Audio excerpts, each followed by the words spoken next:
me about your first experience here this morning. What's your morning been like? Well, it's been like everybody else's, battling the crowd at the end. But so far, it's been very exciting. It's been raining.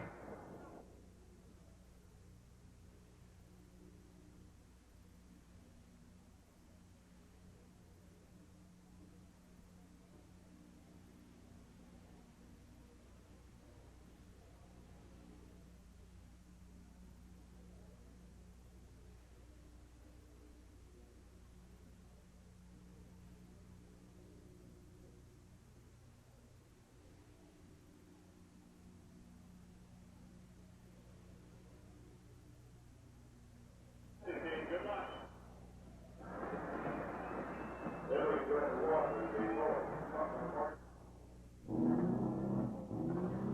I will.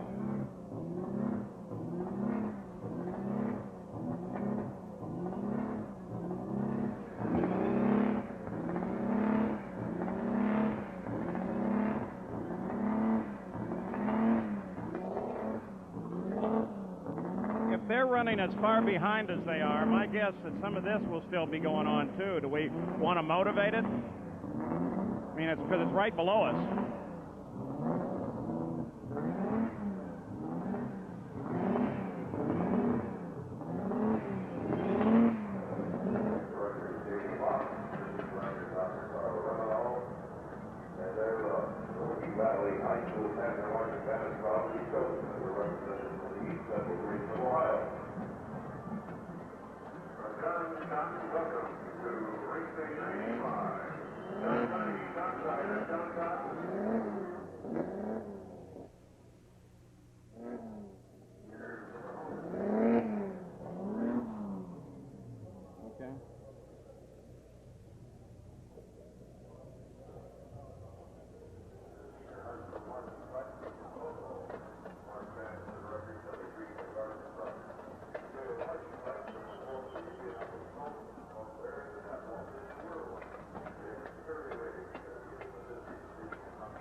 I'm going to be generic anyway because I don't have any clue where this might go, so I'll be fine.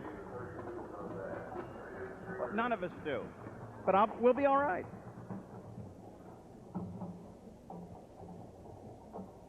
Well, with everything changing here and all this noise here, we might be doing something entirely different, so I'm just going to follow that monitor. Well, good. Let's hope that I can. Well, there's the 60 car. Boy, whose is that? Scott Brayton. Says right there on the car. Rest of the front row, his teammate Ari Lyondike. Another Menard-powered car, and starting outside, Scott the Brayton.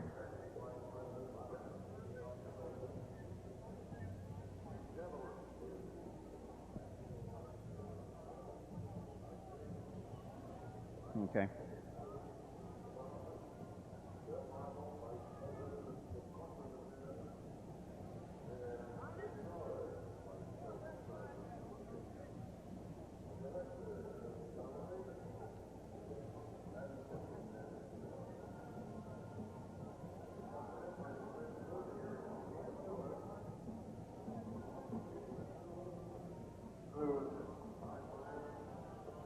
Okay.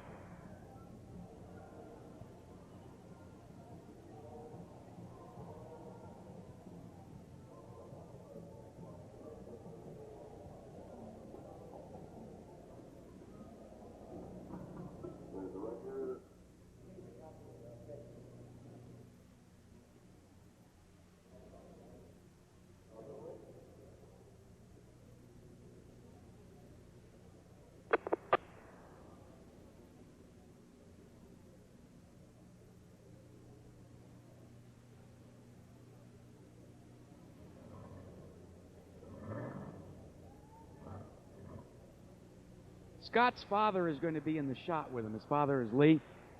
So I just changed the copy to say for 2 weeks this man and his father Lee. All right?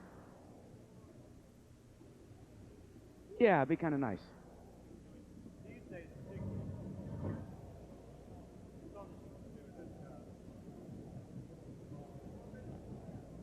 kick butt.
Gotcha.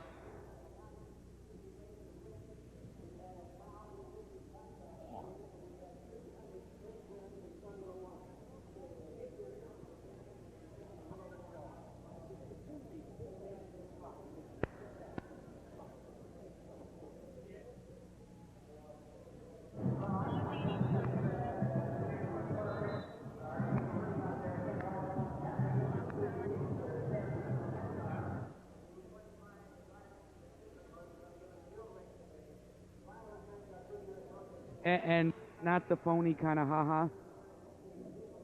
Yeah, which is kind of nice.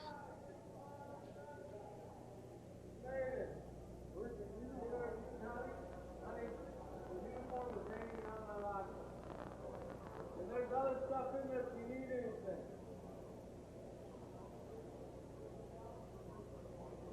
No, it's not.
To bring you the constant variety of sport, the thrill of victory, and the agony of defeat.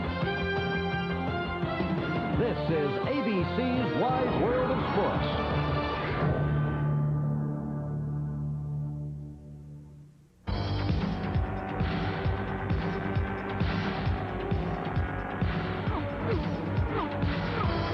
Auto racing in America, a dynamic mix of technology, competition, and history.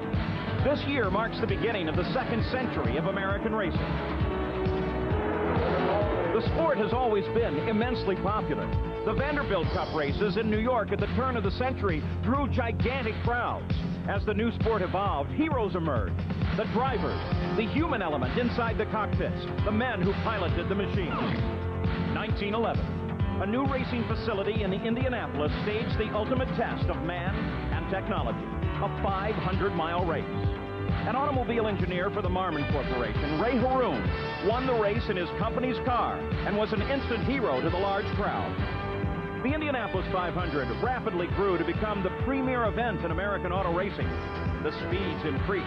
Enormous crowds came to see thrilling competition amongst drivers who grew to legendary status. A race driver's career, then as now, would be defined by his performance at Indianapolis.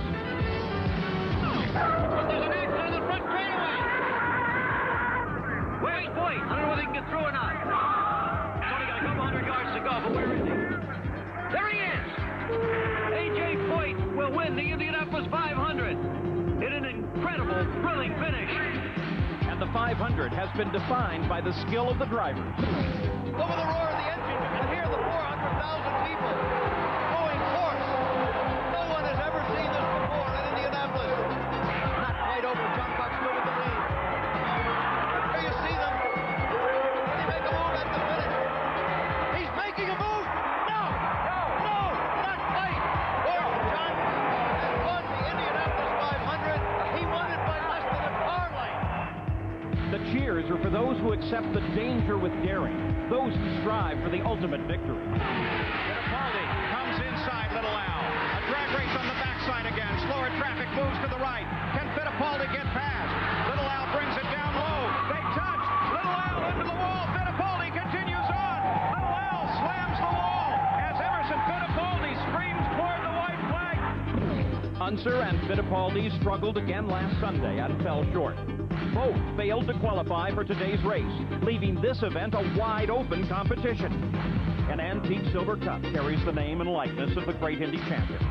Two men in particular have come so close to their dream, but have yet to win the great race. They make the turn for home now. On the main stretch, Scott Goodyear closes in. Goodyear tries it, but no. I believe that's the closest finish in Indy history. Unser Jr. is a winner at the Indianapolis 500. Scott Goodyear finished second in that race, but today he starts on the front row with his best chance to add his name to the list of champions. The green flag is back out, and Rick Mears comes around John Andretti. He's no factor whatsoever, but Michael is right there with him. Michael moving to the outside. Can he keep in the high groove? He did it at Phoenix. Can he do it here? Michael Andretti takes the lead away from Rick Mears. Wow! But it was Rick who won that thrilling duel in '91. Now more than ever, Michael Andretti, whose famous father Mario won the race only once, would like to carve his own name on the silver cup. Arie Luyendyk has already won here. He and teammate Scott Brayton are the two fastest qualifiers with the most powerful cars. If they prove reliable, they may be unbeatable. 100 years ago, America's first ever automobile race. The spectators followed the two racing cars on foot. Today, 33 drivers will pilot their race cars at speeds over 240 miles an hour in front of 500,000 people. A new face and name will be added to the old Silver Cup.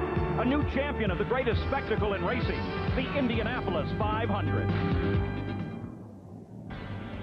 From the world's greatest race course, the Indianapolis Motor Speedway, ABC's Wide World of Sports, is proud to present live coverage of the 79th running of this great race.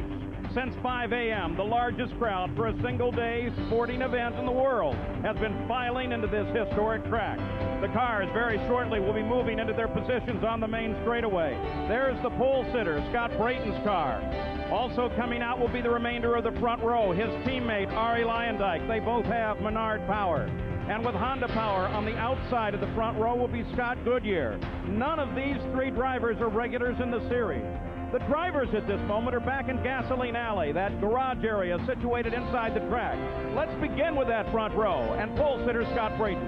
Well, Paul, for over 2 weeks, this man and his father Lee have enjoyed the spotlight reserved only for the Indy pole position winner. But in a little less than 1 hour, that honor will be all but forgotten as Scott Brayton pursues a lifelong dream, a trip to Indianapolis Victory Lane. Sharing the spotlight with Scott, his teammate Arie Luyendyk with his wife Mika. They're familiar with the emotions of this countdown. Remember, Arie won this race 1990, third time to be a front row starter. He's been terrifically fast all month long. Now he wants to be fast for 500 final miles. A year ago, Canadian Scott Goodyear struggled to qualify here in Indianapolis. Today he starts from the outside of row 1. On Thursday, his redesigned Honda engine logged the fastest laps during the final practice. If he can duplicate that effort today, this first-year team will certainly have reason to celebrate. Well, this is truly a 500 of firsts. That front row is the first ever to average over 230 miles an hour. The slowest qualifier in today's field, Eliseo Salazar, at 225, would have been in 6th position or outside the second row in last year's race. Why the speed? Why the close competition? Well, there are several reasons. The fastest cars are all using engines that have yet to prove their dependability. 2 Menards and a Honda make up the front row. The Menard has never finished a full 500 miles, and the Honda has never started this race. And for the first time since 1974, there are two competing tire manufacturers. That has added a new dimension to the race and is most likely the reason for the quick speeds. The combination of all means the most competitive field ever and predicts some very close racing. Add to all of that today's weather forecast, which includes thunderstorms, and that may play a part in the final outcome today. Now, one of the biggest racing stories of the month has been that Penske Racing has failed to qualify after 26 years of top 10 starts here. Team Penske came to the Speedway as the favorite, just off back-to-back series wins. Almost immediately became apparent the Penske chassis just wasn't fast enough. They failed to qualify the first weekend. Then they leased a Renard, but failed to get it up to speed. Then they borrowed a Lola from Bobby Rahal. Emerson Fittipaldi was practicing in that car, and even with Bobby Rahal's help, they couldn't get it going quite fast enough. For 3 days, the Indiana skies opened up, robbing them of test time. On the third day of trials, Fittipaldi ran 3 laps at a speed that would have made the race, but the team thought that it wouldn't hold up, and Roger Penske waved it off. Now, it was Fittipaldi out to take a qualifying run on the final day, but he was bumped by Stefan Johansson. A stunned Fittipaldi would be a spectator. So would Unser Jr. In the last of 3 tries, he simply was not fast enough. Now that means that Unser Jr. is not racing today. The first time ever for a defending champion who has tried and then failed to make the field. It leaves the field with only 3 former winners and no former multiple winners. Closer to these stories now, we can get with Sam Posey. Sam, the Penske absence may have a consequence far beyond today's race. Well, clearly missing the race, Paul, was a devastating blow. What went wrong? Roger declined to be interviewed today, but what we know is this.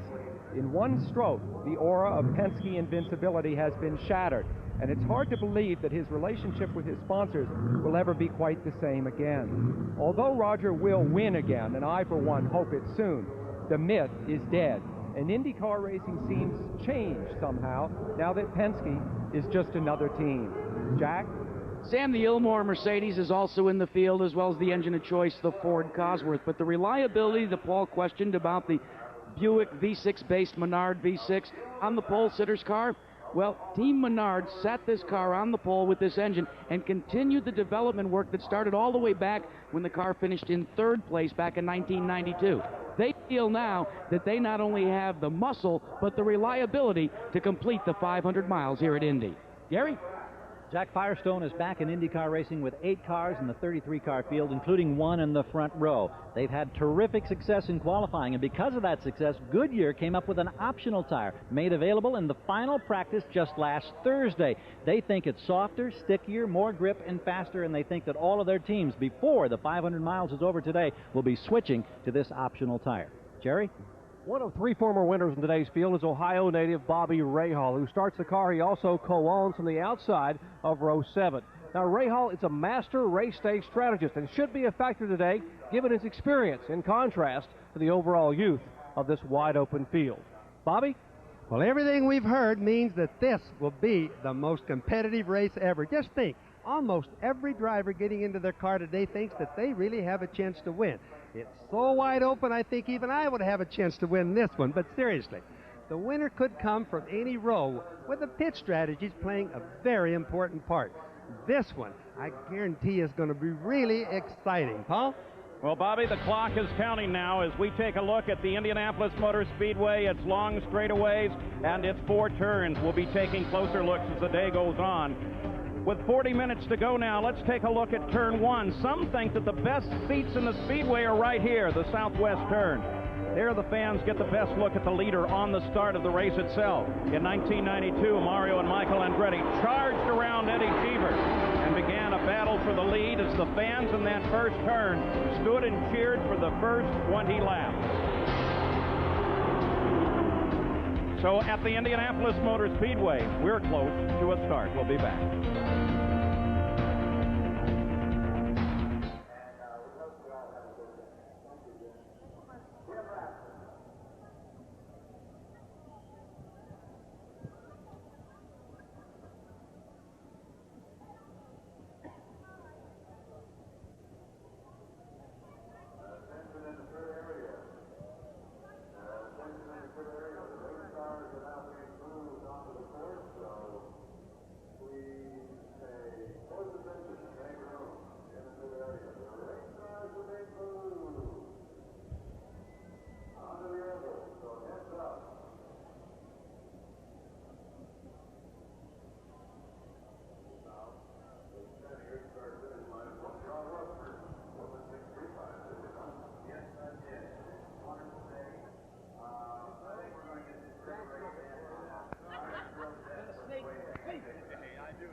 Burger, Hill, Burger. In that order, running. Years now, and it's a little easier to stand around. But I really miss being out there in a race car, and every time they fire up, I really get the edge. How did you feel about the start of this race? Whether one time you were in the back and you were nice, by the time you got the first trigger, how did you feel? Well, you know, it's a very critical moment, obviously, and all of the drivers have been preached to this month with the rookies. We've talked to them, and everyone else knows that that's the most serious time of the race is the start. The cars are closely bunched together. If someone hits you, it starts a chain reaction, and then you've got a serious accident. So the guys are all going to take care of themselves, and that's what I did, was try to take care of everybody around me and just make sure that I had a good clean start. Just get through there and come around with one piece. That's right. Because you want to get to the back stretch, because that's the darkest thing you've ever seen back there, with the cars lined up 4 and 5 abreast trying to pass one another. I've seen that on television a few times, and that is a sight. Oh, it really is. And I just want to wish all the drivers good luck and Godspeed. And like I said in the drivers' meeting, have fun and take care of themselves. Thanks, Johnny Rockford. Thank you.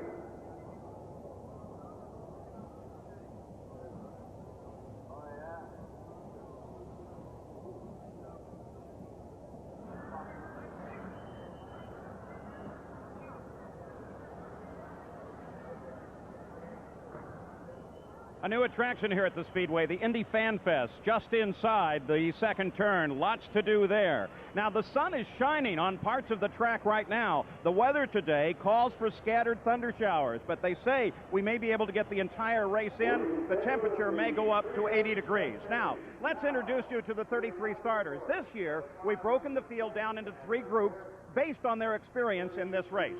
And consider this, no driver in the field today was driving 15 years ago in 1980.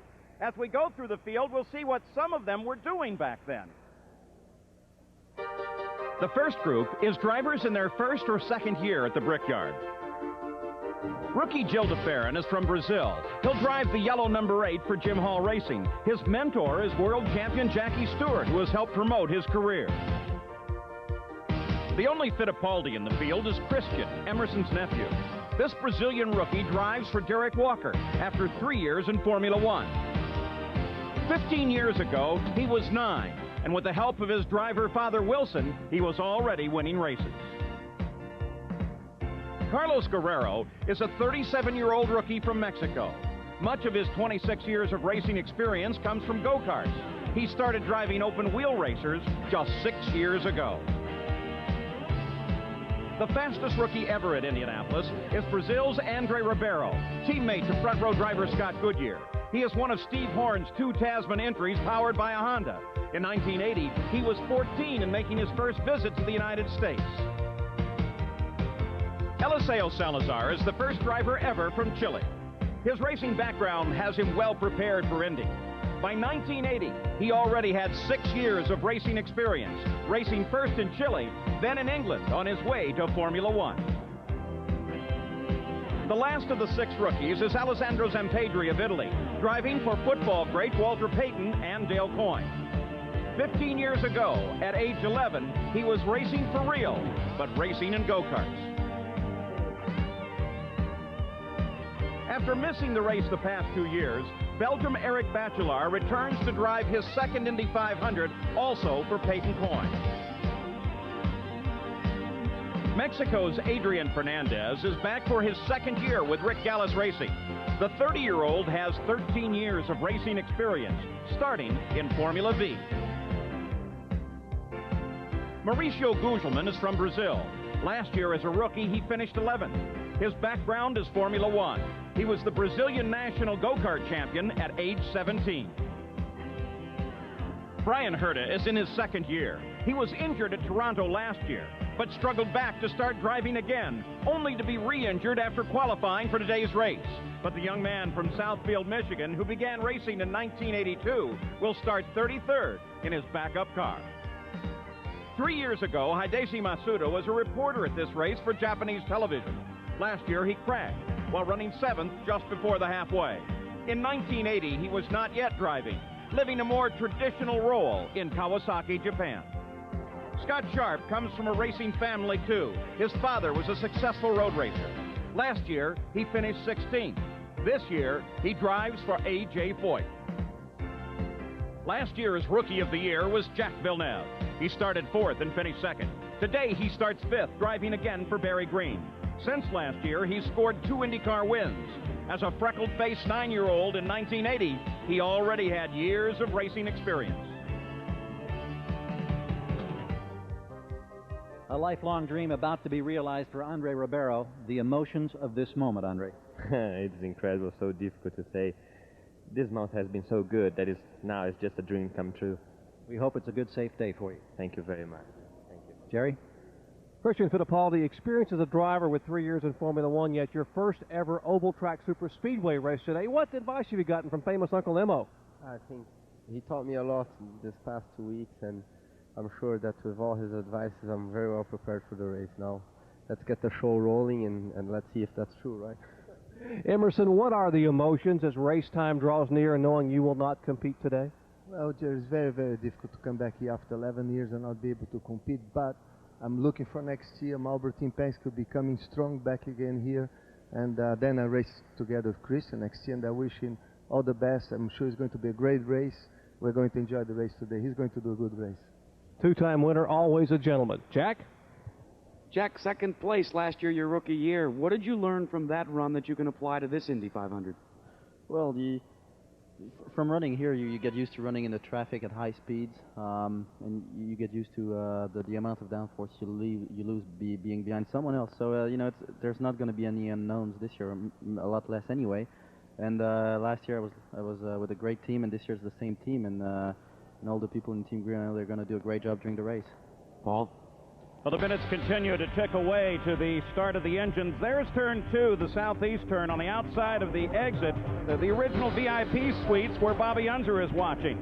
Turn 2 is an action spot. The collective tiny mistakes of the front straight in turn 1 catch up with the drivers in this turn.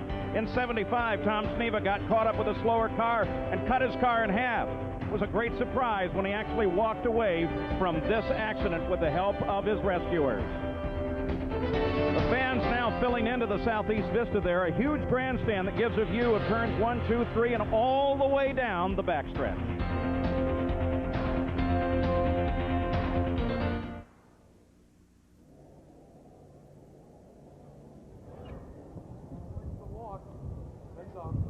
Okay. Wonder where we got that one.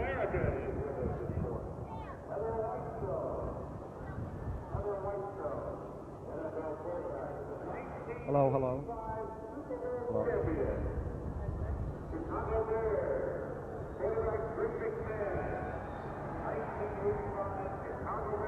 Dead, they're gone.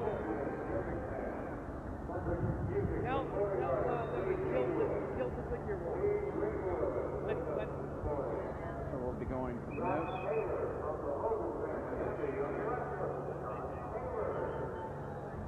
Yep, set.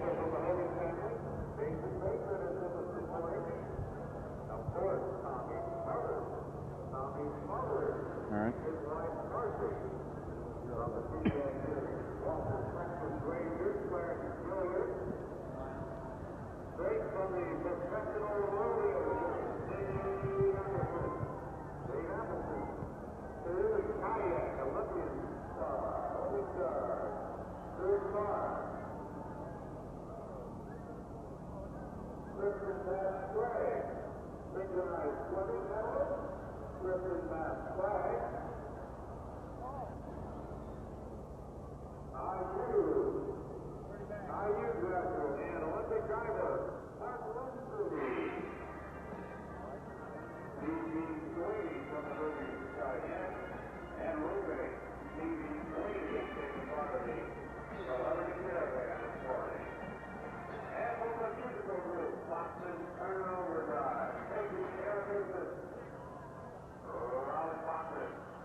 Twice, Michael Andretti has appeared on Tim Allen's home improvement show here on ABC. Tim's at many of the races, done a little road racing as well. Now let's continue our look at the starting 33. Here's Sam Posey. Well, Paul, the second of our 3 grid groups is comprised of drivers who have raced here from 3 to 7 times. Sophomores, you might say. None of them has ever won the race, but 2 or 3 are among today's hottest favorites.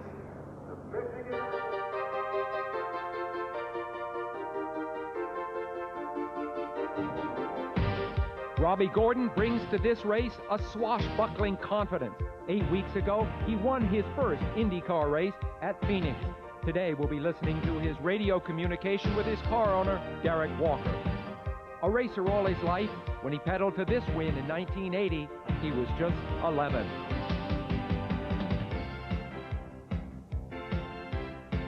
Stefan Johansson, the Swede with a taste for fine art. After 9 years in Formula One, he switched to Indy cars, and today races here for the 3rd time.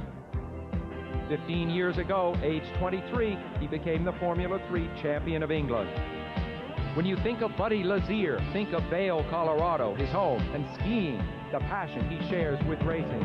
A dark horse here in his green Menard, Buddy has moved fast all his life, on pavement and snow. Another driver who loves skiing, Davy Jones. In his first Indy, he was a 22-year-old kid, a protege of A.J. Foyt. Today, Davy is 30 and hungry for the big-time success that has eluded him so far. Like so many in today's Indy field, he began in Formula 4. Japan's Hiro Matsushita, whose family owns Panasonic, is one of the richest men ever to drive a racing car. Lackluster in 3 Indy 500 starts, he has suddenly found real speed. Scott Pruitt, his career is back on track after his terrible crash 5 years ago. He has been Firestone's chief test driver for their historic return to Indy. 15 years ago, a surprise birthday party. Scott and Firestone could surprise the field today. Lynn St. James. She had to work desperately hard to land last-minute backing to race her 4th consecutive Indy. Lynn has achieved something that in 1980 seemed impossible, that a woman could be a threat here, not just a curiosity. Paul Tracy, the explosively brilliant Canadian, has excelled everywhere except Indy. And it's the same story for his team, Newman Haas, which has never won at Indy. 15 years ago, at age 11, Paul had already been racing 6 years. Like Tracy, Jimmy Vasser is a lifelong racer. He sits in a car at least the equal of the one he drove to 4th place here last year. He's 29, 15 years down the road from his junior year in high school. Eddie Cheever, an American who lived most of his childhood in Europe, shy, at times even aloof, the perfect contrast with A.J. Foyt, for whom he drives. During the last 15 years, Eddie and his wife Rita have had fancy addresses: Rome, Monaco, Aspen. Study this face. You might see it in the winner's circle today. Scott Goodyear, Honda engine, Firestone tires, an eclectic mix that could help this Canadian reach the pinnacle of a career he began exactly 15 years ago. Veteran of 7 Indies, Teo Fabi, the Italian with a degree in aeronautical engineering. As a rookie in 1983, he took the pole. He's with a new team with real hope. The other 7-year veteran, Stan Fox, carries an unusual portfolio. He's a midget and sprint car expert who drives an Indy car only once a year, yet he is awesome. 15 years ago, Stan was Wisconsin State midget champ. Stan and the others in this group share one goal: to be first across the yard of bricks. Actors and athletes are attracted to IndyCar racing. Home improvement here in Walker Racing as well, as along with Richard Karn and John Elway of the NFL Denver Broncos here to wish Robbie Gordon well. Robbie, what is it going to take for you to pilot your car to victory lane today? Well, you know, the most important thing for us is to stay clean all day and to run 500 miles. If we can do that, I think we've got an excellent opportunity to win in this race. Good luck to you. Thank you. Scott Pruitt stands alongside, and Scott, what a terrific comeback story, missing this race the last couple of years. The thousands of miles of testing for Firestone. Under these prevailing weather conditions, what are you expecting from your Firestones today? Well, I think it's going to be good no matter what. The Firestone is shown all month long. We can run in hot conditions, we can run in cool conditions, and I mean, what I see is going to be a fast race. I hope Patrick gives me a great car. They have every other race, and I'm looking forward to it. A chance to make history today for Scott Pruitt. Wish you well. Thank you. Paul? Bobby Rahal, winner 1986, his wife Debbie, as they make their first appearance out in the pit area, just coming out of Gasoline Alley, as many of the drivers now beginning to move toward the pit area. Let's go back into the garage area. Jerry Punch. Lynn St. James, although you qualified 6th a year ago and start back in row 10 today, for many reasons this must be your most rewarding Indy start today. Well, as we know, talent, skill, desire does not ensure that you're going to start the Indy 500, but because sponsors did come through, Whitlock Corporation, Blue Blocker, Ford, Goodyear, those people enabled me to be here. We earned our spot. I'm very proud of that spot, and I want to have the race of my life today. Well, she was Rookie of the Year back in 1992. After an 11th place finish, she would like to improve on that today. Paul? There's Davy Jones. He had hoped to drive 2 races here today, one in Indianapolis and then fly to Charlotte, but he wrecked in practice for the Charlotte 600, and so he's going to only drive 500 miles. Only 500 miles. Well, they've delayed the start of the engines by about 5 minutes, so it's now 28 minutes until the start of the engines here at Indianapolis as we take a look back at turn number 3, the northeast turn at the end of the long backstretch. It's a guts turn where a driver can set up a pass like Arie Luyendyk and the red and blue car did on Bobby Rahal. Once Arie got past, it ended up being his race all of the way. Watch turn 3. There's turn 3. People already filling those stands all around the racetrack as we move close to the start. There's Scott Goodyear and his wife Leslie. They'll start outside on the front row with his Honda-powered car. Some people think he can win.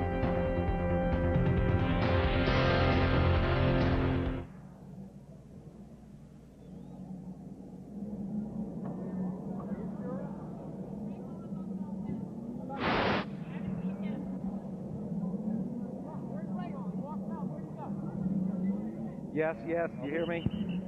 Thank you, everything worked great.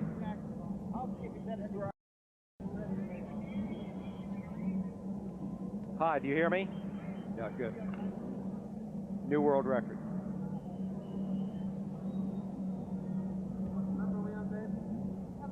Bobby? FYI, no yellow shirts ever made it here. But we'll make it. We're in 5, right? We're second. We are 5. We're going to 4.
On this Memorial weekend,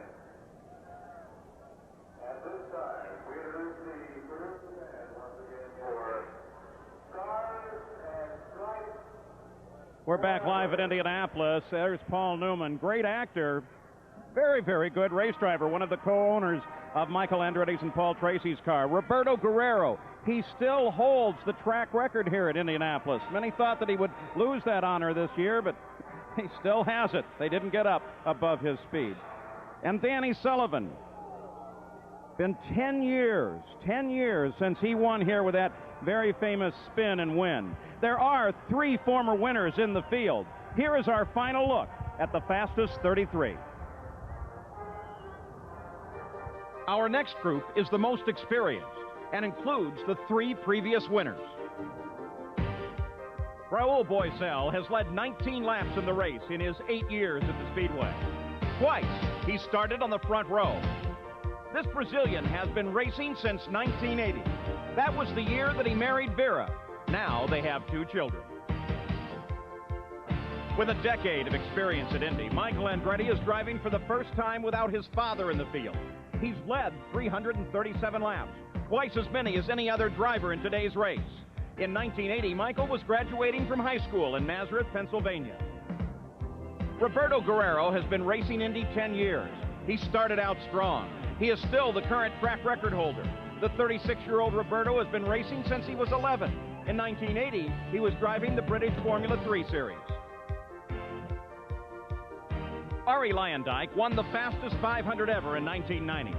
In 93, he was the pole sitter. This is his 11th 500-mile race. When he married Mika in 1980, he already had 8 years of racing experience. This year is the 10th anniversary of Danny Sullivan's spin and win. He returns for his 12th start after sitting out last year's race.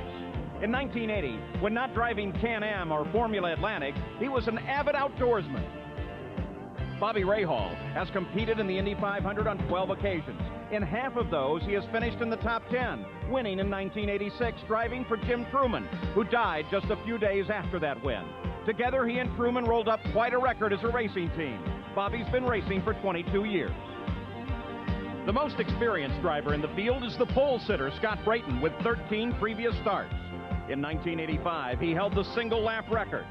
His pole position is a dream come true for Scott and his dad, Lee, a former driver himself. Headed through Gasoline Alley with the entire Newman Haas team. Paul Tracy, his wife Tara in front of us. Here's Sandy and Michael Andretti, Mario Andretti. Michael, you've come close so many times at winning this 500-mile event. A lot of people say you're the favorite today. Is this your best chance to win this race? I think it's one of them for sure. You know, there's been a few other years where I think we were in pretty good positions, but I feel good about it. The car's been running great all month, so we'll see. And over here, Mario, we can't ignore you. I know the emotions must be just awful right now for the first time not being in this field as a retired racer. Well, no question. You know, it's certainly a different feeling for me because I always felt quite cool, you know, walking out like we're doing now. But now, all of a sudden, you know, I feel some anxieties that I haven't experienced before. But, you know, leave it all up to Mike. I have full confidence in him, and Godspeed for all these guys. Mario, you're always cool. Jack? Gary, it's awfully hard with a crowd of 400,000 to find a place to gather your thoughts, but Bobby Rahal has done it right next to his car up against the outside wall. Bobby, 86 a victory. What do you think it'll take for you to get to victory lane and make your second Indy 500 win? Well, a good, well-balanced car throughout the field run and really staying out of trouble, I guess. You know, last year we managed to avoid a bunch of incidents in front. I just hope we can do it again if we have to. And the car feels good. I just, you know, you just hope everything hangs together, and if it does, I think we have a good chance. He likes his chances. Let's go to Jerry Punch.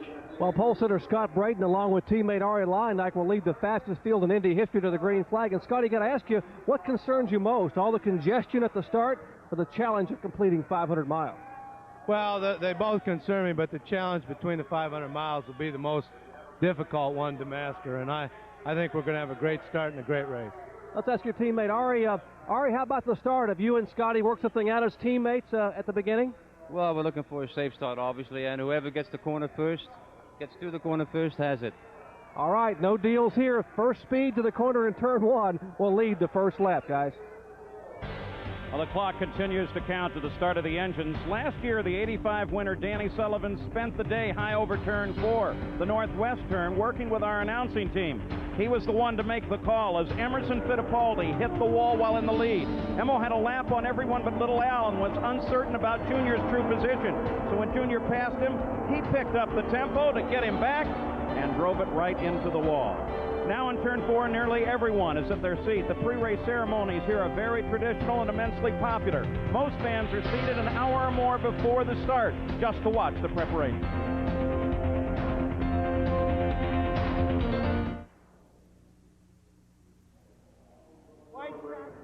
Hey, where are we on time?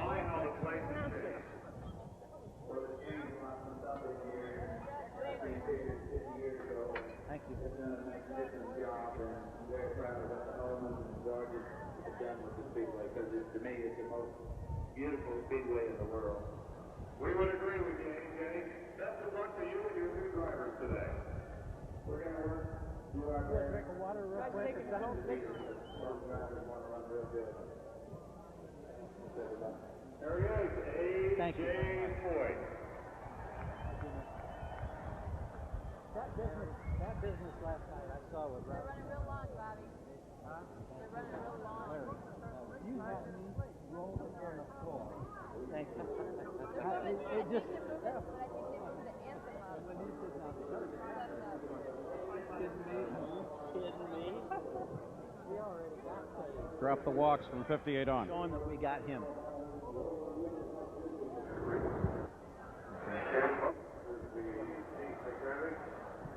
Michael Andretti in car number 6.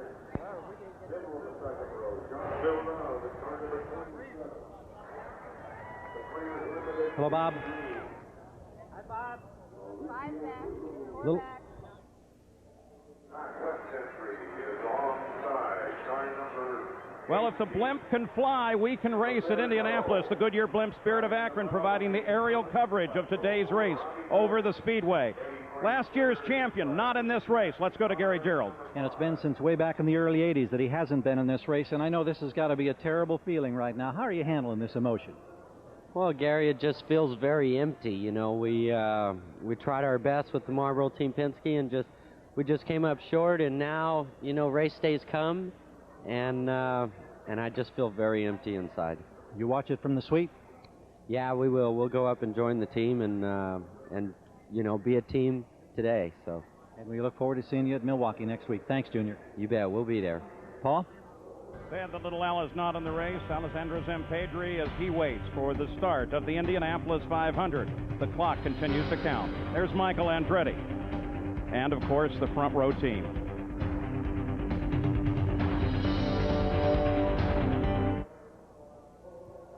Bobby.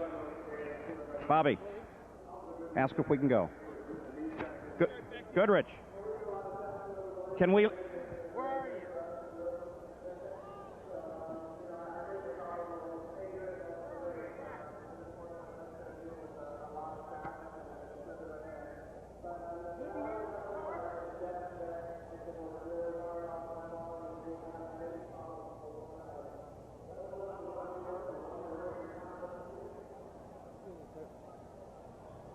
The question here is, can I leave? What? On the way. Gotcha. Yeah, I'm here.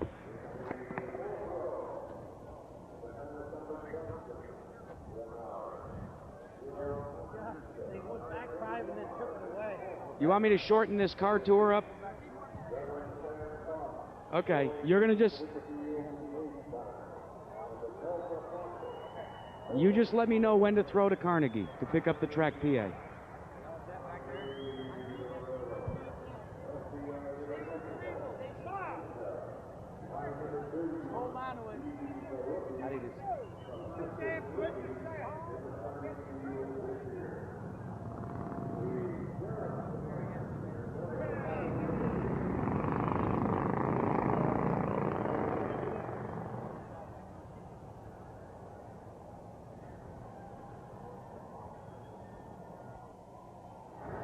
Talk me through it. Talk me through it. So we're starting with Fernandez.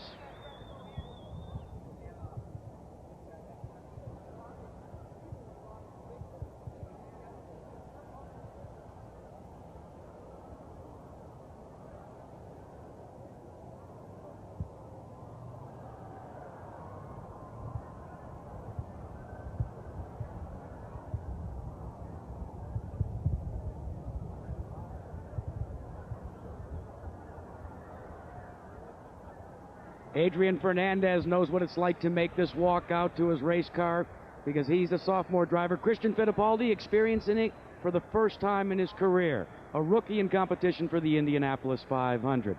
Danny Sullivan, who can ever forget the spin to win where Mario Andretti thought he was going to win his second Indianapolis 500. You know, in just a couple of minutes, Scott Brayton will strap himself in this sleek race car and begin to run from the pole position at speeds in excess of 240 miles per hour. Now, the car is very sleek, side pods. The idea is when you're running at 240 miles an hour, you need wings, front and back, to be able to keep the car on the ground. The tires, you've got to change them between 7 and 8 times during pit stops. No need for gasoline. The car runs on methanol. But miles per gallon, how about only 1.7 miles per gallon? Now, what about 500 miles in just 2.5 hours? That'd be like if you got in your car in Washington, D.C. and drove all the way to Detroit, Michigan. Now, the cost of this entire package to compete in the Indianapolis 500, how about $500,000? The horsepower in the engine, 900 horsepower, 6 times what you have beneath the hood of your car. What's the cost to repair the car and get it ready for the next race after 500 miles? You aren't going to believe this. $200,000 additional. So for a driver, it's not only his office, it's his meal ticket to fame, fortune, and hopefully a trip to victory lane. Robbie Gordon finally making his way out to the field as he looks for his first victory ever in the greatest spectacle in racing. Michael Andretti starting to get out to his car, but some drivers are actually beginning to strap themselves into their car, and there's a reason for this.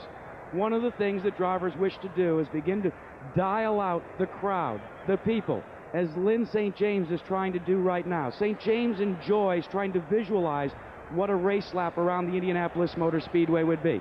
Jacques Villeneuve also attempting to do the same thing. Visualization is so very, very important.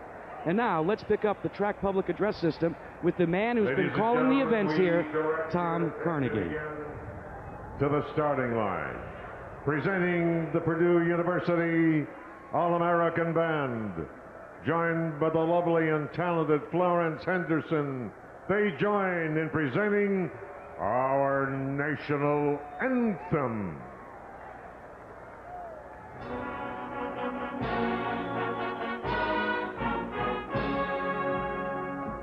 Oh, say, can you see by the dawn's early light what so proudly we hailed at the twilight's last gleaming, whose broad stripes and bright stars through the perilous fight o'er the ramparts we watched were so gallantly streaming, and the rocket's red glare, the bombs bursting in air,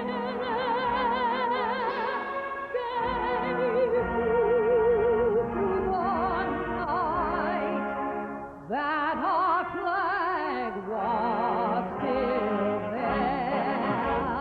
Oh, say does that star-spangled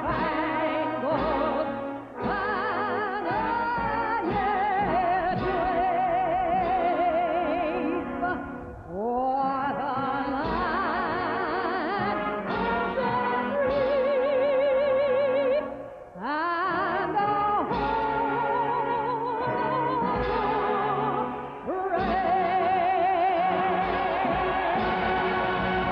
and the Florence Henderson. We'll return with more of the Indianapolis 500 after this message and a word from our ABC stations.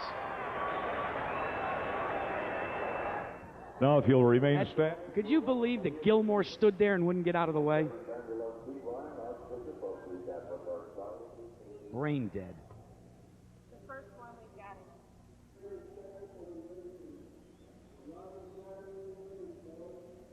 Yeah, that's Tim Waldrop's wife.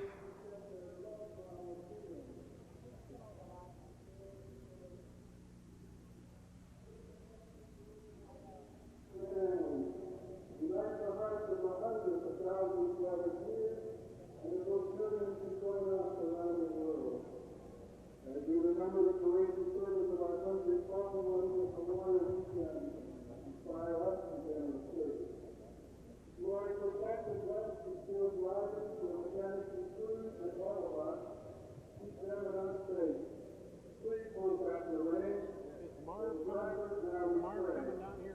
Que le bon Dieu va avec vous. Gott sei mit Ihnen und alles gut. Ut sei mit u. Good. Oh.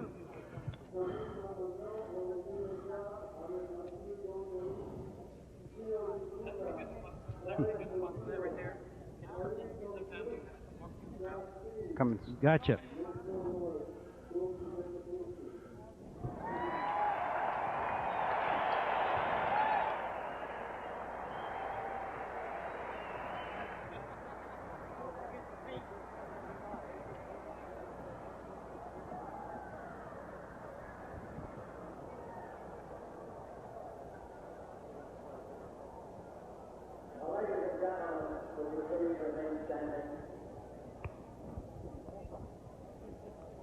On this Memorial Day weekend, we pause here in a moment of silence to pay homage who have given their lives for us to witness and premiere the world's greatest sporting event.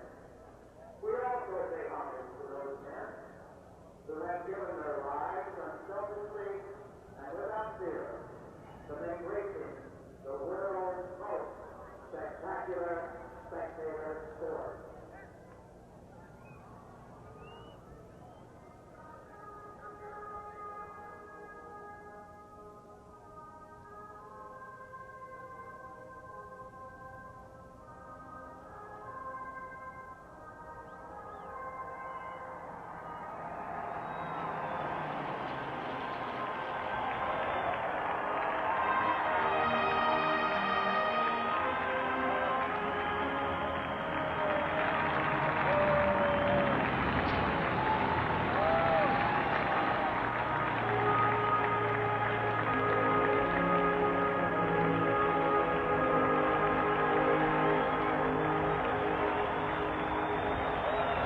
Honoring the Memorial Day weekend, the larger purpose of this weekend, a flyover by a B-17 and the rendering of taps.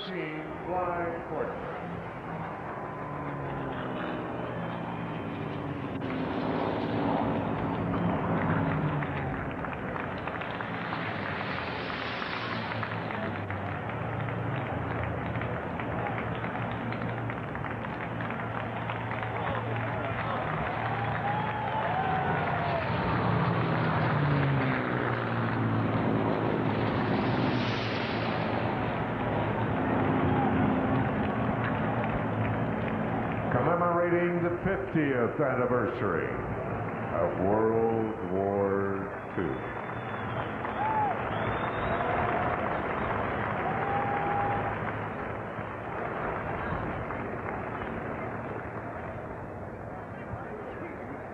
We celebrate the 50th year of the conclusion of that worldwide conflict. After that, the Indianapolis Motor Speedway began again under the Holman George banner.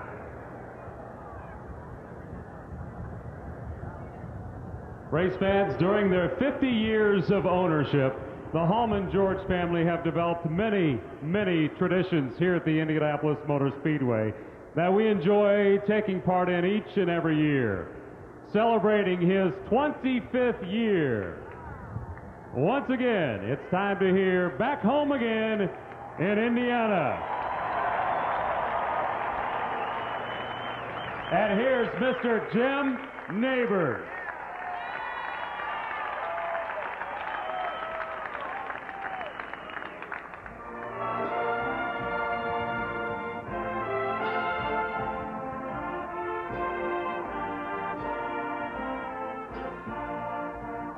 Back home again in Indiana, and it seems that I can see the gleaming candlelight still burning bright through the sycamores for me.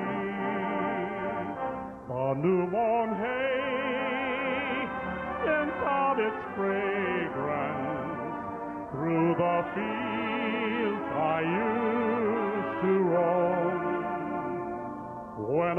think about the moonlight on the Wabash. How I long for my Indiana home.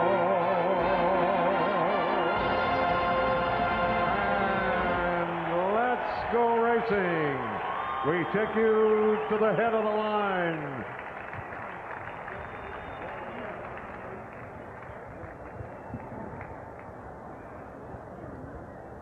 Well, we are just a few seconds away now from hearing those famous words. Certainly an emotional time for all of us as we wait the start of the 79th running of this event and the 50th race for the Holman George family. That moment has arrived. To give those famous words is Chairman Emeritus of the Indianapolis Motor Speedway Board, Mrs. Mary Frederick Holman. Ladies and gentlemen, start your engines.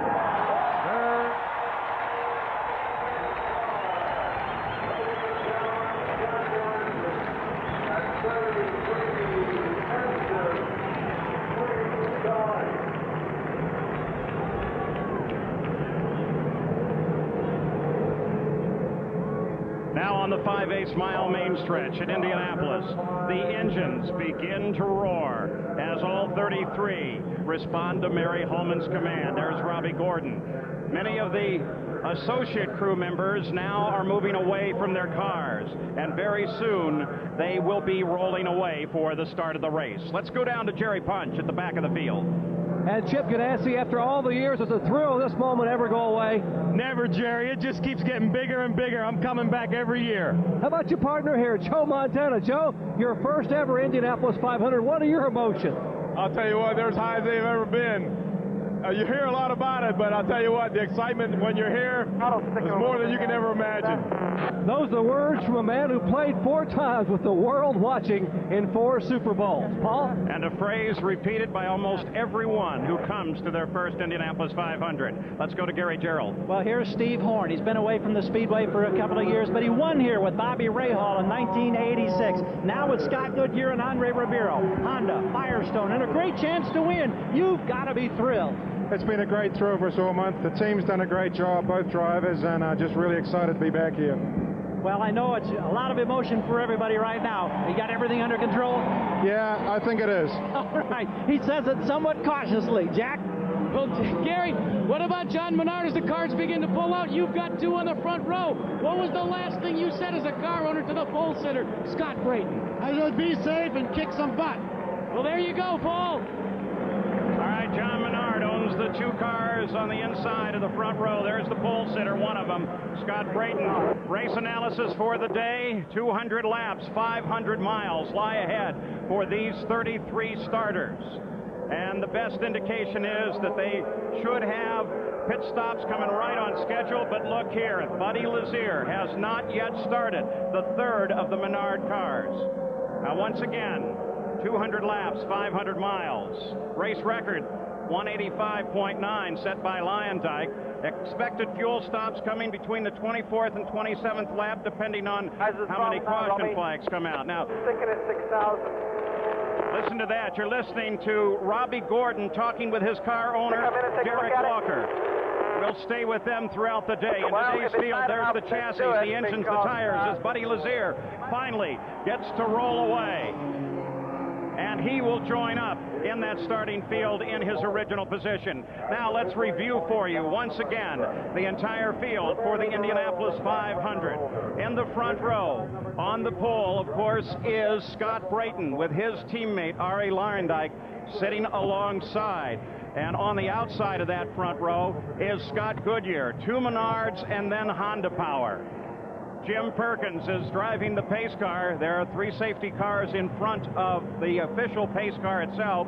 The Corvette, beautiful machine. There's your front row. Now let's take a look at row number 2. In the second row, Michael and Jack are both looking to improve their best 500 finish of second. In the third row, Gordon and Vassar both finished in the top 5 last year. In the fourth row, Hero has been fast all month. He's in row 4, along with the fastest rookie in history, Andre Ribeiro. The 5th row, 2 former pole winners occupy this row. In row 6, 2 young Chargers and a talented rookie. One of the former winners heads up row number 7, and we look for the 7th row now. There it is. That's Bobby Rahal. The 8th row, a former winner, a veteran, and the 3rd Menard car, Buddy Lazier, who did get started. The 9th row, the least experienced row in the field, has only 2 previous starts. In row 10, 2 rookies and the only woman in the field. And the 11th row, every starter in the final row has experience. None have ever started this back in the field. Now let's take a look at today's stories. The engines, of course, are number 1, especially the Menards and the Honda in the front row. The competition between the tire companies could become a very key factor today. The wide open competition that we recognize in this field right now. Anybody could win and we could see a new champion. And of course the weather, possibility of thunderstorms, and overall then how that will affect the pit strategy. Now, let's go back down to Jack Arute. Well, there are so many stories in the Indianapolis 500. Consider Stan Fox, right here, a native Hoosier, who's a salesman by trade. He runs, as you said, in the grid piece. He runs sprint cars, dirt cars, but he makes 1 start every year for the Indianapolis 500. It's his lifelong dream to compete. But one of the major reasons why, last place in this race last year paid $143,000. Not a bad paycheck. Let's go to Jerry Punch. Guys, 12 days ago, Michigan native Brian Hurta sat slumped unconscious in the crumbled remains of his 1995 Reynard after a violent impact with the wall. Now, the car could not be repaired, but he will start in a backup car in 33rd spot. Somewhat mercifully, the concussion produced an amnesia, which has erased any memory of that violent incident. But what Brian does know is that his legs are sore, his back is stiff, and there are 32 cars between him and the front of the field. Let's go to Gary Gerald. Gary, one man in this field that we haven't heard a lot about is Teo Fabi, but believe me, he's had a terrific month of May. Consistent speeds for this new Jerry Forsythe team at better than 230 miles per hour. He starts in row 5, but among all these thousands and thousands of people standing, waiting for the green flag, if you're looking for a dark horse, don't count out Teo Fabi. Paul? All right, Robbie Gordon is on the pit road. He apparently is having some sort of problem with his two-way communications, if not the race car. Jack Arute, what's the story? Well, Paul, believe it or not, it's a radio problem. The report was that he has a problem with his radio, so what they're going to try and do is bring him in and see if they can cure it. So very important to have radio communication for 500 miles. Here he comes in the... Listen to Derek Walker. He'll instruct Robbie and the crew as to what they need to do. Radio when he comes in. Saying he'll switch to the good radio. You can watch it unfold here. Listen to him, something in the front there. Probably very important to say that we are listening in. We don't have equipment connected to that system. We're passive listeners. What he said.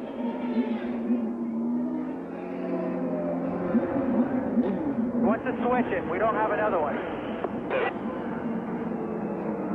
You got plenty of time. Just take your time. Get ready. Get ready. We got plenty of time. So Derek Walker encourages Robbie Gordon as the field moves on to the long backstretch now. Very soon they'll move into their rows of 3. And hopefully Robbie Gordon will be able to catch up to the remainder of the field before the start. He still has about a mile before the front row reaches the green flag. Very nice alignment here in 4. Robbie Gordon still sitting in the pits with radio communications trouble. The pace car begins now to accelerate. Scott Brayton, the pole sitter, leads the front row around. Good alignment on the front row. Pace car is off the track now. They're a bit straggled beyond the front row. Brayton begins to accelerate. There's the green flag. And the 79th running of the Indy 500 is underway as Scott Goodyear sweeps across the outside and into the lead. Ari Luyendyk ducks into second place. And we've got a car into the wall. Right off of the first turn, 2 cars tangled. One of them is Eddie Cheever. The other looked to be Stan Fox. And the front end into one car cut away. The rest of the field slows. All right, Paul, in turn 2 we can see debris, the main bad thing. Debris, broken race cars, laying all over this race track. Clear down into turn 2, all the way from turn 1, clear down here. There's Dan Fox sitting right in front of us there.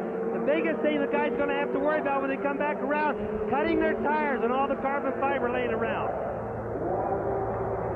So we've seen 3 cars. Eddie Cheever is out of his, Stan Fox is his, and it looks like Lynn St. James, the 3rd car. She is still in her car. A.J. Foyt down in the pit area, no longer in two-way communications with his driver, Eddie Cheever. But the yellow flag out right here on the start. And there is DeFerrin trying to drive a broken car back to the pit area. Paul, the track is blocked so bad down here, they're going to have to put the cars down on the pit apron to get them through in my area. Let's go to the pits, Gary. And a quick radio report from Paul Tracy. Paul, he said, Tracy told his crew he barely missed that accident as it happened. He said it's the luckiest thing that's happened to this team this season. Well, a first lap incident is one of the great fears.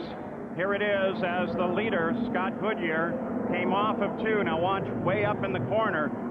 Suddenly 2 cars get together, and that was Cheever and Fox. The field darts to the inside, many using the warm-up lanes, which were only built here a few years ago, but probably saved many drivers here today. Stan Fox looks like he got into the wall incredibly hard. We're concerned about him, very concerned. We'll keep an eye, and we won't report anything until we actually have it confirmed. You can see as we look at this second replay how many tires and suspension pieces began to come off the cars right away and affect cars that really were not part of the original accident at all. Lynn St. James was one of those who was tagged by flying debris. Here's the third one from the car of Bobby Rahal, who of course started fairly far back in the pack. Watch to the right of the screen, and there's where the debris is already bouncing around. Remember, carbon fiber is dark gray in color. It's very hard to see against the track, particularly on a day like this, so it's easy to pick up a flat. It would look from my vantage point down here in turn 2, Sam and Paul, that something must have broken on the Fox car, because it immediately made a right-hand turn. That's not normal. Let's go to Jerry Punch. A.J. Foyt talking to his other driver here, Scott Sharp, momentarily. A.J., a tough break at the beginning. What happened? Well, I really don't know. I have not talked to Eddie, and, you know, this is racing. I've been that way before myself here. But right now I'm in contact with Scott trying to figure out if we need to pit or not. Okay, that's Scott Sharp, his other driver. Let's check in with Jack Arute. Well, Jerry, that early caution was a break for Robbie Gordon and his team, because not only did he have a radio problem, but the major reason why they stayed on pit road as long as they did, not to get radio communication, but added to it and exacerbating the situation, a throttle that kept sticking. And Paul Page, you know that's the last thing you want in Indianapolis, is a throttle sticking wide open. Gordon's had that problem before. Yeah, had the problem at Miami. For one, had radio problems at Phoenix, but yet he won that race. So now the yellow is out the first time. 1 lap is complete. We're under caution at Indianapolis owing to this accident. When we come back, we'll update it.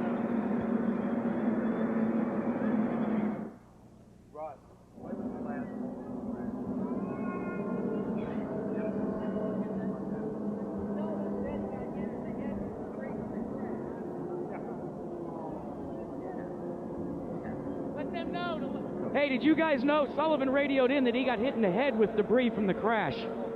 Yeah. We'll head to Sullivan's pit up here.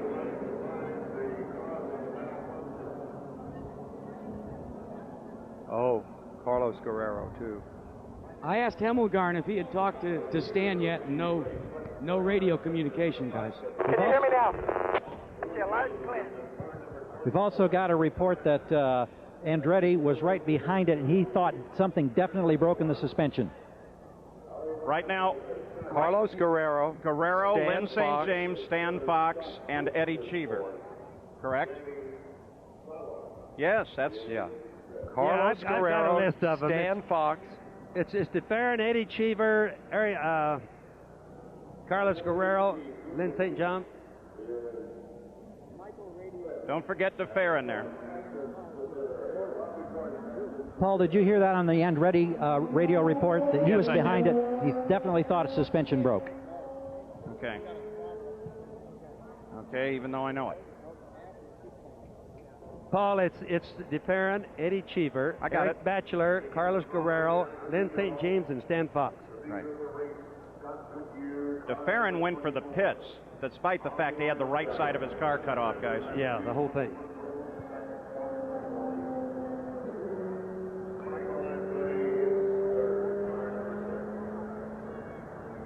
You've got that one replay that showed Stan Fox turning to the right, Bob.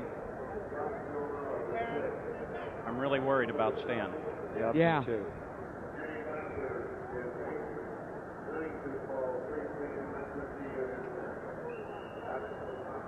Jerry Punch, where are you? I'm in the Sullivan pit. Okay, I'm going to go for DeFerrin.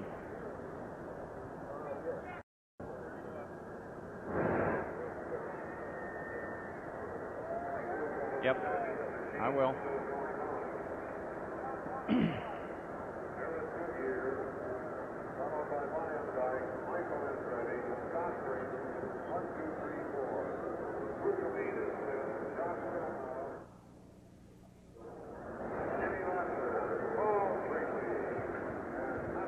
We're back live in Indianapolis, still under yellow after a first lap accident, first turn actually. The field is still circulating on lap number 3. These are the cars that we believe are involved in the crash.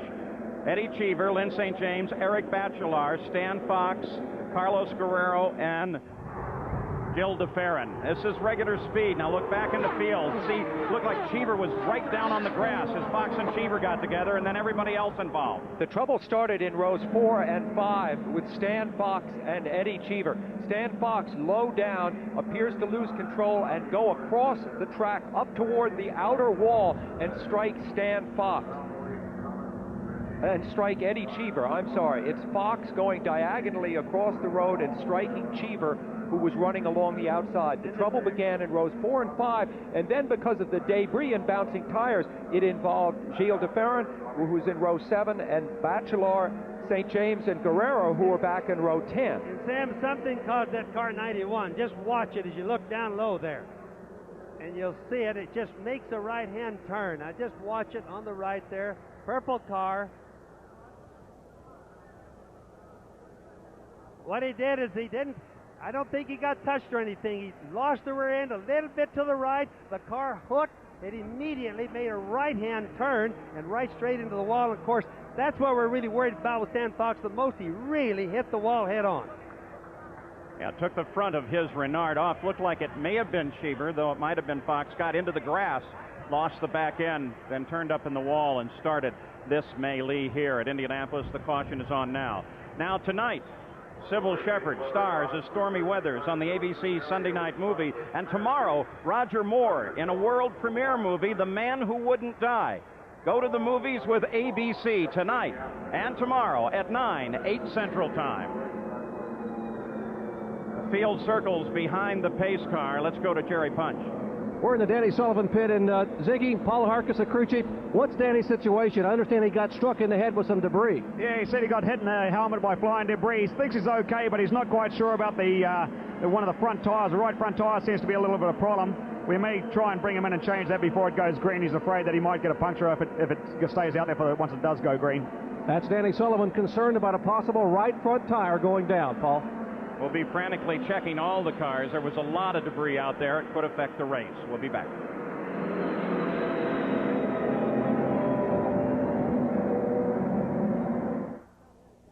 Here.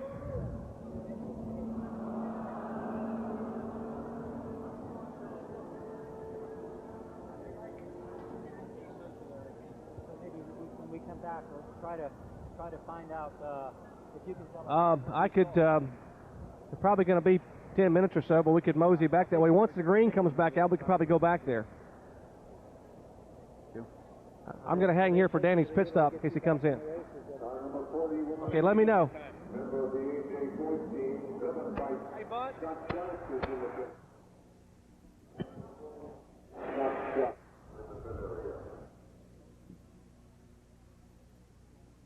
We need a definitive understanding of who was in the grass. I think it to be Cheever. but if we can get confirmation of that, that would be very helpful. That I believe it to be Cheever that lost his back end into the grass and started the accident. You do? But both cars, not Fox? Really, no, I'm not it was sure. Stan Fox, I'm sure, Boy, Father. sure You looked guys, like well, Fox. see, two of us Stan think Fox lost his rear end to the right. Okay, then it hooked and just turned his car right to the right into the wall. You're the expert. From Bachelard to Walter Payton, do we have the time, or do you want that? Okay. I think we got that covered, Paul. I feel Cheever was T-boned. He was running near the outside.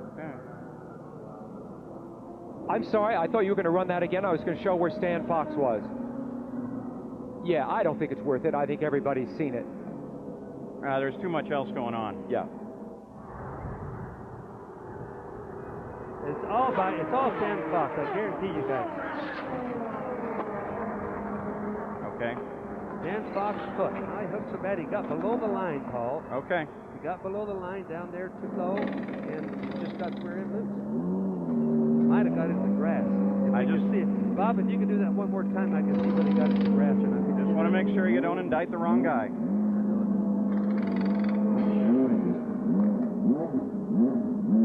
Can you run it one more time, Bob?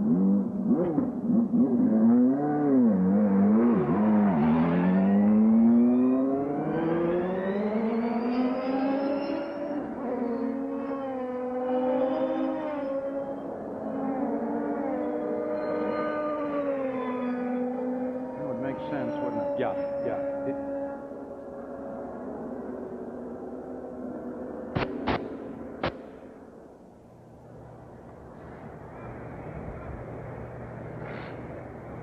Well, we at a time like this begin searching for missing machines, and we don't see Stan Fox, car number 91. Of course, Eddie Cheever, we saw him involved. We don't see car number 22. We don't see car number 90. We're still under yellow at Indianapolis. In the pits, they work on Jill DeFerrin's car. He's out of the car. You saw him actually drive this terribly damaged car all the way around. They're counting on these slow laps and extensive caution period to maybe get that car repaired. Let's go to Gary Gerald. And here's another driver involved, Eric Bachelard, your crew working on your car. From your seat, could you have any idea what happened? I was too far away, so I just suddenly I could see Cheever was in the wall and there was parts flying all over the track, and I was more a victim of that because there was one wheel flying and hit my front right, so all the front right of my car is damaged, so they're going to fix it now, and I should be able to restart, but I hope the car is going to be set up properly again. Well, let's swing over here. Thank you, Eric. Walter Payton, of course, your first time involved now as an IndyCar owner in the Indy 500, and here we are in the opening lap watching your crew dig into your checkbook. It can't be a very comforting feeling. Well, that's all the part of racing, because you never know what's going to happen. An accident into the first turn, wheel comes off and it goes in the air and comes down and hits us, but we'll still get back into the race. Appreciate your time, Walter. Let's check in now with Jerry Punch. How important is experience here at Indianapolis? Well, Danny Sullivan drove through that debris today. He thought he felt something a little bit strange with the right front tire. They were trying to decide whether to pit or not. Well, Danny said, I'll make the call. I'm going to come in.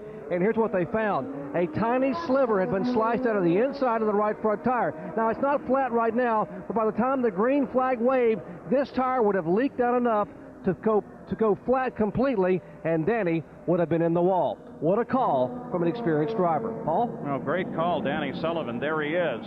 You know, Paul, something people ought to try to remember about carbon fiber. It's half the weight of aluminum, but twice the strength of steel. And even though it looks very small to the people, it cuts like a knife.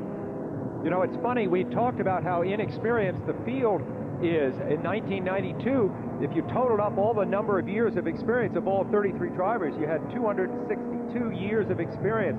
Less in 93, less last year, and finally this year, 129 years only. What does it mean? The inexperience may have been part of all this, but the other side of it is there hasn't been an accident like this for several years, and it's as if a whole cycle might be starting again. The drivers who have never been in an Indy 500 have now tasted what used to be an old tradition, which is first lap crashes. I hope that's not true. Buddy Lazier lost it on the first lap in 91. Last multiple was 88 when Brayton, Guerrero, and Bettenhausen all got together. Here's a Valvoline rundown after 5 laps, and everything but the first turn, of course, run under yellow. But Scott Goodyear was able to sweep across and pick up the lead. And the pole sitter, Scott Brayton, faded on the start. Michael Andretti got around and lined up behind Arie Luyendyk in 3rd place. Then Gugelmin, Villeneuve, Pruitt, Vassar, and we take you on down through the entire field at the conclusion of 5 laps, still under yellow. We will keep track of all of the drivers involved in that accident. You've already seen that Gilles de Ferran is back in the pits. They're trying to get his car going, and we will keep track of things at the medical center here. We have very good communications. We don't want to do anything until we know exactly what the conditions of everybody is. Let's go back to Gary Gerald. Paul, you mentioned Gilles de Ferran out of the car, still with the helmet on. I understand, Gilles, that this was one of those cases where you also were just a totally innocent victim.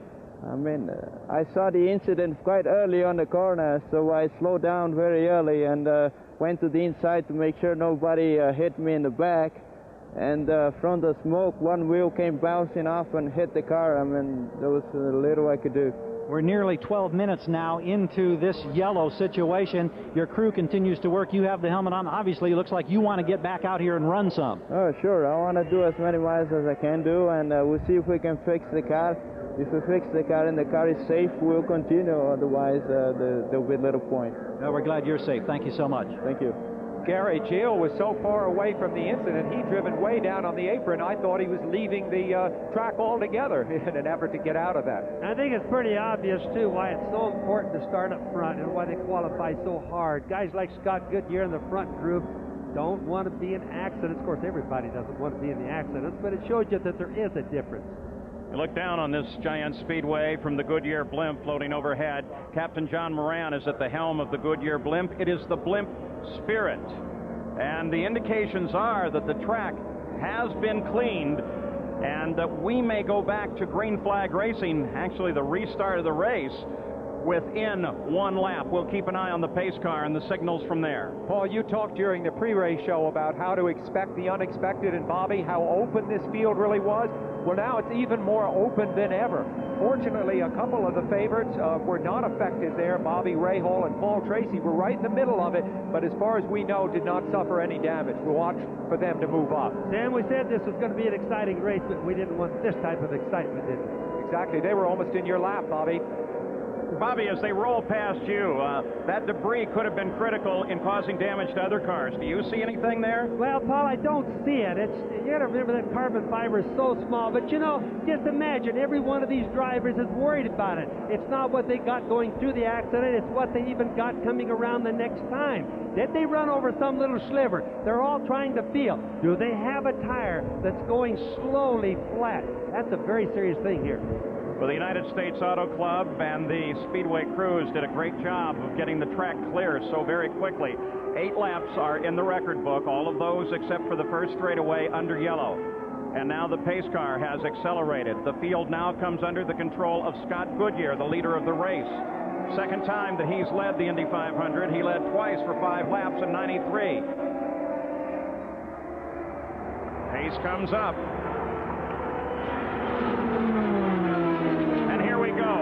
Green light winks on the main straightaway. Now single file back to the green. And Arie Luyendyk immediately starts a challenge on Goodyear. Michael Andretti is third. Scott Brayton is fourth, and Luyendyk sweeps across the front. Look at the tremendous power of that Menard engine as he begins to pull away. Look at the smoke coming out of the Menard. We had smoke coming out of the right rear of the Menard as it came through that corner. Now, that could have been from the debris before, Paul, because I don't see any smoke down the back straightaway. Michael Andretti moving inside of Scott Goodyear. The fight is for second place. I asked Scott if he figured he'd have to go after the Menards, even though it's thought that the Menards might not finish the race. He said, yeah, I got to race them no matter what, so that's what we're seeing happen here. So in just 1 lap, Scott Goodyear drops back into third place. Michael Andretti comes forward, and Scott Brayton is now closing on Goodyear. There's Goodyear. I think Michael's deal on being able to get Goodyear was just vast experience. These things are like a flywheel. You really need about a lap to get these cars all wound up. Michael got to run at Goodyear. We're watching now as as Scott Brayton begins to close on Scott Goodyear. There is Scott Goodyear, the left of your screen, the bright yellow and red car. There is Brayton. Brayton was the pole sitter, and they are now locked in a battle, despite the fact that Goodyear dominated the race right at the start. But boy, when they restarted it, Arie Luyendyk and Michael Andretti got around. This is the 4th time in 6 years that Arie Luyendyk has led the Indy 500. There he is with Michael Andretti closing in. Now let's also try to remember now that the weather has been a big factor here. Fernandez is in the pits right there. And I started to say the weather is a big factor. Right now the weather is a whole bunch better. I can see from my vantage point, but the drivers are pushing hard early on because if the race were to end after halfway, they must be as near the front as they can, possibly winning. Well, Bobby, you won a range-shortened race here. What would be the strategy of all these teams with the potential of weather? Flat out for right now, Paul, believe me. All right, let's go to the pitch. Jerry Punch. Actually, we're back in the garage area, and Eddie Cheever able to walk away. Eddie, what happened out there on the first lap? I was on the outside of Stan, and I was already starting to look at corner 2, and he just turned sharp right. It almost as if something either broke in his car or somebody pushed him. He turned sharp right. He hit me, and then he hit the wall, and he had a big impact, You've been in the care center. Any updates on anybody else? He's talking to any other drivers in there? We're all in different units there. You don't. I just saw the workers taking Stan out of the car, the track, and he had a big hit. Obviously, Eddie Cheever okay, but very upset about and worried about some of the fellow drivers. Paul? On board with Michael Andretti as he chases the leader just ahead, Arie Luyendyk, 12 laps into the record book. They turned the last one at just over 218 miles an hour. Michael Andretti thus far has had the fastest lap, his quickest at 218.6. Arie Luyendyk, in addition to his tremendous victory, of course, several years ago, also has the distinction of having gone past the 100-lap mark in every 500 he's ever run. Arie Luyendyk can baby a car, and if there's one that might need it, it's this Menard. So Arie Luyendyk out in front. An update from Jack Arute. Well, Paul, you know, Luyendyk has one of those stock block Menards that needs 55 inches of boost. According to Larry Curry, they are not getting a full 55 inches of boost at this time. They're a little bit afraid of trying to adjust because of the pop-off valve that could literally drop 15 to 50 horsepower off the engine. They are playing it very conservatively. Larry says even if we have to give up the lead, we're not going to try and run it. Right now they're at about 52.4 in terms of boost. But as we watch him come through turn 2, Michael is not letting up on him. If he thinks he's got a problem, he's going to press it hard. Watch him on the track right there. Michael Andretti has led every one of the 5 IndyCar races that have been run so far this year. He hasn't won any of them, but you can see right now he's stalking the leader and just really where he wants to be, I would say, in the race. Arie Luyendyk leads it. There he is, the bright yellow and red 40 car. Michael Andretti is second. Scott Goodyear is sitting in third. Michael closed in for a second there. Looked like he may have had Arie. In fourth place is Scott Brayton. Jacques Villeneuve is in fifth. Mauricio Gugelmin sixth. Paul Tracy seventh. Jimmy Vasser is in eighth. Scott Pruitt ninth. And Andre Rivero runs in 10th. At least on paper, Michael has a very reliable car. A Ford engine, not the hot Ford engine that they experimented with earlier in the season that had a little more horsepower, a more conservative unit that is very well proven. So he should have a car that can go the 500 miles. You got to remember now, these Menard Buick engines have been detuned in order to go 500 miles. The qualifying trim that we saw these guys run in. Keep remembering this as the day goes wrong, but they all have also a racing gear and a cruise gear. One to make fuel mileage, one to make the engine go easier, and the other one to make them go fast. Right now, they can see the clouds. Look at the sky right there. They shouldn't be running their race gear. And already the leaders start to overhaul slower cars. This may be a chance for Michael. It is as they come past Stefan Johansson. Michael passes the leader. There's Herta just ahead of Arie Luyendyk, who's now back in second place. Michael, who has led more laps than almost the whole rest of the field put together, is now back in the lead of the Indy 500 and has led all 6 of the IndyCar races held this year. He planned that and used the traffic to get it done. That shows you real experience. 6th time that Michael has led. The battle now will develop for second place. Lynn St. James was one of those in that accident. Let's go to Jerry Punch. And Paul, fortunately, she's walked out of the hospital. Lynn, what happened out there?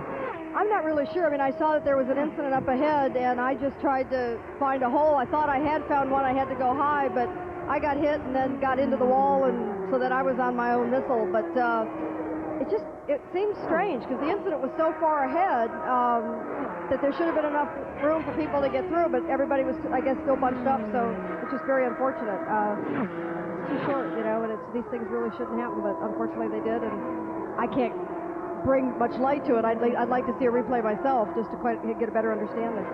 A tough month, and it all comes up too short for Lynn St. James. The leaders overhauling the back of the field now. Let's go back and take a look at Michael Andretti's great move that got him into the lead of the race. We'll look at it from on board his in-car. Now, there's been talk of throttle response problems with the Menards, and you see, Ari had to slow up there for Stefan Johansson, and Michael had it perfectly timed, and Ari couldn't get back up to speed in time to block Michael. Same shot from Ari Leyendyke's car, and boy, he almost got pinched off there, but there you see the thoroughbred versus the production-based engine. That thoroughbred engine, the Ford Cosworth and Michael's car, will wind up a little faster when necessary. I think you may find the Menards have trouble in traffic. What they did right there is they used a double draft. When two cars get side by side, it's just like a vacuum cleaner, and that's how Michael got by those guys. So 19 laps are complete in the Indianapolis 500 with Michael Andretti taking the lead over Ari Leyendyke and Scott Goodyear. We'll return with more of the 500 after this message and a word from our ABC station.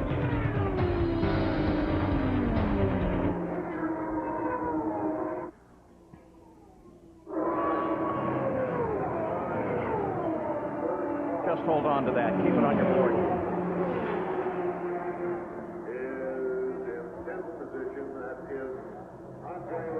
Yeah, you see that group right there? There's the key right now. That's where some of the fighting is. That's the whole group running for position. Yep. Exactly. Cool. Start showing pits not too far from now because it's going to really change.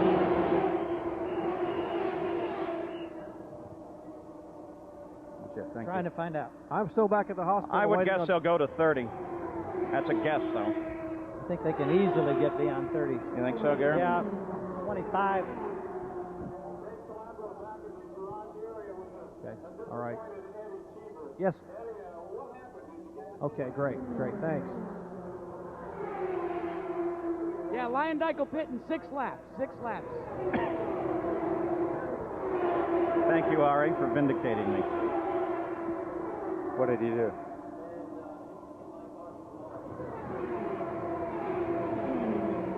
We'll have time. I'll handle that. Yeah, Jack's all set for that.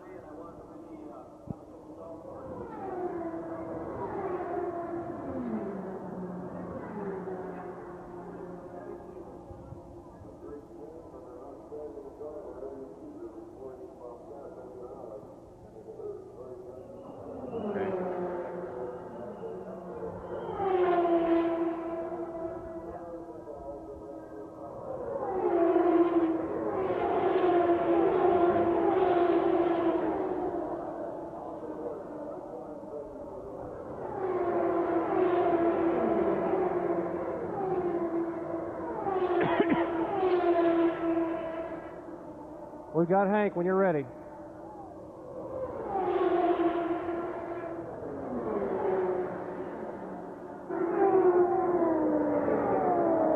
Right.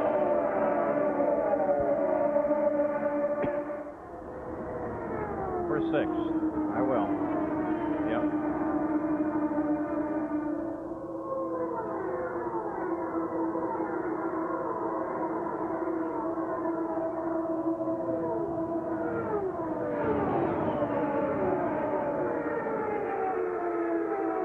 Back in Indianapolis, Jacques Villeneuve currently runs in 5th place. Good battle developing behind him between Guzman, Tracy, Vassar, Pruitt, Ribeiro, and Teo Fabi. All of these battling for 5th place, beginning with that red, white, and blue car of Mauricio Guzman. Further update now from the Track Medical Center. Here's Gary Punch.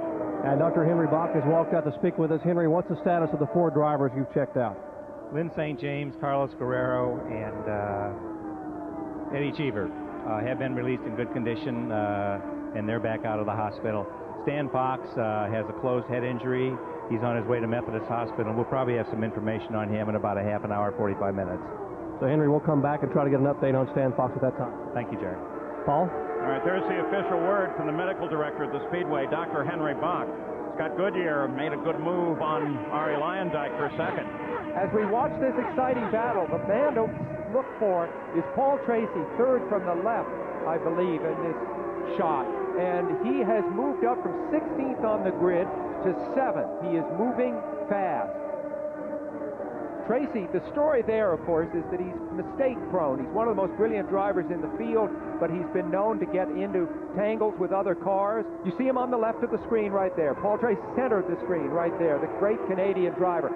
If he can get through the first 100 laps or so of this race in good shape, he may very well have a big day here at the Speedway.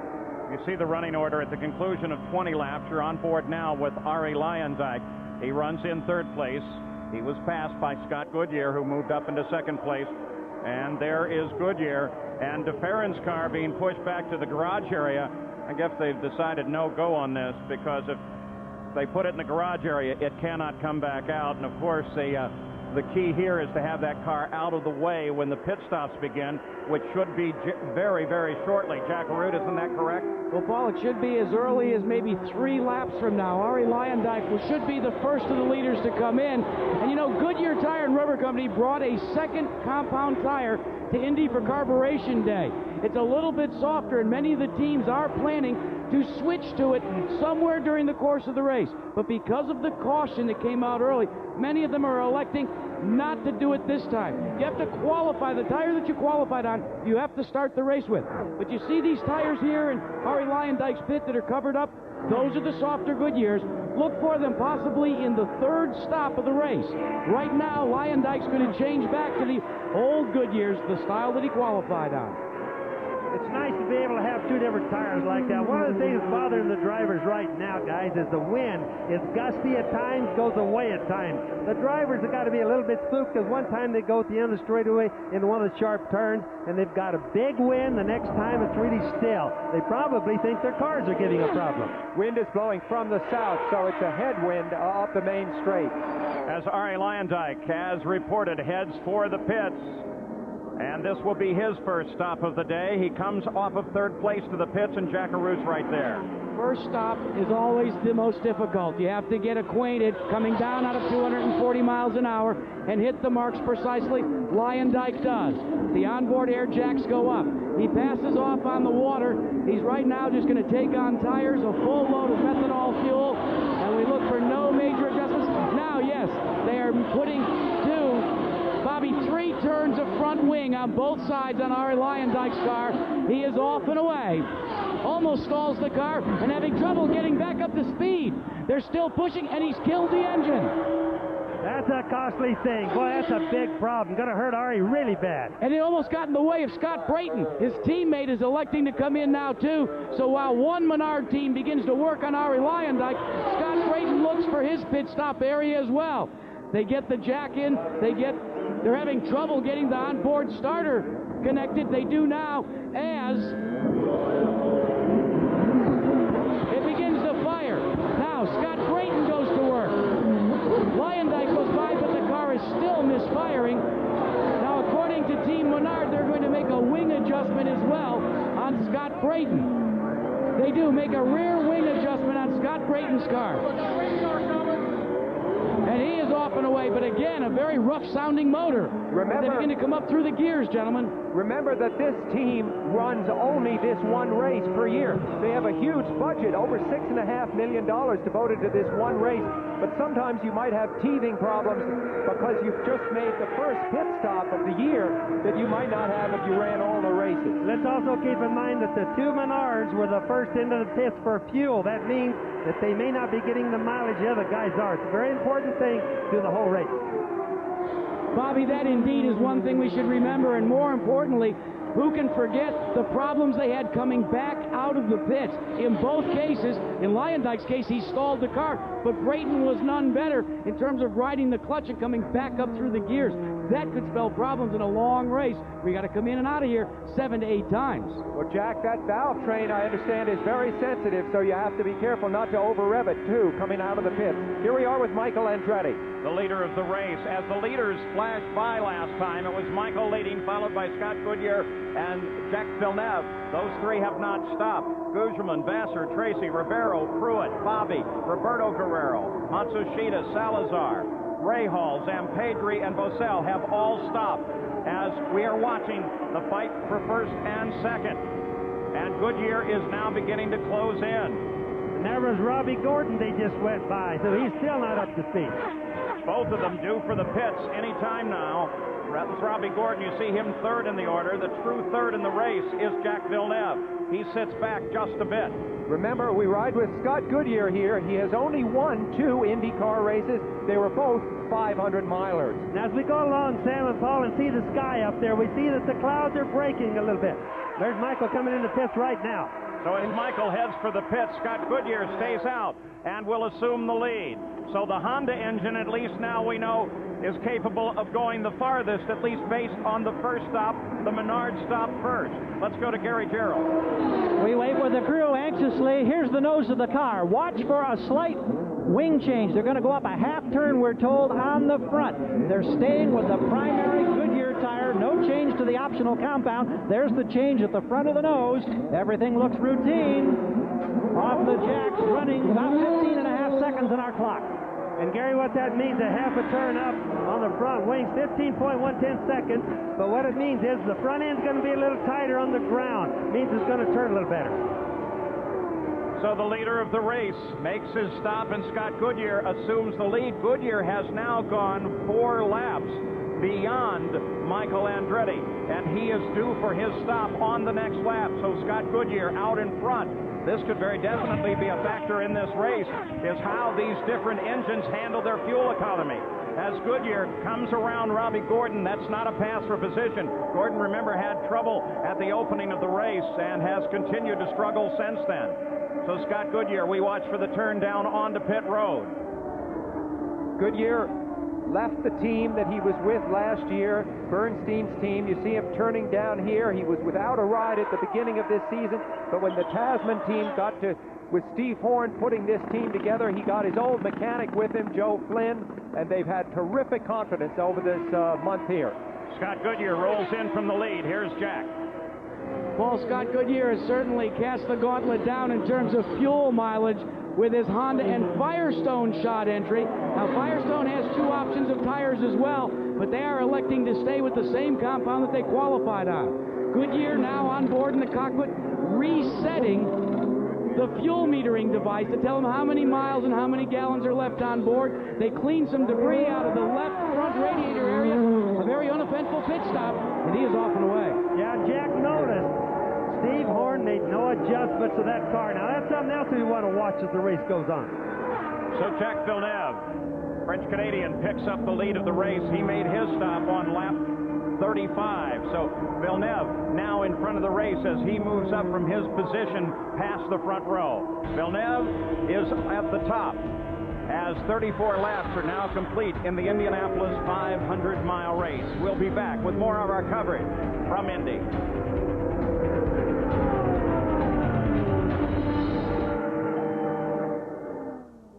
The leaderboard showed Goodyear on top. Yeah, good. Okay, now here goes Villeneuve in another one of his fuel runs. Oh, just debris. Thank goodness, yeah.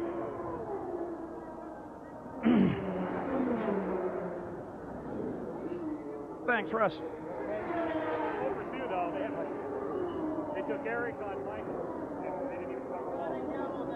Paul? Yep. Yeah, let's give the people another reset on the weather and tell them. You got a yellow. Now we know. It's a debris yellow for a headrest. Just tell them that the clouds are really breaking up.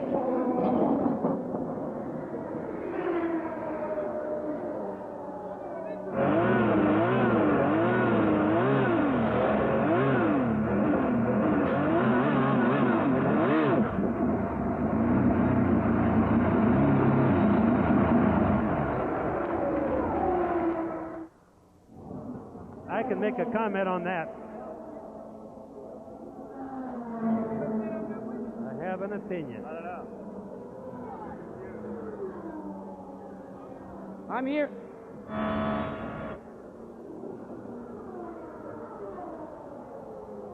And I'm with Scott Pruitt if he makes his pit stop. He'll be coming in shortly. Bobby, I'm in Gugel means pit for his pit stop. Pack West.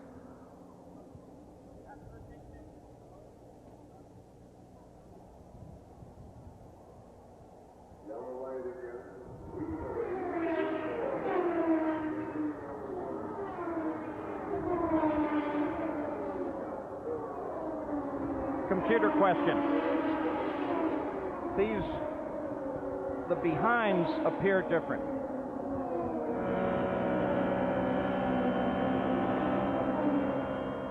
He who's he mad at? Flipped a bird and threw his. And who was it? Lion Dyke. Okay, well, I don't know, Bob. I don't have a TV. Jack, where are you? Jack, Pruitt, did you TV. say, Jack? Pruitt. Go to Villeneuve.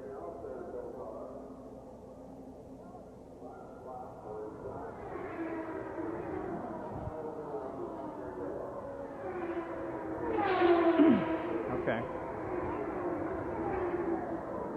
Am I going to make a remark on that, or? Yes. Okay.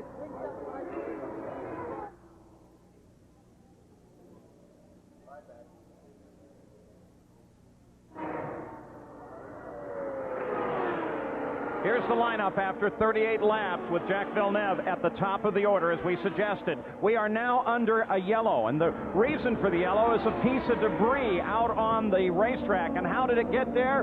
Well, Arie Luyendyk was going down the front straightaway. Now watch him. He was having trouble with the driver in front of him. Had to dart a couple ways to get by, and in his anger, he knocked out the headrest. He didn't approve of Scott Sharp.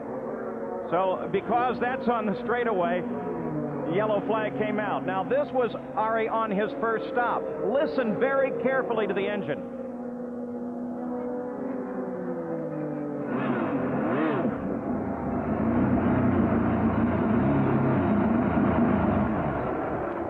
And then he stalled it. Bobby Unser, that can't be a healthy engine, can it? No, what's happened is the computer just went astray on him right there. It's no different than what people can understand as a carburetor choke being on when they try to leave their driveway. It was just dead rich, wouldn't keep running. He had the throttle down, but there's nothing he could do about it. Now, they have had some problems on those cars with the fuel pumps, too, Bobby Unser. And you got to remember, Paul, this could be giving them problems throughout the entire day. Plus, it makes the computer give the engine too much fuel. But at high RPM, may not be a problem. So the leader of the race is the blue and white 27 car of Jacques Villeneuve. 35 laps are complete.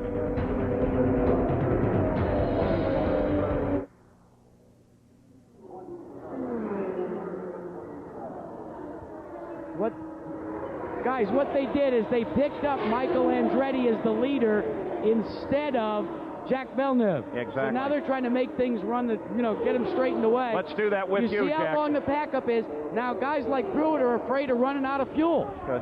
And Villeneuve is coming in during this yellow, so we'll just watch it. Okay, another thing to keep in mind, that Luyendyk did lose his right side pad. Question is, can he last 500 miles with that gone? Got me on that phone? Yeah. Say again, Bobby. He lost his pad on Luyendyk. Yeah, we said that. Well, no, the question is it going to make any difference as far as him getting tired for the Sure it 500 is. miles? Yeah, bet I mean, it does. we're going to have to remember this and bring it up later. I'm going to remember that. I do. I'm trying to tell you, Mom. Okay. Tactical move here, Jack and pit guys.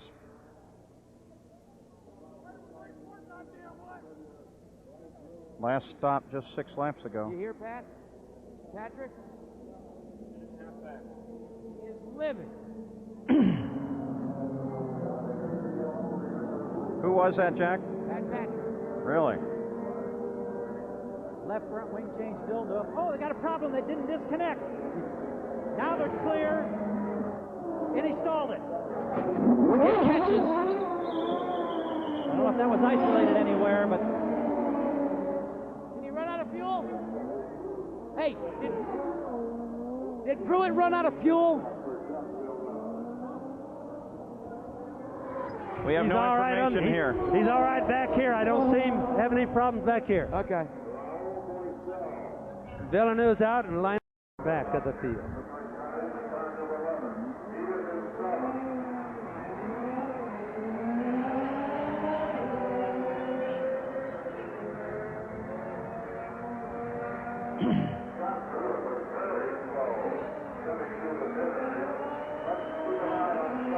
Barrel must have just been in too, was it? Yes.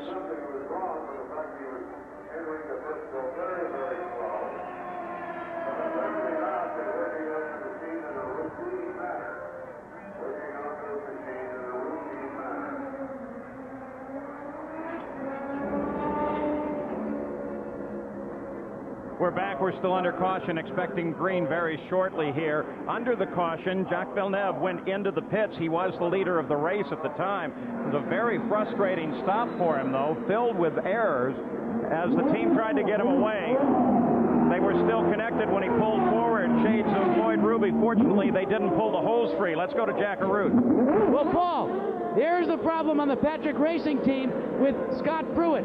During the time that it took to try and get the pack up, Scott Pruitt literally ran out of fuel, and he had to come in dead stick. Now, Pat Patrick is the car owner, and Pat, this is not what you wanted to see. You were shown in 5th position, and then you ran the car out of fuel under yellow.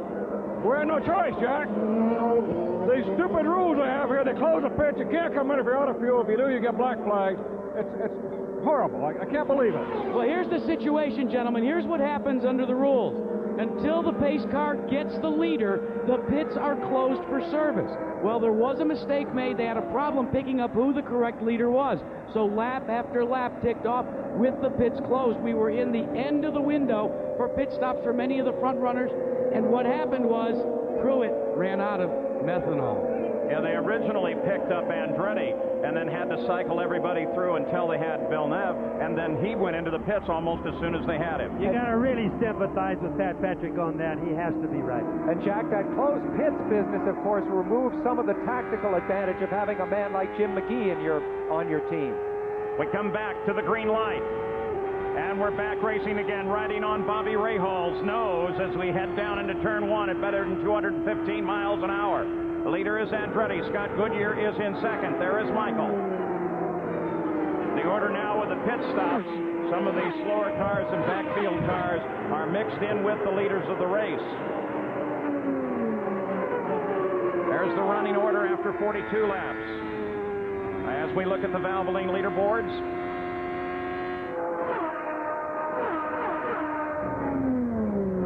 also, let's keep in mind, Paul, that these guys have been watching weather. We're getting a lot of sunshine. They're changing their plans. When they see sunshine, the clouds breaking up, the team start going into 500-mile plan mode for their pit stops, etc., instead of a scared half-a-lap race. The car directly in front of Michael Andretti, the car in the lead of this group, is Teo Fabi. He's running 11th, in position to be going down a lap to the leader, Michael Andretti. Teo Fabi on the left. Andretti is 5 seconds ahead of the second place car of Scott Goodyear, and then Jacques Villeneuve is just a little bit back, about 2 seconds back from Goodyear. Fourth place is now Ribeiro, then Guzman, Bosell, Johansson, and Sullivan. You see Michael Andretti's stats. Of course, the one stat that never really comes up is the unlucky times that the whole Andretti family has had here at this track. You wonder now, perhaps with Mario out of competition, you see Scott Goodyear coming by Hiro Matsushita there, if maybe Mario took that bad luck with him and there's a chance for Michael to win here today. Certainly he's doing great so far. Okay, clarification of a report coming from race control.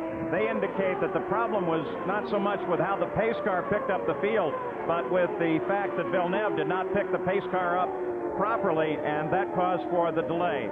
There is Jacques Villeneuve. He runs in third place right now. Actually, that pit stop problem didn't really cost him that much. It was under the yellow, and he was terrific getting the clutch in, getting the car started again. Yeah, it really didn't hurt anything, Sam, but it certainly did hurt the Pat Patrick car. Good presence of mind for the young Canadian. Before the pits were closed, this is what Jack was talking about. When the yellow flag came out, certain crew chiefs, certainly Jim McGee among those, would call their cars to dive into the pits. Andre Ribeiro there, he currently runs in 4th place in the 31 car. The second of the Honda-powered cars here, the fastest rookie in the field. Yellow, blue, and red, the colors. Very likable young man. Ribeiro, of course, had the accident in practice the day before qualifying, shook him up. You see him on Davy Jones making a move inside of Matsuda. Davy Jones in the red car, he would have been down at the Charlotte 600 after this race. That was his plan, to try to do both races the way John Andretti did last year, but he crashed his Winston Cup car. If everybody notices that the cars go down the straightaway, they seem to be about the same speed. They're picking up draft. And then when you get to the end of the straightaway is where the cars pull out and do their passing. And sometimes when you have two cars there, it's really a good draft to get. So Ribeiro still on the move. We'll keep an eye on him as he runs in 4th place. Way out there, Paul. Ari got way high. He's slowing. Almost crash out there. He was in the gray stuff. Only experience kept him going. Look how much slower he's going after that scare. So he gathers the car back under him and tries to get her back under operation. The question was for a moment there, everybody's so concerned about the engine on these cars. Was it the engine? Here comes Raul Boesel into the pits. He's answering a black flag for a stop-and-go penalty. He ran over a hose on the way out of his pit stop. So Boesel has now answered that black flag. Leader is still Michael Andretti. There he is. Jack Arute. Well, Paul, this is Buddy Lazier, who is the 3rd member of Team Menard. Buddy, what dropped you out of the race? Well, the car was really fantastic. We were able to pass a lot of people. Our fuel pressure dropped down to about 10. And it was, we were running 7,000 RPMs, and it was dropping in RPM. But for the first 5 or 10 laps, it felt really good. It's the best car I've ever been in. It's so exciting, and to have it in with a bad fuel pump it gets you right here. Gentlemen, remember, this team has experienced fuel pump problems all month. That's one of the things that they worked on since they qualified on the pole position. They refashioned fuel pumps. This does not look good for the team if this early one of the members has had a fuel pump problem.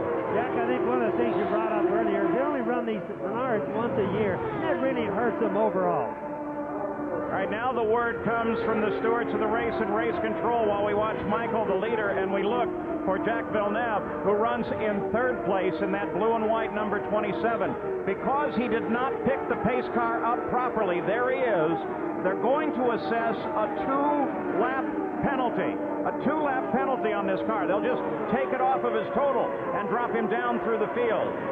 Well, that's got to be a disastrous thing. I'll guarantee you, Barry Green is going to really worry about this one. This is a serious penalty. So Andretti leads, Goodyear 2nd. With that penalty, Ribeiro moves up into 3rd. Now here's a look at them trying to get Villeneuve about 10 minutes ago behind the pace car. Now that's Villeneuve on the outside of the pace car. He went by the pace car. Now he's coming back to it. So far, he hasn't broken any rules. And the move of not following those orders precisely cost him 2 laps in the race, and he has dropped well down in the field. In fact, out of the top 20. So Jacques Villeneuve with a tremendous penalty. They haven't assessed one like that in several years in Indianapolis. Now he runs in 24th position. The leader of the race is Michael Andretti. We'll return with more of the Indianapolis 500 after this message and a word from our ABC stations.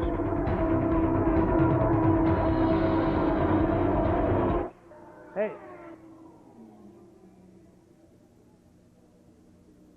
Okay, Bob and you guys down the pits, Villeneuve did not.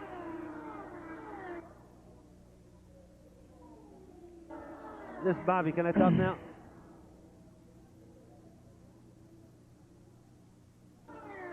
that was not a friction. That was not a rules infraction from Villeneuve. He passed the car and came right back, so we showed the wrong one, maybe. Okay, but what I'm trying to tell you was I mistakenly then announced that wasn't a rule infraction.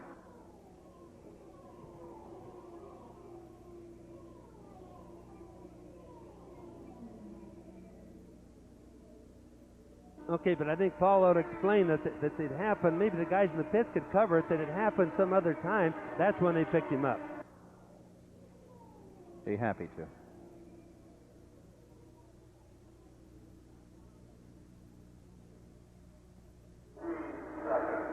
Good situation. That's good.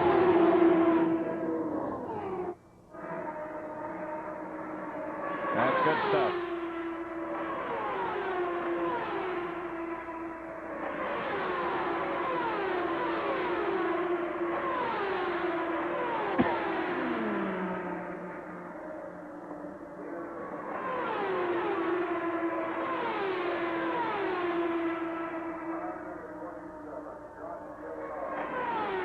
Jack, maybe you or Gary or Jerry could find a story on that thing with Villeneuve. It just totally put him out of the race.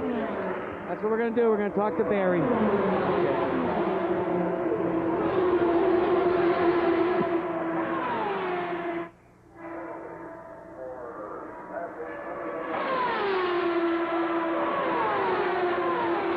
Okay, yeah, you want us to go back there in a minute?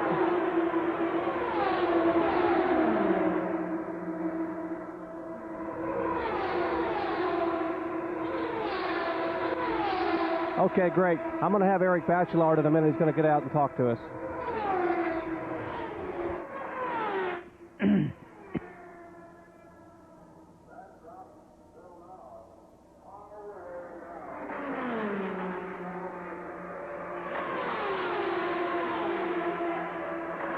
We did Bachelard. Jerry, we did Bachelard when you were back at the hospital. Okay. Well, he went back in the race, and now he's going to park it. So you don't want to talk to him again? Okay. He's been back out there looking. They're probably having to park it now. Gotcha.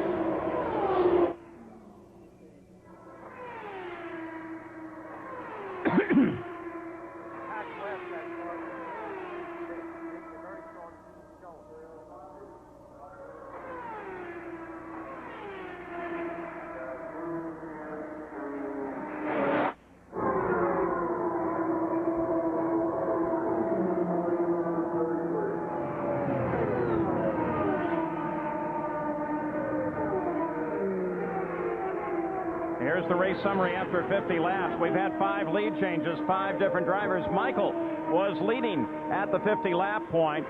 2 caution periods totaling 17 laps, including that accident that involved 6 different cars on the start of the race. And very shortly, we should be able to give you a further update on driver Stan Fox, who was transported to Methodist Hospital of Indiana from the Track Medical Center here.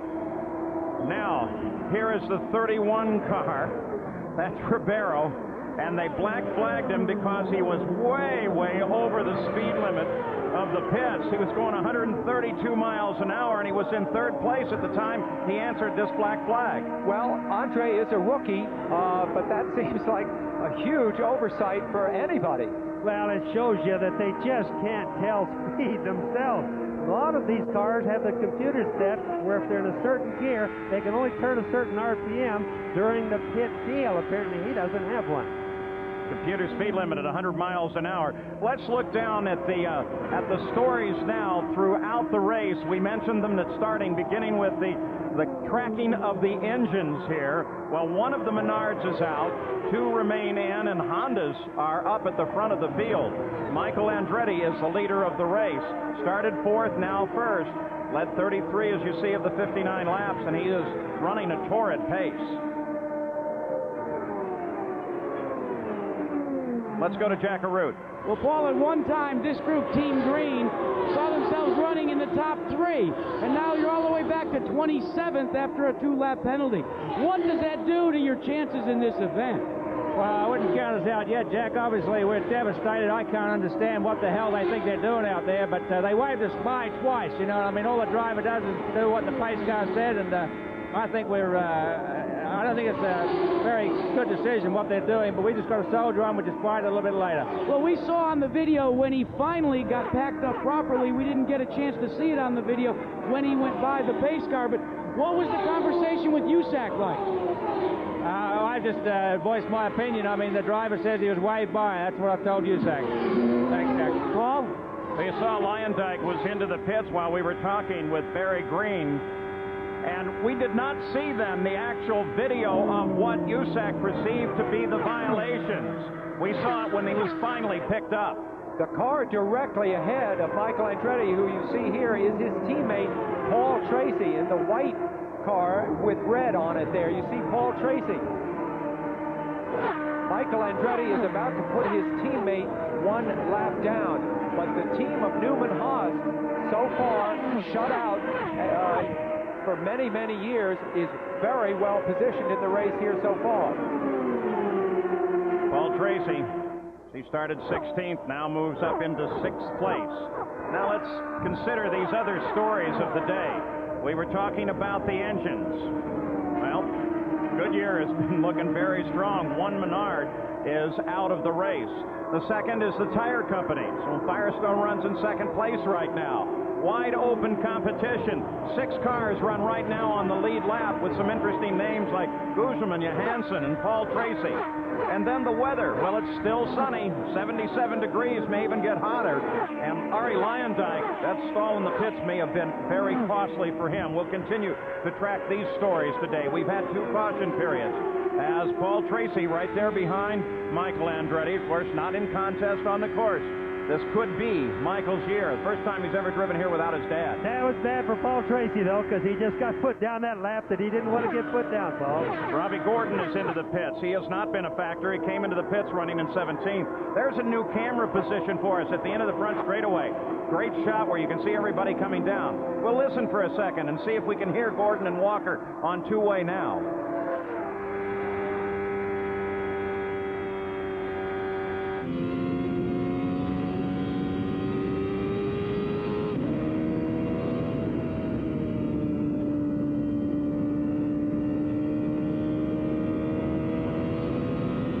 Coming out of the pits, going on to the back straightaway. Apparently everything nice and smooth. No two-way communications between the two.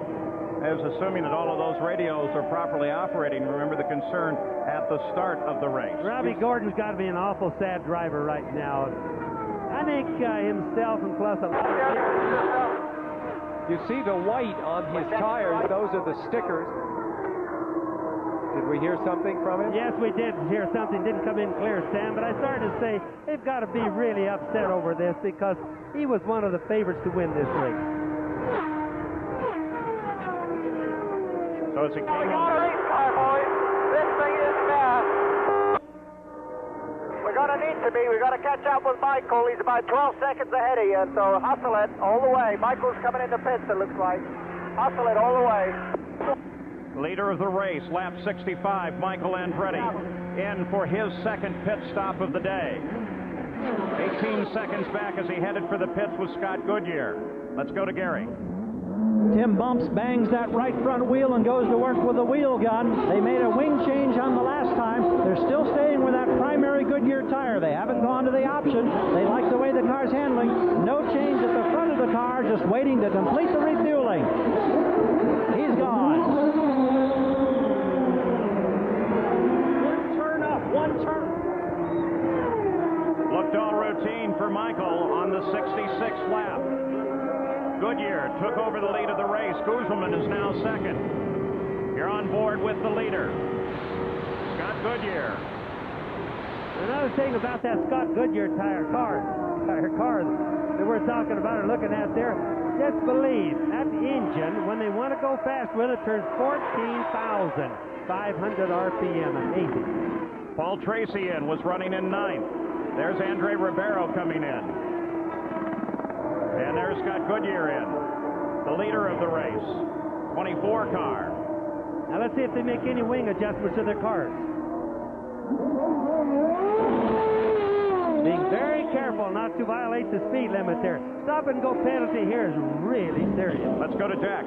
So far, gentlemen, they have made no chassis adjustments to this car. Now they're going to change to one full turn in the right side wing in 14.9. But the most incredible fact is when you start to log in pit stops, the car that is having the worst fuel economy, Arie Luyendyk in the V6 Menard. The best is the Honda, Gary Gerald. Jack, we saw no changes on Michael Andretti's stop, but for his teammate Paul Tracy, who's been battling his way forward in the field, they went up one full turn on the right front wing. We'll see if his car handles any better now. And again, that right front wing going up on it is to make the front end hold better. I keep telling people so they can follow the adjustments of the cars. With that Scott Goodyear stop, Mauricio Guzman becomes the 153rd driver to lead at Indianapolis.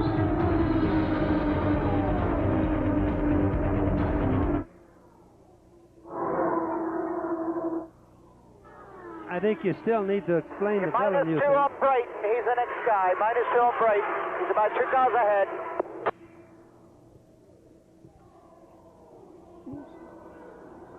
Paul, a reminder, you still need to explain the Villeneuve thing. Get that chair. Okay. I did. Oh, did you get that? I'm sorry. I did, Bobby. All right, I'm sorry. First mistake I ever made. I know that, and No, I'm very, very loose, guys. I'm loose. Pessoal, conheço você, é um leão, você vai ter muita força já para a prova de Milwaukee, enquanto que Maurício Gugelmin é o líder aqui em Indianápolis. O que a gente pode esperar da Penske agora nessas próximas etapas? Olha, can you decipher what they're saying for us, Mr. Goodrich? 75 to 77.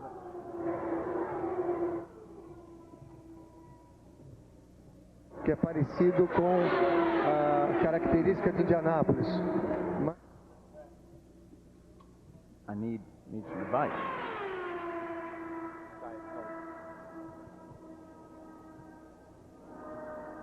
Oh, Mel, if you want anything here on what the Goodyear strategy is with their teams. Yes. All right, clear down to 14th. We're on the, got a whole bunch on the same lap here according to the scoreboard. Acabou de fazer pit stop, Emerson. Emerson, Michael Andretti vem.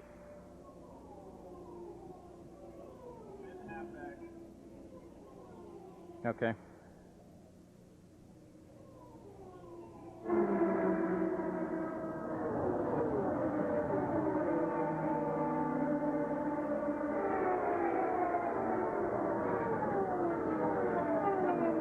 He's coming by me now. That will cost him.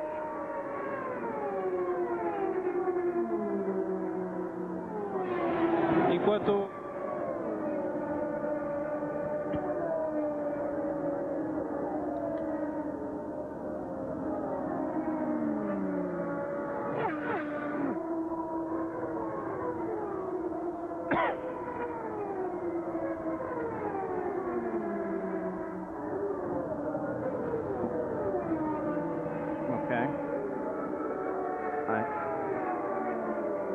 That's a good idea.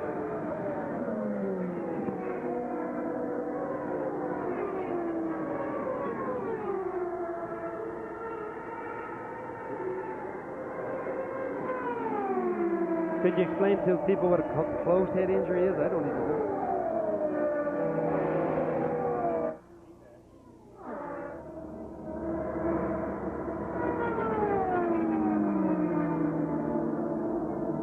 Back at Indianapolis, Mauricio Guzman is the leader of the race, the Brazilian. He made his last and only pit stop on lap 42. He should be due in shortly, but now he adds his name to race leaders at Indianapolis. Bobby Rahal was running back just out of the top 10 when he came in for what should have been a routine stop, watching the pit speed limit, looking to find his pit here, and this happened. Oh, wrong pit. Well, that was a costly mistake for him. Now he's got to go slow, completely to the pit, get out on the racetrack, get back up to speed, and still do this again, so that was costly. So while we watch the leader, Mauricio Guzman, we have an official update on Stan Fox. He is still unconscious. He is at Methodist Hospital of Indiana. The report is he has a closed head injury, and he is in surgery. Now, Jerry Punch, a closed head injury. What are we talking about?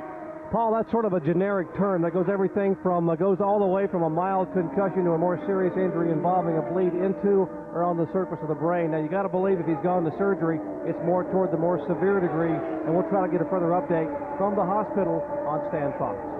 Gary Bunch, of course, is a medical doctor, can help us with some of those things. Stan Fox is listed in serious condition at Methodist Hospital of Indiana.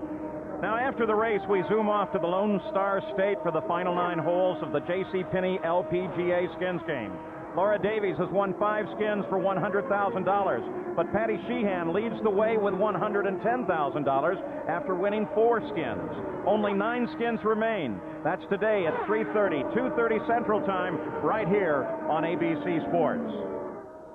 Now, while we have a Brazilian in the lead, you can imagine how crazy they're going in Brazil. Let's listen in on the Brazilian television coverage. Eu vi várias vezes, inclusive eu estava junto com o Roger e a gente tocou o replay para ver o que aconteceu e realmente ele perdeu a aderência da traseira. Eu acho que ele estava muito baixo na curva e deu o que a gente chama de overcorrect. Ele corrigiu o carro demais, o carro virou praticamente a 90 graus contra o muro e bateu um impacto violento. Realmente foi terrível o impacto. Como é que acontece, Emerson? Eu nunca vi aquela imagem depois de 92, quando a segurança na Índia aumentou muito. Aquela imagem da parte da frente do carro sair, ele ficar com as pernas praticamente não colocadas. So with Emerson Fittipaldi as the analyst, in Portuguese, the transmission down to Brazil. Announcers are, by the way, with us throughout the year. Some fairly fun guys, too. Yeah, remember that Mauricio is a big hero down in Brazil. He appears in ads for, I think, poultry stuff, the chicken business. His father's a timber merchant and an antique dealer. He's been famous down there for a long time. Michael Andretti makes his move as Guzman heads for the pits, and Michael Andretti goes for the lead of the race once again. Mauricio Guzman makes his second stop of the day, and Michael Andretti assumes the lead. He was closing quickly on Guzman as he slowed down, and then Andretti came into the pits as well. Now, Andretti last made a stop just 10 laps ago, so this stop for Andretti is not routine. Guzman's stop is. Here's the Andretti stop. We're under the green. Michael, when Guzman slowed down, you saw him get out a little bit there, and he reported that he touched the wall, so he headed right down into the pits. That won't make Michael too happy. He's going to be screaming about that, saying that Guzman caused him to do that. And I don't know which side is right on that one. Remember at Miami earlier in the year when Michael rode for several laps after contact with the wall and another car? Here's Michael in the pits still. They're really looking it over. Obviously. Jacques Villeneuve comes into the pits. Of course, he has not been a factor since that 2-lap penalty. He dropped down to 27th, now runs 19th as he came in on this stop. They're still working on Michael's car. He's obviously told him that it didn't feel good after he touched the wall. Of course, we don't know exactly how hard he hit the wall, but it meant something because Michael has a super good feel for things like that. Villeneuve back into the fight. The terrible Andretti luck. Michael Andretti climbs out. Many thought this was his best chance ever. Well, and Michael Andretti's out of the car. I think this is sad for everybody. I mean, you just really know. He's really controlled this race, really been quick, and we all thought he might win this one. He was driving just the kind of conservative race. Let's go to Gary. Michael Andretti has come over the wall. We believe that it was a rear wishbone. We have the video contact where he was trying to get around, we believe, Guzman, and apparently got the rear up there. They believe it's a bent suspension. As soon as he gets the helmet off, he's huddled with Tim Bumps, his crew chief, his engineer, Peter Gibbons, his wife, Sandy, is there, and we'll try to get a comment. Boy, we thought maybe the Andretti jinx would be passed. But apparently that's not the case, Paul. Let's take a look at that replay.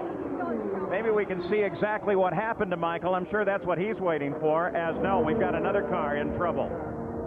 And the yellow comes out. Sharp. Now here is Michael Andretti. Yeah, that's not a brush. That's a solid hit. So as we come back to live coverage, that is Scott Sharp that you saw just get into the wall just before we ran Michael's replay for you, and the yellow light is out. This is the third caution period of the day. Scott Sharp obviously okay. His rescuers are right there. Let's go back to Gary Gerald. The helmet has come off, and Michael, I don't know what to say. Every race this year, you've been a leader. What happened in this situation? I guess Mauricio was coming into the pits because he slowed down, and I had to run, and I went to the outside because I didn't want to hit him, and it's like ice, and I hit the wall. How had the car been performing up to that point? Beautiful. Best I've ever had here. The car was great. Was this your best chance to win the 500? One of them. One of them. The story in the eyes tell you so much. That's what happened when a car gets out of the groove. Now you can watch right here. He's coming out. He's out of the black, what we call the groove. He's in the gray. The car just doesn't have as much adhesion. His tires probably aren't very new, and boom, look at the right front. Hit the wall fairly hard, even though it didn't bend anything that's obvious to us. All right, now, here's another view. That's Gugelmin as he was trying to... Well, no, actually, Gugelmin was way down low there, and there you saw Michael as he came up, brushed the wall, hit it hard enough to do damage and to take him out of the race. But what happens in a deal like that, Paul, is that shot really started way back in the short chute because of the speeds that we have. So Michael got out into the gray and just couldn't get it back down into the black. What all this does is gives Scott Goodyear the lead, moves Gugelmin to second, and Paul Tracy to third. This was Scott Sharp's situation. Same place on the track coming off of the fourth turn. You know, that could also mean that there's some fluids down there, Paul. We should think about that, too. You know, a little water, oil spillage that you can't see. Well, you heard Michael say it was very, very slick there. You saw that Scott Sharp was okay. But we'll keep an eye on that section of the track as the United States Auto Club officials are. And we're under the third yellow, the third caution period of the day, with Goodyear as the leader.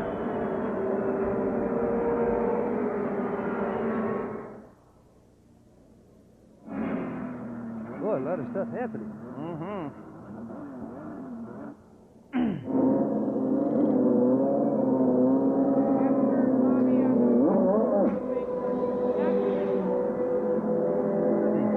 What's this? Goodyear stalled Goodyear it. just stalled it. And now the air hose is going crazy. They lost an air hose. This is not good. Act like they're all on vacation right there. Another part-time crew. And we've had a lot of that today. You have the drivers that aren't regulars, Bobby. Yeah. Ari had it. He has it. Ari's got bad problems, though. That wasn't Ari. In all honesty, Paul, his computer's not working down low. They got a lot of problems with Menard cars. They still say they're not getting full boost. They're at about 53.5. Thanks, Jack. Pit guys, are we okay? Anything we should help you with? I think we're all right, Paulie. Gotcha.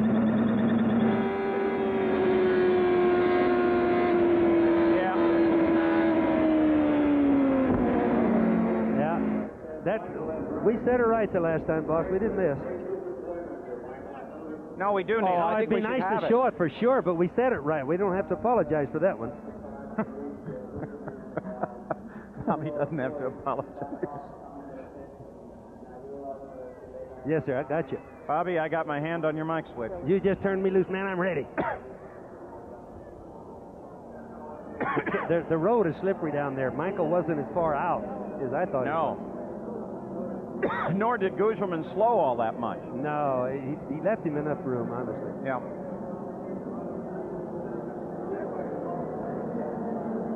Okay.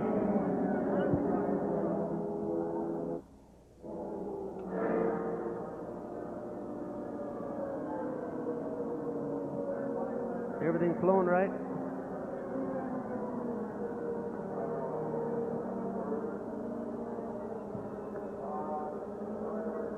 Okay.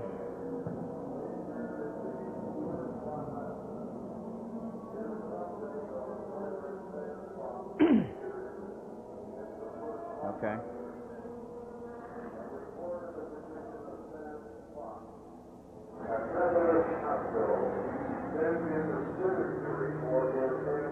back at Indianapolis under yellow. Here's a replay of what got Michael Andretti in trouble. That's Mauricio Gugelmin just ahead as they come across the short chute at the north end. Now watch Gugelmin went to the left. He's plenty low.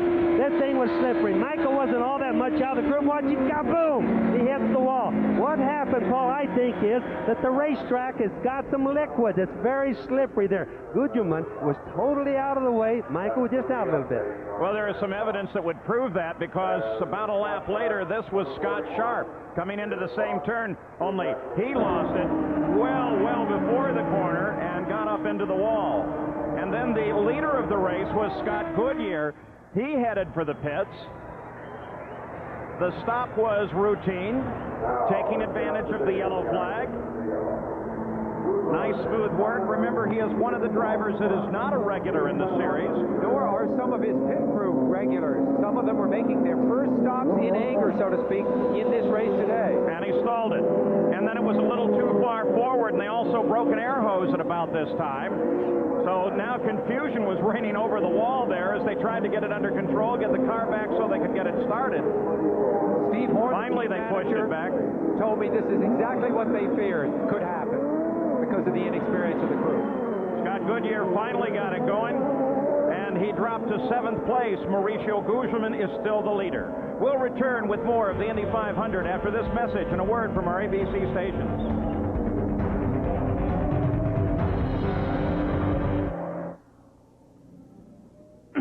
You bet. You bet. Hey, guys, the reason that the leader came in was because he was having a great deal of difficulty in traffic. Which leader, Jack? Goodyear. Goodyear, okay. All right, and it also allowed them to get back in sequence for pit stops, because they had gone out of sequence with their green flag stop, because they are getting the best fuel mileage so far. And he got a wing adjustment, right? Right. He took a half turn in on the front, right across the Bob, front. let's do that with Jack. Bob. Jack, he was pushing, so he got a little wing. Let's do this report with Jack, Bob. Thank you. Yeah. Got an audio on... Do you want to talk to Steve Horn? I mean, I can do that. Let's do that.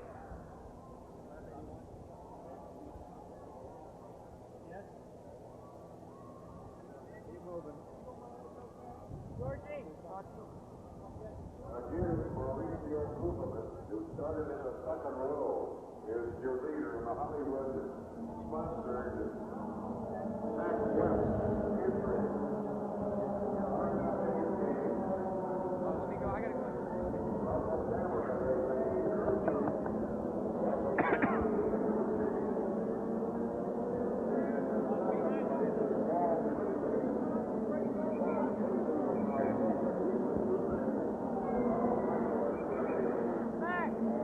Hey, Bobby, when Jack talks about the fuel mileage from Goodyear, I may want to add a comment on Gugelmin. I may want to beg to differ on who has the best fuel mileage here.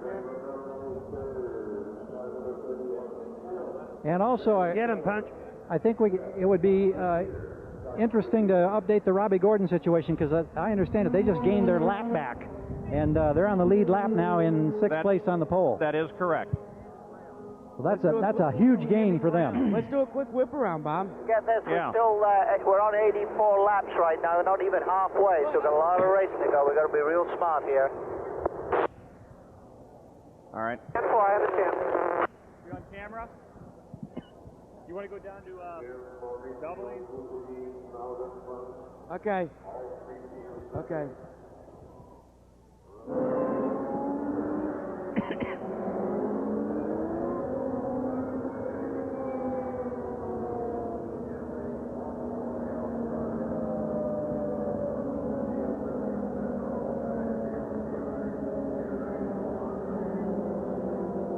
We're in the leader's pit. Scott Goodyear and Steve Horn calls the shots for this team. Steve, you brought the leader in out of sequence. Why? We wanted to make a little handling change on the car. Scott says the track's pretty slippery today, a lot of rubber out there. So we thought it was an opportune time to make a handling change. The car was getting held up a little bit in traffic.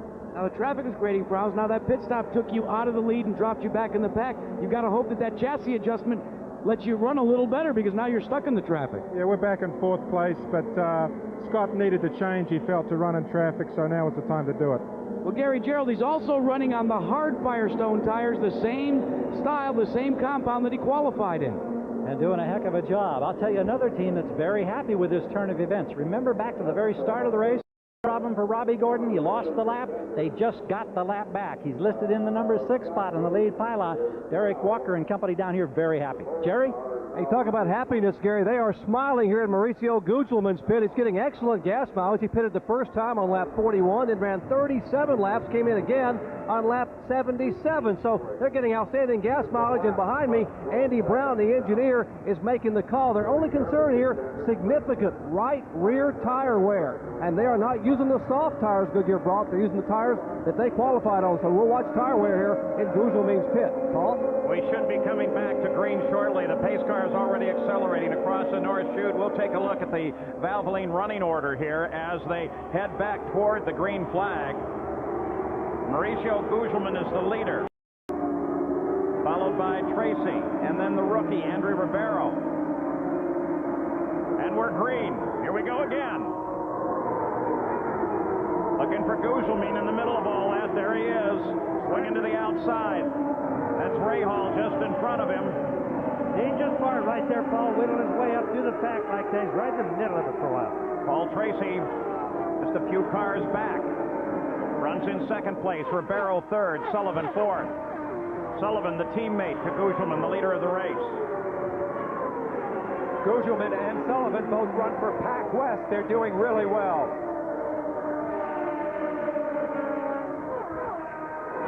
Black flag will be displayed to car 33. That's Teo Fabi, exceeding the pit speed limit. They'll bring him in for a stop-and-go penalty. Update on Paul Tracy. Here's Gary. Paul, the crew is laid out. They're waving him on pit road. They believe that he's got a tire puncture as they came green. He's running in 2nd place. This is a huge, huge disappointment. We wait with the team here on pit road. Tracy peeled off, is on the pit road right now, Gary. There he is. He comes into the stop. They'll change, of course, all 4. We were told they believed it was on the rear. Oh, costly, costly stop now. Of course, they top off with fuel. They're holding him, holding him. They're making a wicker bill change on the rear wing. It's complete. He's gone. How many spaces did he lose on the racetrack? That's going to be the key. Well, he dropped down to 9th place as he headed out. He'll drop further as he comes back up to speed. And there is Johansson, loses it.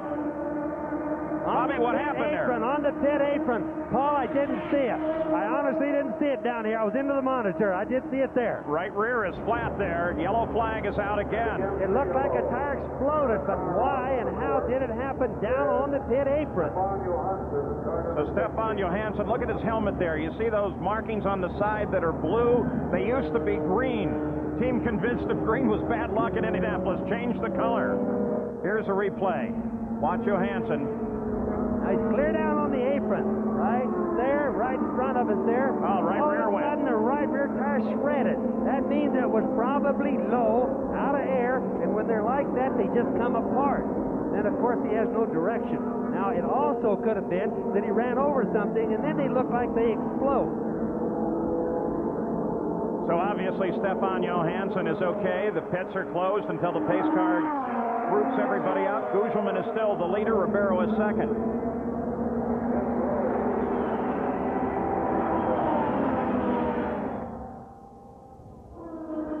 Hey guys, check your monitors. I told Goodrich. I think on that restart and with that quick yellow, Villeneuve has gotten 1 of his 2 laps back. Check your scoring. Who's that, Jack? Villeneuve. Still 20th. Yeah, but is he 1 lap down now? 2 laps or 2? down. Still being scored 2 down, Jack. Okay. Thank you, though, Jack. Yeah, Bobby had that problem before he got there. Pieces, leads. Bob, I'm still in the vicinity of Leo Mel if you want any kind of an update with him coming out of the tire piece.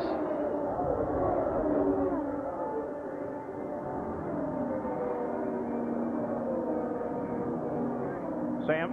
It's Sam's piece, right? Right.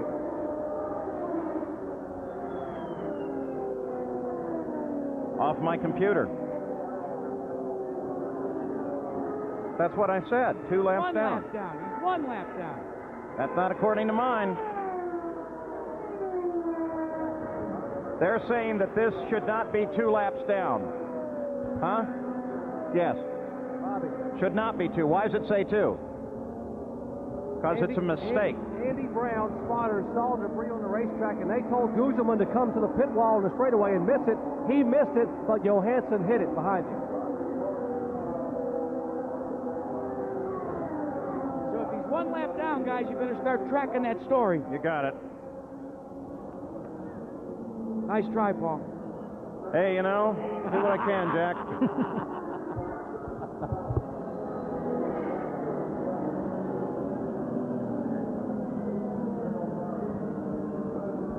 Bobby, you want to get that from Andy Brown?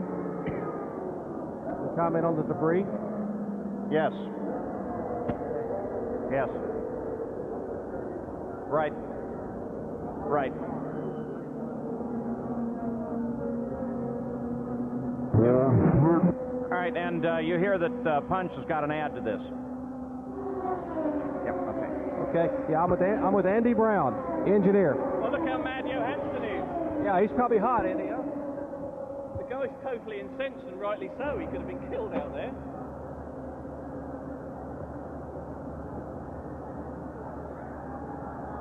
Understood. Do you want to put ring in? Whoa. Wasn't Johansson there? All right. Well, it sure looks like. Looks like it to me. Sure looks like it to me. I think it is, Bob. Yeah.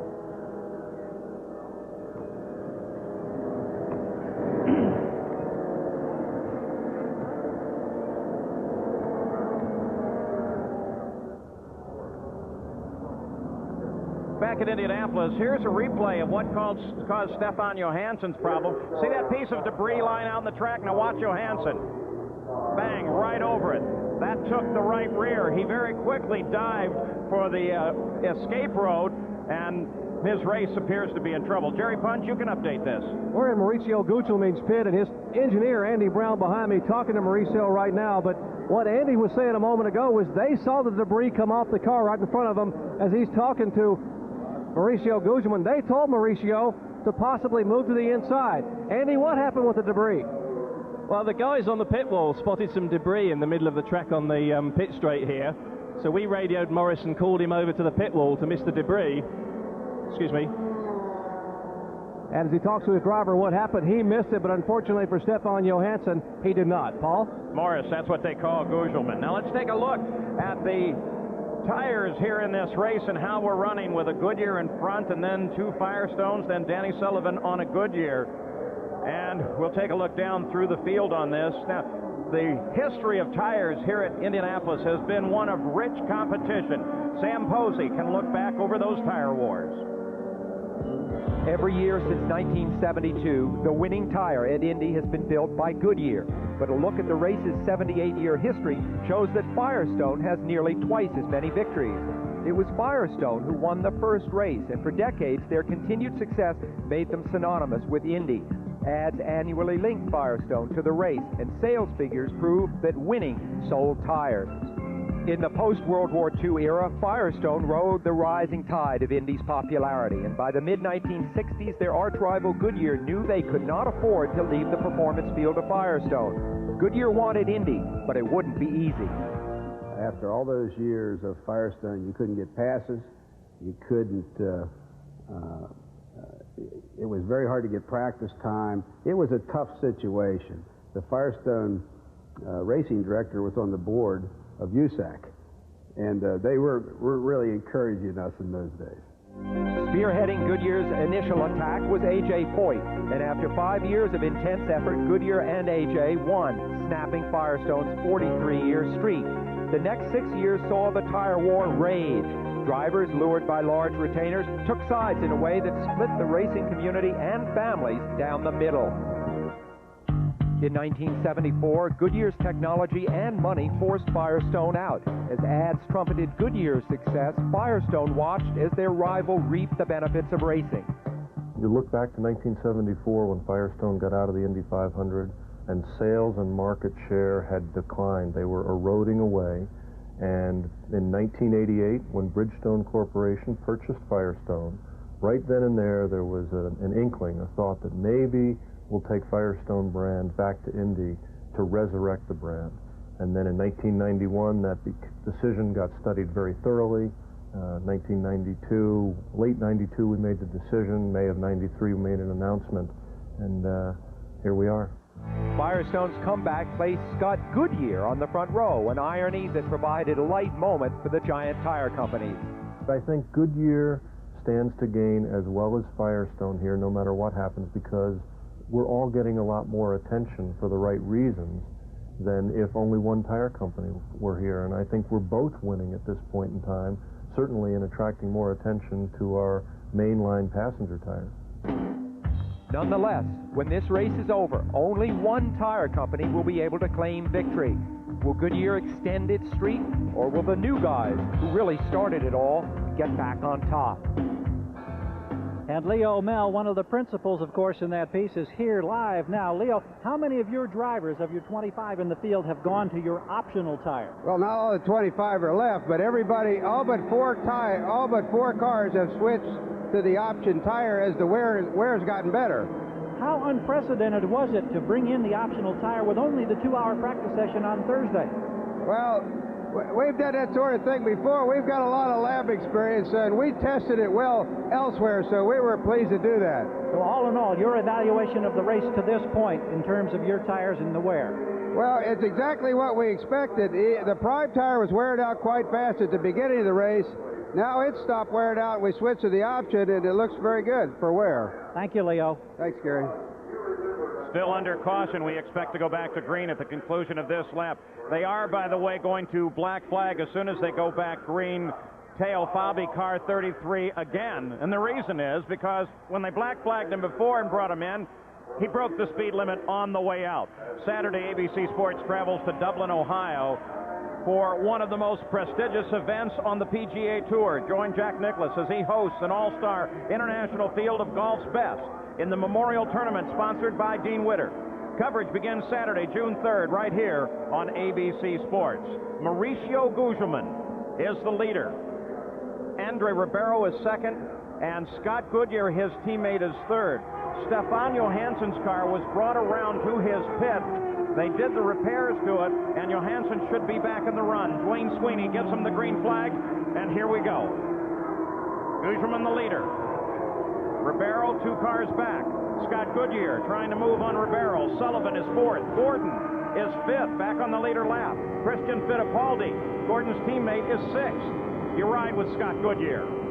We talked about expecting the unexpected, and certainly here we have a second-year man in the lead. Gugelmin, Ribeiro, a rookie following him, and they're both in good shape.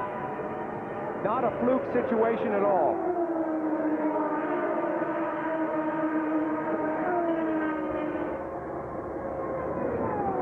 Goodyear tries to reel in Ribeiro. 105 laps to go. That means that in 6 laps, this will become an official race. That is, if the skies would open up, and that doesn't seem possible at the moment, but should the weather affect the run, once they've crossed the 101st lap, it is an official race, and a winner can be declared. Amazing, because the drivers went to bed last night amid thunderstorms and woke up with it still raining at about 5 o'clock this morning. And as you guys know, I can see all the way to Terre Haute, and I don't see any bad weather, so that's good news for all of us.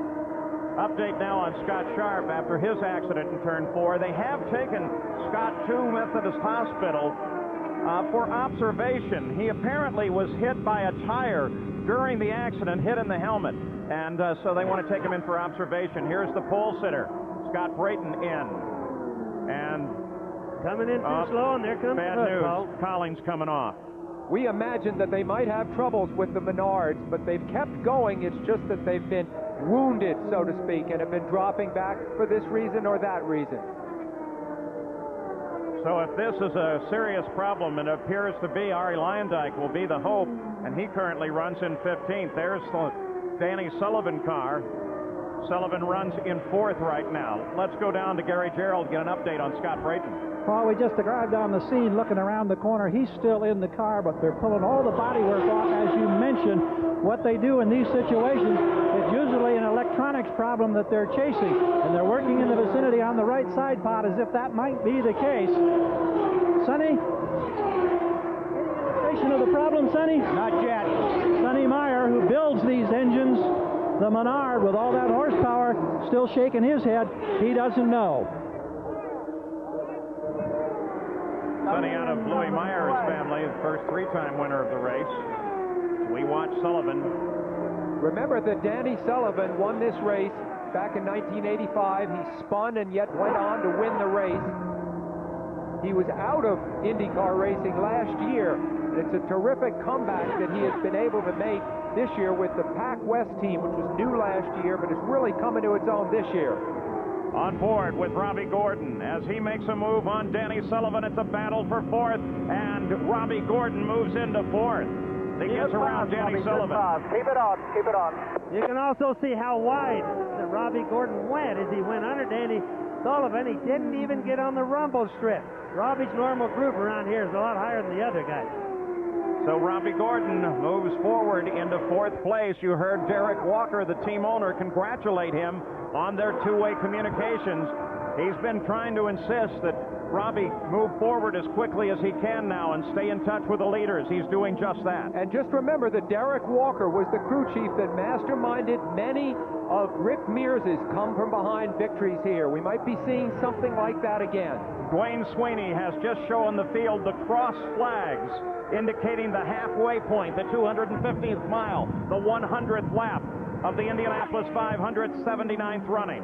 Gugelman is the leader. Robbie Gordon's really on the move. As he comes through three, I noticed he just pulled Danny Sullivan by quite a bit. So he's probably be getting his car handling a lot better. He's definitely moving faster, Paul. Andrew Ribeiro runs in second, Scott Goodyear third, then Robbie Gordon. There he is. Gordon looking so very strong now. Gordon won at Phoenix just 8 weeks ago. That was his first Indy.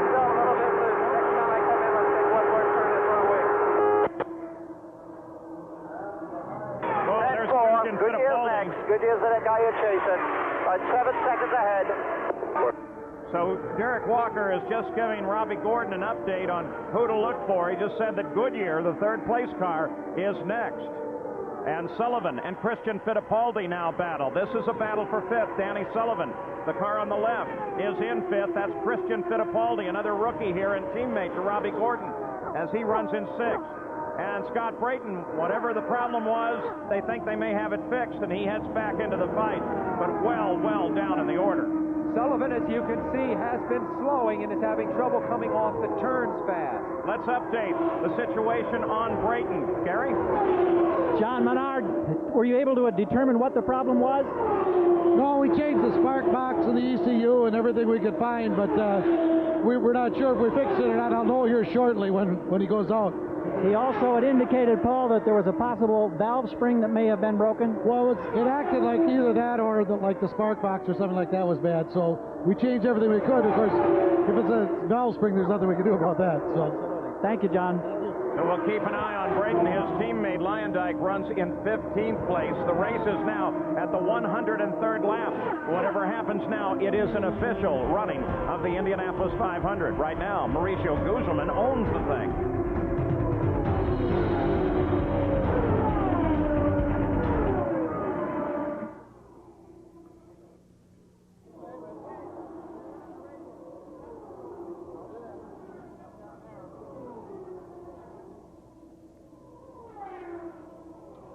Is that pacing better for you, Bob?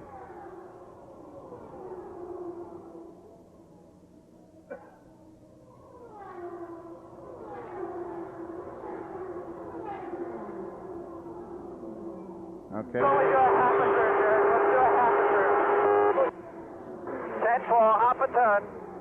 You know, I don't know about you guys, but I can only understand Derek Walker. Does anybody understand Robbie Gordon on the radio? Is starting to show high water temperatures. They're getting concerned about it. They're going to check when he's in the window to come in for his pit stop. Let's do that, Jack. Bob? And no, Bobby, I'm never sure if you hear me on one side or the other. We're going to. I think that's a great idea. Bobby, I agree with you. I'm having trouble too, but I hear Derek clearly. Okay. Exactly. You couldn't understand the first transmissions from the moon either, Bobby. Yeah, I did, clearly. How do you know I couldn't understand that? Well, yeah. Albuquerque talk, I don't understand. Oh, I forgot. There are the people on the moon are your fans too, right? Something about a small step for somebody.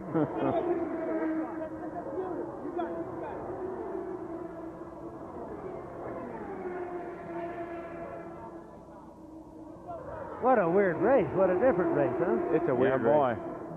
Man, I mean, Robbie Gordon way down, now he's racing. Okay. And then don't forget me. I tell you who else coming up pretty good troops is Ray Hall. You know, he's had a pretty bad kick a couple of times here.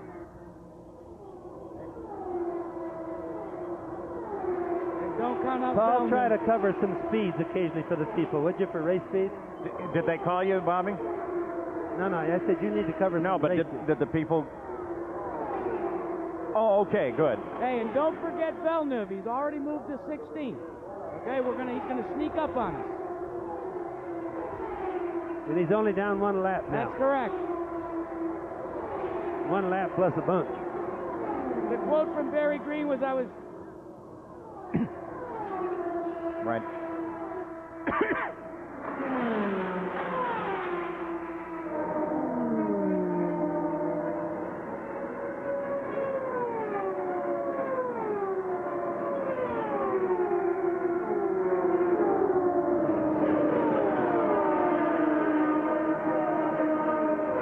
Here's the Valvoline race summary after 100 laps. Mauricio Gugelmin was the leader. The average speed well down off a record owing to the caution. 5 different leaders, 9 lead changes.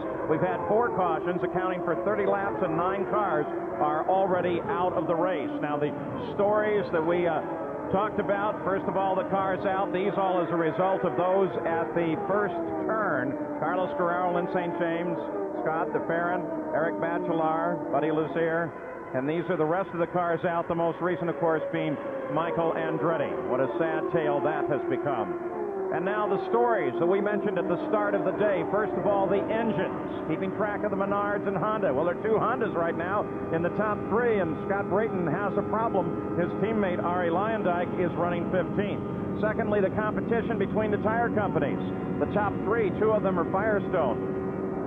Then the wide open competition. Well, 5 different leaders, 9 changes, and some very unusual names. We've seen some second-year drivers in the top of the order. The weather remains just perfect for racing. And the pit strategy, well, Michael Andretti hit the pits. That took him out. And to add one more story, it's a field day for Brazil with Brazilians 1st, 2nd, and 5th right now.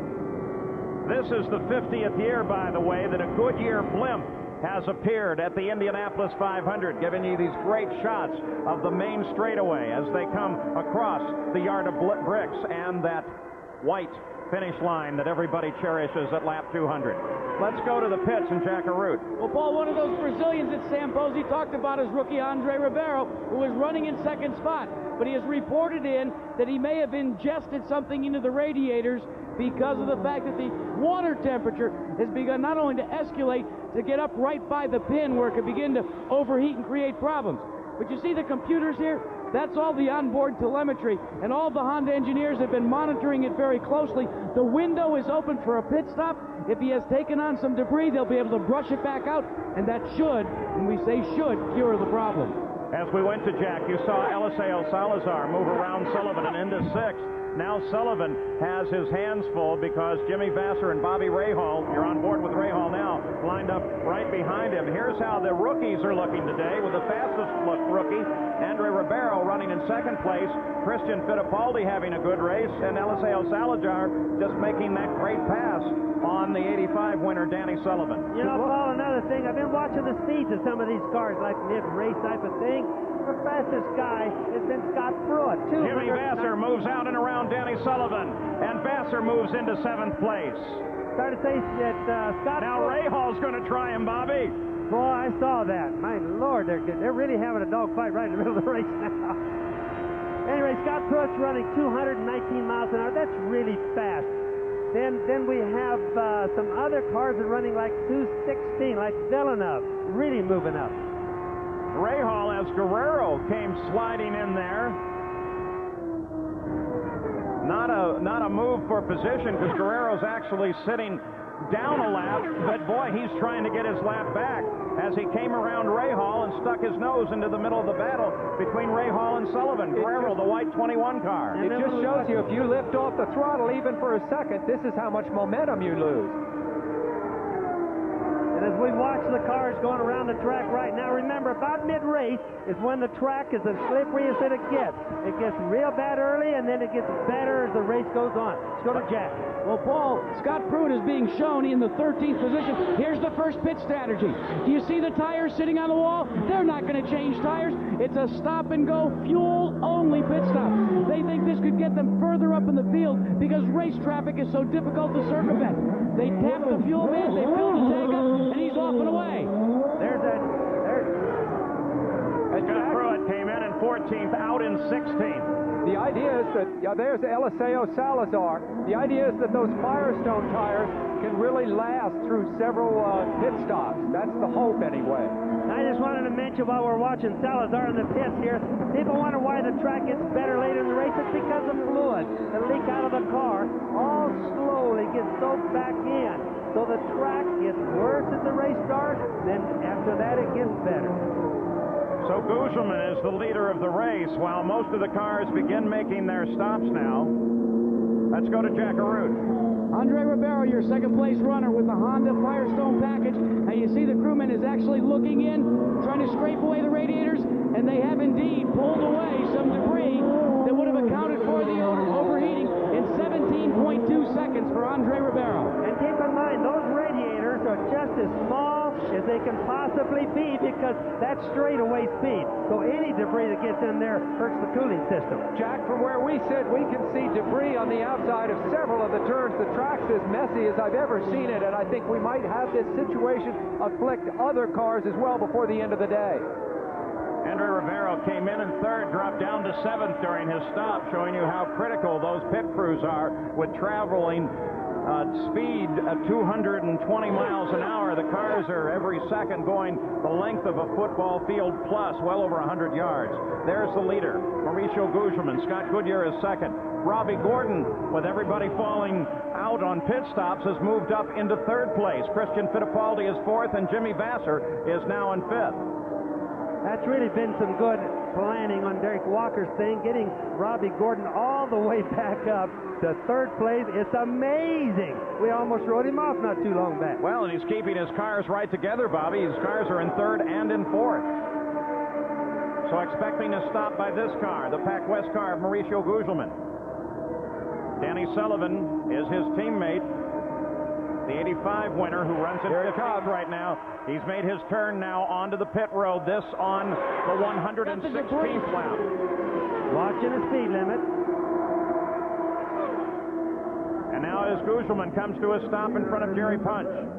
You heard Leo Mel say that all but 4 cars have switched to the backup tire.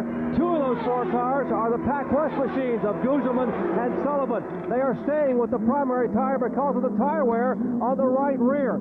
Excellent fuel mileage. They have changed 4 tires. They finished the fueling. He is down and away. 15.2 seconds for the Brazilian on his pit stop.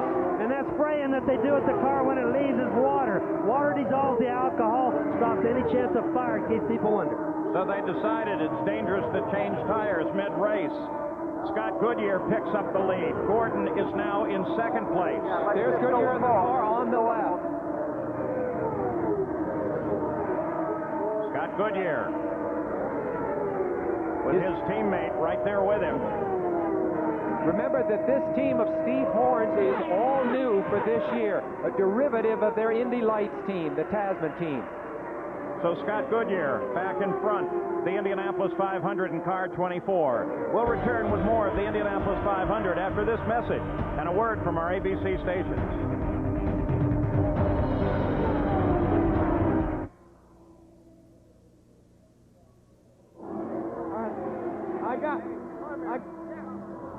I got the debris that they took out. You got a stick, Jack? No, the funny part is, doesn't Ribeiro have Ruffles potato chips as a sponsor? Yes. Look at this. Well, I'm looking at a line cut, but Yeah, I'm assuming. it's a Ruffles bag. Got Gordon coming in now. Cool. You got to show that, Jack. You got to do that. I mean, talk about irony. We got second place. We got the leader coming in. Nothing. Fine. You okay? Yeah, good. Bobby, you okay? Yeah, I'm fine. Thank you.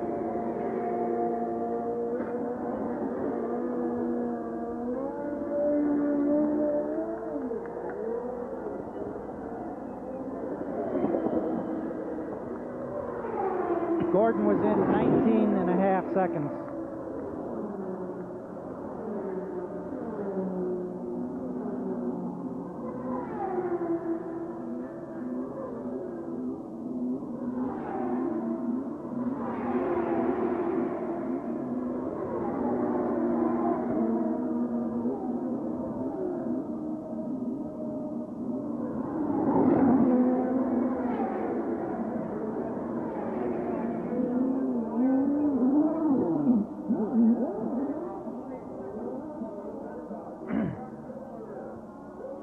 And they had to because it took all the fuel, but also they had to clean a lot of debris out. There's a lot of trash. Yeah, you can see it up in all the corners. No debris out of Gordon's radiators. Well, when you get those two cars together, I can't tell them apart on my screen. You still want to do this thing on Ribeiro? It's kind of old news now. Right. You still want to do the Ribeiro debris? It's kind of old news now. Especially since he came back in. It's maybe old news, but it's kind of unique that it was. Yep.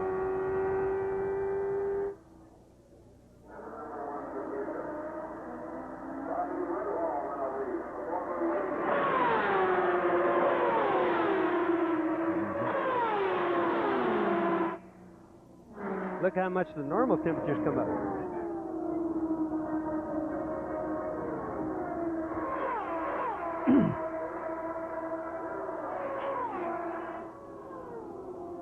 We're back live at Indianapolis. The temperature 78 degrees, but look down at the bottom at the track temperature, 120 degrees. That doesn't help the grip at all, and the winds out of the south at 21 miles an hour have been blowing quite a bit of debris onto the racetrack, pieces of paper and the like.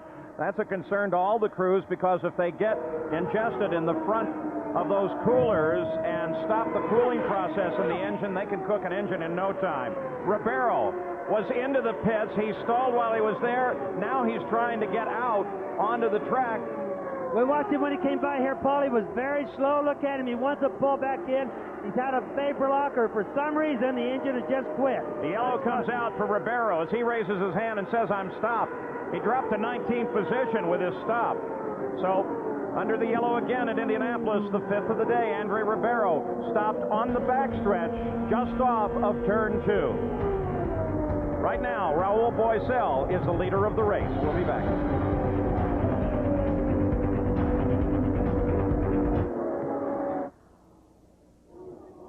Well, it's going to link in with him dropping out. No, it doesn't. It doesn't matter anymore. I agree. Besides, you didn't see him, Bobby, and I turned your mic off. Listen, don't forget we reported that he had overheating problems. Now they're saying on the computer that the engine just shut off. Yeah. Okay. Yeah, the poor guy, he didn't know whether to keep going or whether to stop. You can just see, you know, it's so far around, who knows?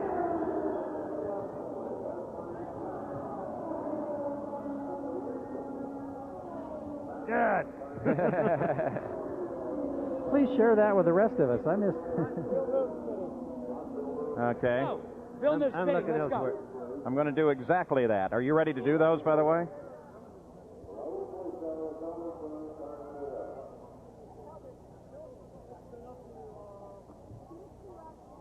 Okay. No, we haven't.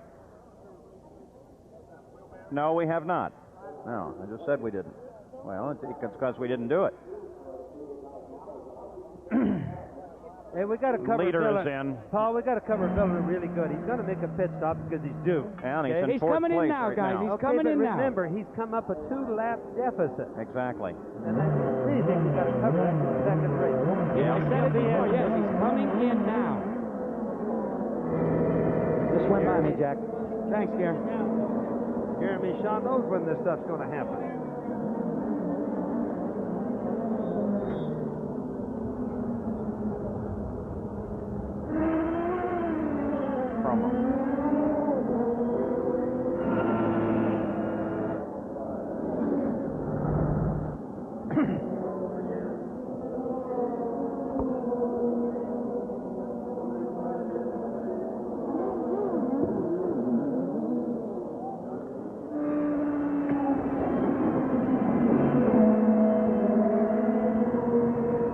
Who's had the fastest lap of the race? Out of curiosity. We don't track that anymore. Oh, okay. It looks to me, though, like Villeneuve is the only one over 220. I was wondering. That's just glancing through, but it looks to be right. Most of them are at 219 and a half. Ironically, Pruitt's been one of the fastest. Yeah. Okay.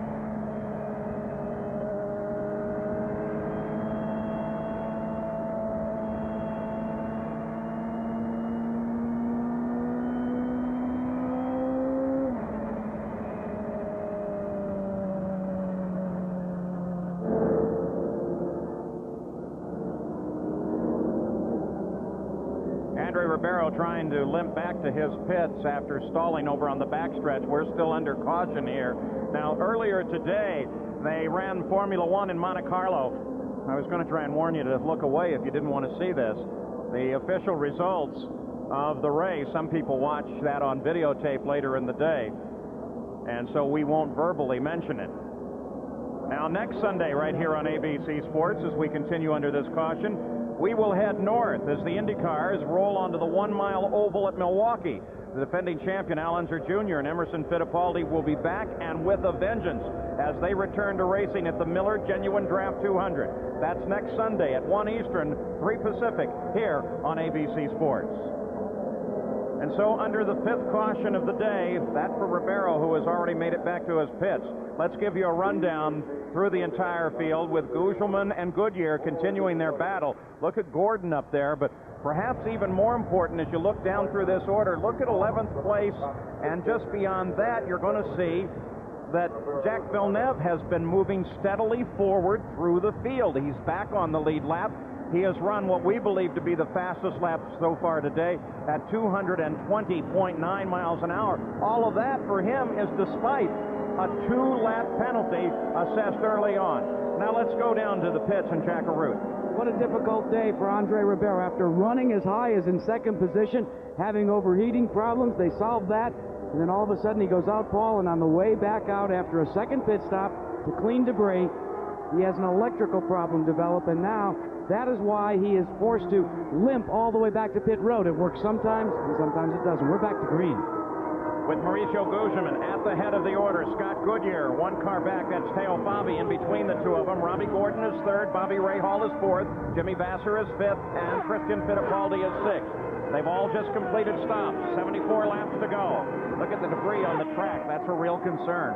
Gugelmin on the left of your screen. Remember, he's a Formula One veteran. He was never able to win there. Very happy to make the transition over to IndyCars. This is the best race that he has had so far since he came to IndyCar racing. Now, your weather guy's going to give you another update. The weather looks good. I don't think it can rain for the rest of the race. That would be great news for everybody here, if it's right. If you're not the typical weatherman, Bobby. Albuquerque weatherman is always right. So Gugelmin has now completed 3 pit stops thus far in the race. He should be able to finish with just 3 more, depending on the yellows.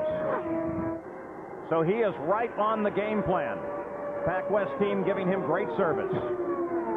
There's the second place car of Scott Goodyear. Remember, that has the Honda engine and the Firestone tires. Unusual combination. You know, Sam, we've been wondering about that engine because we know it turns more RPM than any other engine that we've ever had here at Indianapolis. About 1,000 more than the Ford engines do, for example.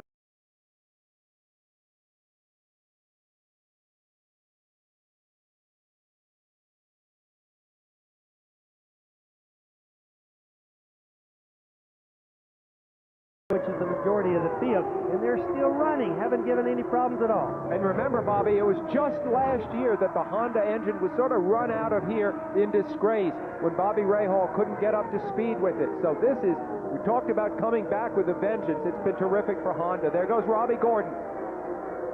Black flag is going to be shown to the 21 car of Roberto Guerrero. Again, a speed limit violation in the pits. You ride with Robbie Gordon. He is in third place.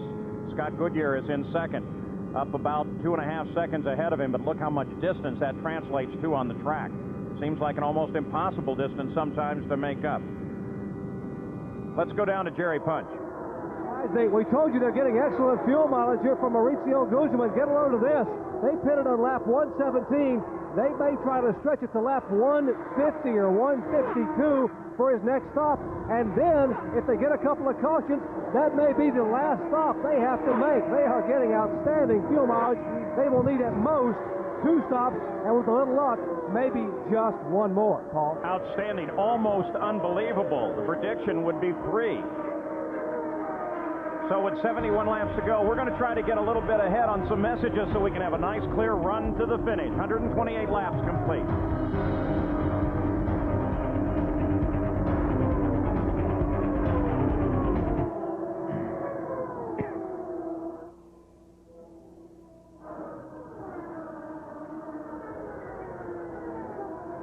Thank you.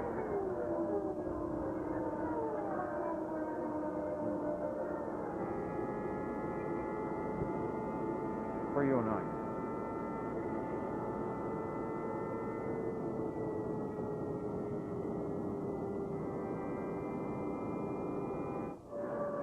No. Nothing here. No. I think it's a great idea. Jack, are you down there with Ribeiro when he gets out? Yeah. Yeah, I thought so. I went to Gasoline Alley in case they went right back door. Paul, you might want to cover how many cars are left. You want Ribeiro, Bob? Okay. We do that on the graphic, Bobby. Sometimes the numbers people here. Did they call you again? It's your voice. I love to hear it. I know it, Bobby. I know it.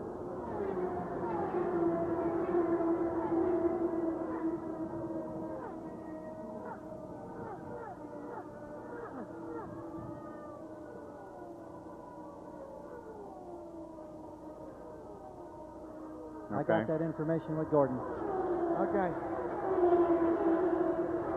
Pit guys, we okay? Sounding good, Paulie. Anything we ought to be doing that we're not?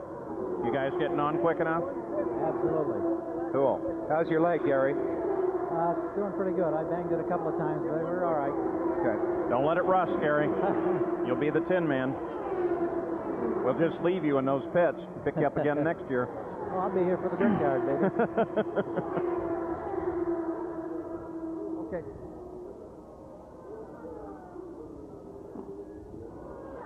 I assume that's an issue with our camera and not with the car.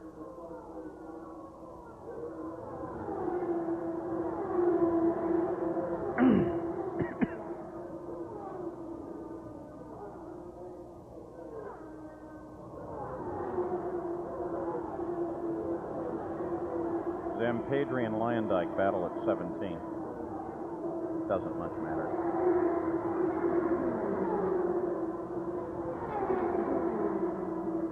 Okay.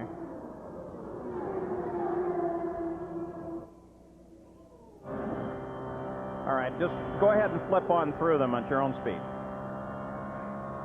Don't wait for me. We're back live in Indianapolis. You look out the back of Scott Goodyear's car as he crosses the start-finish line. And we'll take a look at the lap leaders here in the race. Right now it is Gugelmin that is out in front. Goodyear is second, and you can see that car just behind him. Well, That is Robbie Gordon, who has driven a brilliant race to get back up here into the front of the order. Then behind Gordon is Bobby Rahal. Fifth place is Jimmy Vasser, followed by Paul Tracy, Scott Pruitt, Christian Fittipaldi, Danny Sullivan, and Jacques Villeneuve is now running in 10th place as he continues to carve his way back up through this field. 14 U.S.-born drivers in the race, Paul, and the highest-placed one is Gordon in third. Scott Goodyear, Honda Power. Honda's never started this race. Remember the problems that Bobby Rahal's had the past 2 years. Finally, last year in frustration, having to move over to an entirely different engine combination as you're on board with Robbie Gordon. But boy, it's looking so solid here today. Guzman out in front of Goodyear by 1.6 seconds. You know, Paul, pit strategies are working themselves up to where they're going to be really important. There's four guys, Pruitt, Villeneuve, Gordon, and Boissel, that if they have just a little bit of help, they're going to make it on one more pit stop. A lot of the other guys are going to have to make two more. So pretty soon, we're going to see this come into play big time. Looks like Paul Tracy in trouble. Paul Tracy on the pit road at first, now on the backstretch. There's the yellow. This is going to cause. He was running 8. That's green right now, not yellow yet. We'll see what it does. Maybe he can limp in. This is the remaining Newman-Haas car. We spoke of their bad luck as a team here at Indianapolis. They started in 1983. They've never won the race. This was their last hope after Michael Andretti went out, and now things not looking good. Paul Tracy pulled down onto the runoff lanes. Report his engine was dead as he pulled off. As he went by us, Paul, his engine was already dead. So let's get an update on Paul Tracy from Gary. We're told, Paul, that the throttle cable broke on Paul Tracy's car. That's the reason why he's limping toward home. Phenomenal. You see Robbie Gordon here, though. He is on the move. The battle for second is very exciting between Scott Goodyear and Robbie Gordon. There goes Goodyear, and there's Gordon. They're very close. Here we ride with Gordon as he tracks Goodyear ahead of him. We'll just ride with him and listen to the radio. Don't take too many chances. Long way to go. You can tell how Derek works out. 1 minute it's go like heck, the next minute and we're yellow. We got a yellow. No passing. You saw the yellow wink on there as they were talking. Derek Daly. We're going to get a mark all over us going to turn 3. Derek you were the faster of the 3. So with the yellow on again because of Paul Tracy, they'll have to tow him in. 136 laps are now complete at Indianapolis.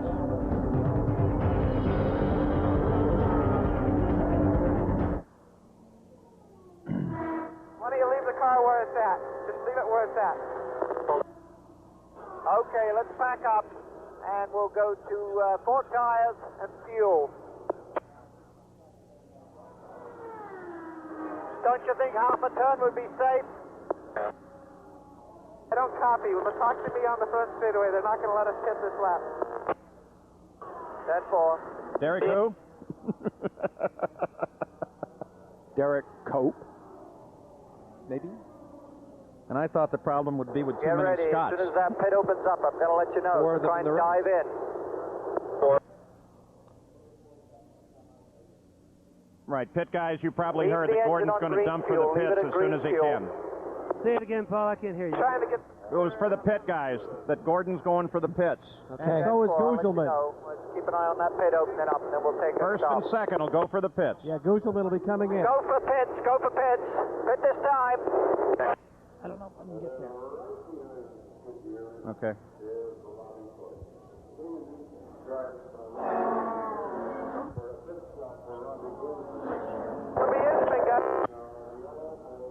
You want that half a turn out of the front wing? The car the way it is. 10-4, nice and steady now. Get some shit off that wing there. Some shit on the front wing. You got it.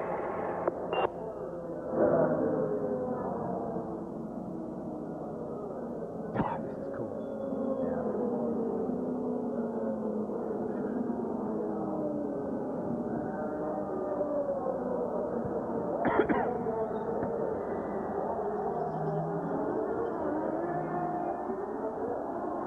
I'll have something for you just a minute, Bob.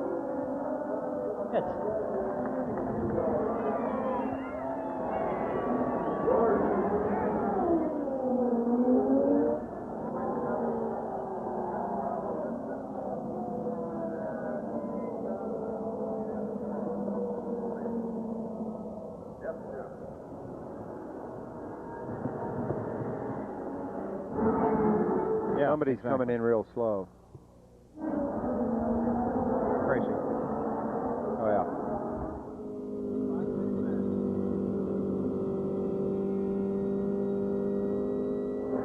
Back under the sixth caution of the day, many of the leaders came into the pits and made a stop under this caution. Jimmy Vasser picked up the lead. You ride with Robbie Gordon, who is in third place, but he had a great stop. It really paid off for him. They were talking back and forth. You were listening as Derek Walker brought him into the pits, radioed him in quickly. Here's that stop. As Christian Fittipaldi, his teammate, also comes in front of him. They were worried about debris on the front wing. And there is Mauricio Gugelmin as he rolls out, and now watch for Gordon. There's Gordon.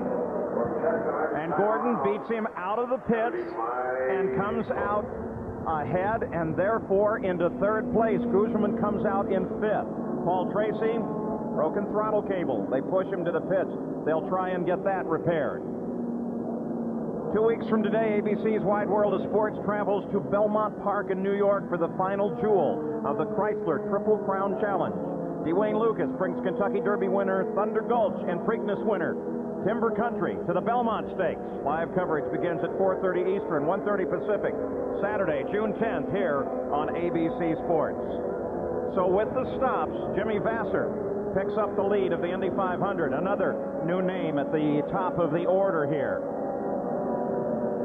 As we look through the full field rundown at the conclusion of 139 laps. Keeping an eye, too, on Jacques Villeneuve, who has really come back from a 2-lap deficit. Unbelievable. Average speed of the race, 156.318 miles an hour. Again, not near the record set by Arie Luyendyk with his win. That because of the 6 cautions of the day. This one, of course, for Paul Tracy. Stan Fox, the report, is still in surgery at Methodist Hospital, still in serious condition. We'll give you further updates as we have them. In the last 20 years, 14 Indy 500s have been won by drivers who have already won at least once. 9 of those men were Penske drivers, so it's no surprise that we're headed for what looks like a first-time winner. Here we go again. Vasser in the lead. The 27 car of Villeneuve in second place. So Vasser is actually sitting third in the order. Villeneuve is another 4 cars back. There goes Vasser. Keep an eye on the blue and white car, the 27 of Villeneuve. Playing it pretty careful through there, Bobby. Yes, and 33 Tail Fabby is in the same lap, Paul, in front of these guys. Now, he's just going like heck because he's got, even though he's in the same lap, he's got all the way back around to make it as they went by. And look at Sam Pedri and Stefan Johansson there, 59 laps to go. There's Goodyear, third place. Robbie Gordon is fourth. Scott Goodyear, Steve Horn told me the other day, there he goes, zipping by. Look how fast he comes around the Menard car. Yeah. Unbelievable. I think the Menards are crippled at this point. Steve Horn said Scott Goodyear is the most patient driver he has ever worked with, and that, of course, includes Bobby Rahal, a very patient man, and I think that's what you need at this point in the race. You don't need to catapult yourself back into the lead. You just need to think your way through it. There's a lot of racing you left. Everybody overhauling the pole sitter, Scott Brayton, as he continues to struggle. There's Scott Goodyear. He runs now in his pursuit. That's Scott Pruitt lined up just behind him. Right, going by Johansson right there.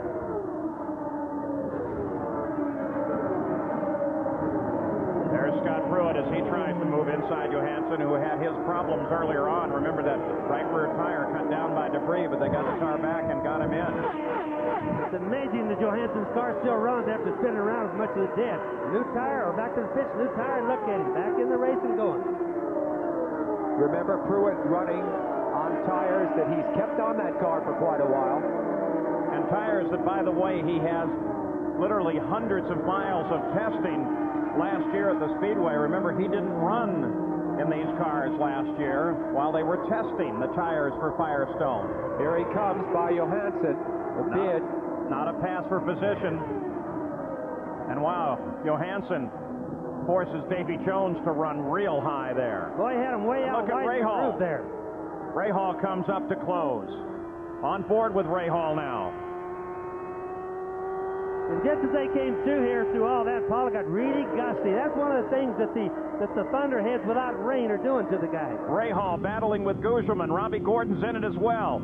It's a battle for third place. Gordon's there right now. Pruitt's part of the battle, too. Now they stretch out just a bit. Go, Gordon. Almost into the wall. Now, that's what I was telling you guys about the gusty of the wind. It's really got gusty just all of a sudden. It's been going up and down all day. But a gust of wind could have done that to him right there. Gougerman around Jones. Not a battle for position. It's Vassar, Villeneuve, Goodyear, Pruitt, Gougerman, Rahal, Gordon. That's the lineup. Christian Fittipaldi is 9th. Eliseo Salazar is 10th. There you see the lineup on the Valvoline leaderboard. Rahal right there on the right of your screen in the black and yellow car. Rahal is 6th. The car in front of him, Jones, is not a factor in this battle. Jones is running 15th.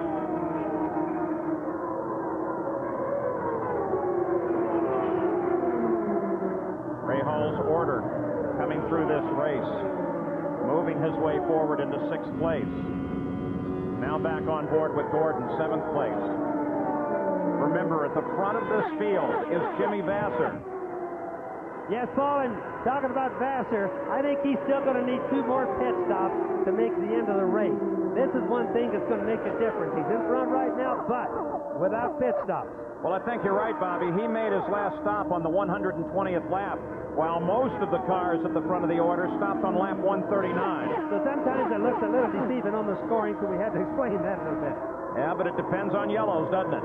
It certainly does. In fact, we're trying to figure out the pit strategy, but we're also thinking some of them need a yellow, some of them really don't want one right now. Ari Landijk is in there running behind Gordon as Rahal still tries to get around Davy Jones. Rahal desperate now to get by Jones because he's got Gordon right on his tail. A very good battle for position. And he's beginning to lose track of Gougerman, is now pulled 10 seconds ahead of Rahal. On board with Gordon. This is where you need nerves of steel. A guy coming up behind you, a slower car ahead of you that you need to get by, but you can't get yourself forced into pushing too hard, making a mistake. Rahal waved at Robbie Gordon, waved him past, and Gordon comes around Rahal. Gordon still very much on the charge. Let's go for the program here. Let's go. That surprises me. Why would Rahal have waved Gordon by in a battle for position? He could have made his life much, much harder, quite sportingly. That was funny. Made no sense down here either, Sam. Yeah, could there be trouble aboard Rahal's car? You know, he couldn't get by Davy Jones, Bobby. What do you think? He's been looking good down here. I don't see any problems. He goes by my space in turn 2. They have been running a low line off the corners. We'll keep an eye on Bobby Rahal. As the leaders come off of the 4th turn, Vassar is still the leader. Villeneuve is 2nd. Goodyear is 3rd. Oh, here's Rahal trying back to challenge again. with Gordon. Boy, almost gets into the side of him, though. What's going on here?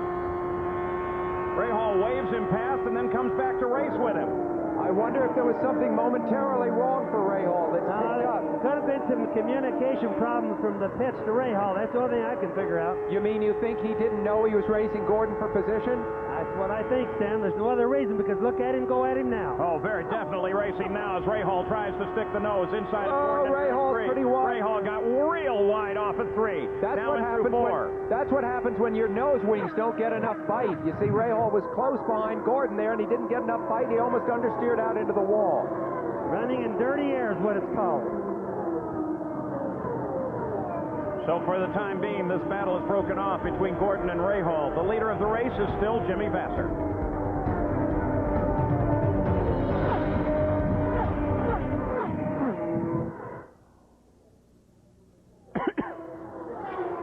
Vassar is 30 laps since his pit stop. 30 laps since his stop.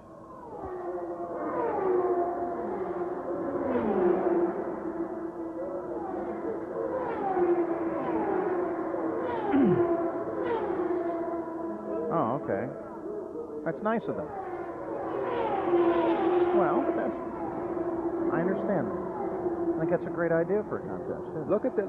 I don't want to guys. be redundant. I don't want to do that. Gordon's making a bid on Gugelman. This is very good racing. Didn't you hear Derek Walker say, "Come on, Robbie, you got to get with the program"? Yep. That's what he's doing. He's exactly. chastised him for... Just keep leaning on him. Don't let him get away. Keep working on him. Watch out for Rahal behind you. Let's come up to onboard and just run with this. This is great. Until Vassar makes his stop. Boy, this thing gets a little screwy. Don't count on it. Terrible.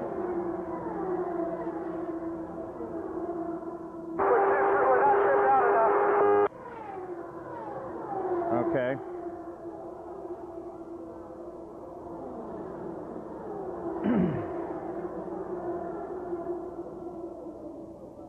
Three laps. Vassar should pit at 153. They said 2 to 3 laps. He may stop at 153. No. Now they're saying 2 laps, Bobby, 2 laps. Rejected.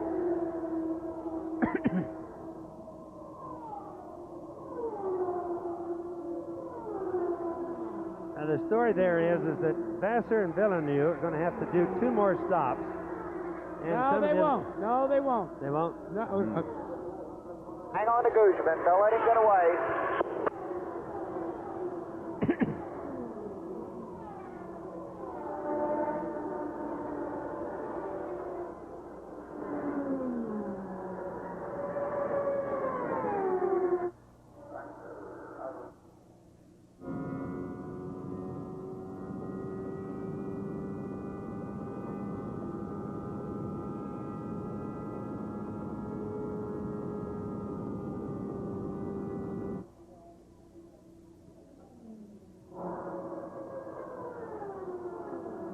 Notice that's been tracking kind of funny? Well, it's been dropping Villeneuve up and down everywhere.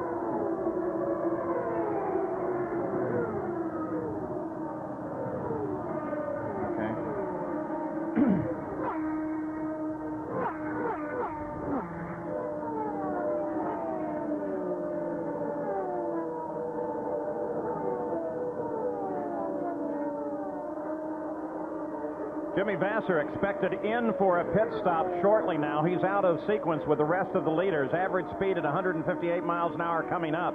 8 leaders, 15 lead changes. Cars out of the race. The first one's, of course, owing to that first turn accident. 45 laps to go. This is out of race at 150 laps. Paul Tracy with that broken throttle, the most recent retirement. Gugelman, Bobby Rahal continue their battle. Robbie Gordon is just ahead of him. We'll watch this fight.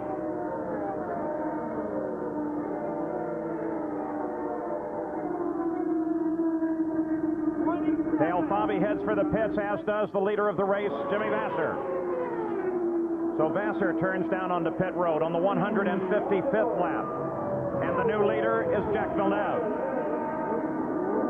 See the debris on the front wing there? Jerry Punch is right there. Should be a routine pit stop for Jimmy Vassar now. He pitted last on lap 120, so they made it 35 or make it 36 laps. He will have to pit once more. They hold him in for fuel, and now the car slowly moves away. 17.2 seconds for the leader, Jimmy Vassar. Yeah, another thing is any time that a wing has paper wrapped around it like you saw his, that portion of the wing is no longer a very good aerodynamic device, or it doesn't push the car into the ground anymore. So Jacques Villeneuve picks up the lead of the race once again. Let's go down to Jack Arute. Well, Paul, here's the way it's unfolding for the cars that are running presently first and second, Jacques Villeneuve and Scott Pruitt. Villeneuve, according to Team Green, is real close, but they are going to try and make it on one final stop. They say they could be running on as little as fumes on the last lap here at the Indy 500. The same will be said for the Firestone-tired Pat Patrick car. They're coming in, believe this, on lap 170, and then they're going the distance. Pruitt presently shown in second spot. I'll tell you what, though, what a terrific story this is with the car that went 2 laps behind. Right now, he'd be 2 laps ahead of the race were it not for that penalty. There's Scott Pruitt on Firestone tires. Pruitt did 10,000 miles of testing last year as part of the Firestone program. We saw that piece that focused on the commercial aspects of making the right tire. Ever since Firestone announced they were getting back in the business, and you see Scott just ripped by the Menards there. They have really faded. But the dealers have been literally salivating, according to an article in USA Today. Sales have jumped 20% last year and another 20% this year. So racing really affects the economy, Paul. What about Mauricio Gugelmin, Robbie Gordon's strategy? Gordon is now in 4th, Gugelmin is 5th. Gary Gerald? Well, Paul, there's not near the optimism here that we heard from the Villeneuve camp with Jacques Villeneuve. We asked Derek Walker, how much yellow would you need to make it in one more stop? Because they pitted on 139, they'd have 61 laps to go. He shook his head, said, we would need a lot. Gugelmin's camp remains optimistic. They're still hoping that there'll be yellow, that they could do it in one more. Remember, we had the early reports about their great fuel economy and fuel mileage. They're going to push it to the max, but we think here it's going to take 2 stops for both of those contenders. On board with Rahal, Gugelmin has his hands full with Bobby Rahal. Rahal lined up just behind him, has been trying him almost every corner. Remember Rahal's great drive last year, Paul, where he came up in the back of the grid to 3rd. We're seeing something very like that, a combination of patience, fox-like skills. You can watch right there as Rahal came out of that turn. He got way wide. He almost hit the wall and Wright got past. Now, that's what happens sometimes when you get the dirty air. Bobby Rahal's definitely been having some problems. Not a pass for position, now. That was Arie Luyendyk, who is running in 13th place right now, started 2nd in the middle of the front row. Now we expect the leader of the race to pit very shortly. There's the pit board going out. You never know. You never know at Indy, because not only do they have that board, they have two-way radio, and maybe sometimes, Sam, don't they put a board out hoping that the competition will read it? I think since Bobby Unser has retired, there's less and less of that. Yeah, they don't do that, I promise you guys. They're serious right now. So you were the last one, Bobby. I was the last of the innocent cheaters, I suppose. Oh, right. A major admission here. We've now moved into the last 100 miles of the 500-mile race. Villeneuve just 24 years old, just reflecting on Villeneuve today. Bobby, what a great day it has been for this man to make up that lost ground and to be running in a position to win the race. That's just what I started to say, Sam. One of the biggest stories today is that young man leading, that blue and white car. There's Scott Pruitt, though, taking a run at him, but just to think, he got a 2-lap penalty. We almost rode him off, and now he's leading the race. First 3 cars running right together. Pit stops are due just any old time now for these cars at the front of the order, especially for Jack, as he leads Scott Pruitt down the backstretch. They talk about Jack entertaining offers from Formula One. Of course, his dad was a great Formula One driver for Ferrari. He was killed in the early 1980s. It'll be interesting to see whether Jacques makes that move or stays here in IndyCar racing. Look at Pruitt as he takes the lead, and the yellow comes out. Whoa! Look what that does. That means that the pits close. We've got Davy Jones into the wall. It means that as he was going for the pits, Pruitt was able to pick up the lead from Villeneuve. Then Villeneuve saw the pits were closed and veered back out onto the racetrack. Will he have enough fuel? But a good call. Will he have enough fuel, though, now? Let's go to Jack Arute. Sam, you're exactly right. We saw it happen one time before with Scott Pruitt. Their concern on Team Green is they wanted to run this one as far as they could. They cannot afford to have the pits closed for more than 1 lap, because they have to come in and take on methanol as soon as possible. Unbelievable. There you see them ready to refuel the car and unable to do so with the pits closed. So they wait at Team Green, hoping that they will get this field gathered up quickly and Jack can get into the pits. Remember, that was his problem before, but they don't have him gathered up. The pits are still closed. You see the sign, no pit. Now, he is at reduced speed. That's going to help him a little bit. That helps him, and if this works out, of course, that projects him that much closer to the end of the race. Another thing you guys want to keep in mind, these fuel tanks, the pickups on them are made to pick up the fuel when they have centrifugal force going around the track. Sometimes when you're running slow, they quit picking up fuel. Let's hope they don't get the air now. All right, here's the view down from the blimp. That's Villeneuve in the front of the order here. Now watch. He started down into the pits. When he slowed down, Pruitt took over the lead. Then he saw the yellow and stayed out on the track. Boy, was that quick thinking. Boy, quick thinking. I think the officials are going to have to do some rethink on some of these pit stop no's. Now here is a situation with Davey, who just got high coming off at 2, right in front of the VIP suites.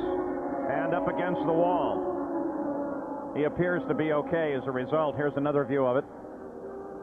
He had, Davy Jones did a very decent race going for himself. You've seen him able to hold off Bobby Rahal. You see him now above the groove there in the center of your screen. He's in deep trouble already, I would think, wouldn't you, Bobby? Yes, no and chance. once you get that far into the gray, where you pass the apex on the corner, near the exit, that's it. All right, so the pits are now open, and we expect Jacques Villeneuve to head down into the pits. There he is. In fact, I can see him in there. He's about the third car in line. Well, what you have is all three of the leaders heading into the pits. Pruitt, Goodyear, Villeneuve. You have a situation where all the leaders come in. Keep in mind, gentlemen, the Team Green 2 years in a row have put Jacques Villeneuve and their team atop the pit stop competition here. Then earlier this year, Team Green, with Jacques Villeneuve at the wheel, Jack came home victorious after a brilliant set of pit stops, put him back out in the lead in Miami. So this team knows what it takes in terms of pit stops and pit stop strategy to make themselves a winning contender. They clean off the debris, they hold him as long as they possibly can, taking on as much fuel as possible. And the engine stalls, they try to refire it as Adrian Fernandez tries to come into his pit. And Goodyear gets out ahead. A traffic jam there right at the pit as Villeneuve tries to get away under this caution. There he is, finally rolling out. Bobby Rahal rolls out behind him. Boy, another bad problem for Villeneuve, who has not had the best of luck today, but seems to be able to outdrive it.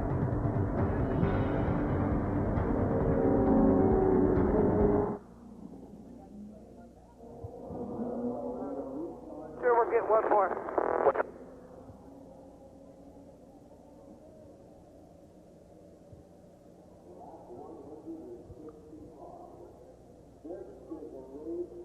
Yeah, I was because I thought we had a crash happening there with as Villeneuve. Villeneuve was trying to come out of the pits. Didn't you see Fittipaldi come across him?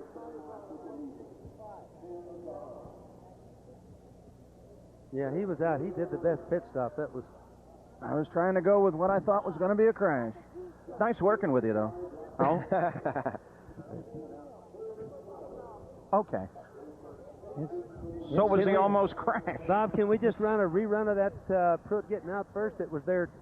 Hey, Bob. Did Pruitt change tires? We need to say that.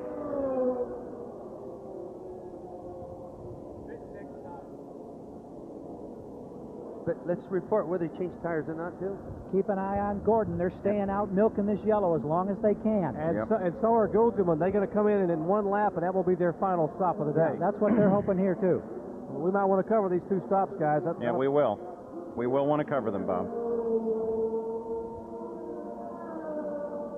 Guzman is going to do the same thing. They're waiting for another lap or so they're doing the same deal. You're probably going to duck in behind you, too. Yes, sir. Probably better come in. Well, actually, I'm with the. Well, yes, he's number one right now with Gordon, but he won't be after the stop. And I'm with Guzman in the second place car, the 18 car. It won't be yellow long either. They're not too far away. 10-4, show you wet. Here, Derek. Hey, I couldn't see it, but did Pruitt get almost tangled with Villeneuve? No, that was Christian coming in. Well, all I heard somebody go, whoa, and I didn't know what it was. That's what it was. Okay.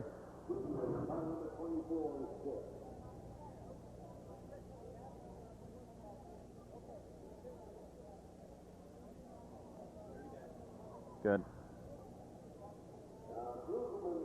Jerry, I think Guzman is going back to the primary set of tires. Right, he is. He is, Gary. Yeah. Let's do it now. Pit. Here comes Gordon in. Forget that leaderboard.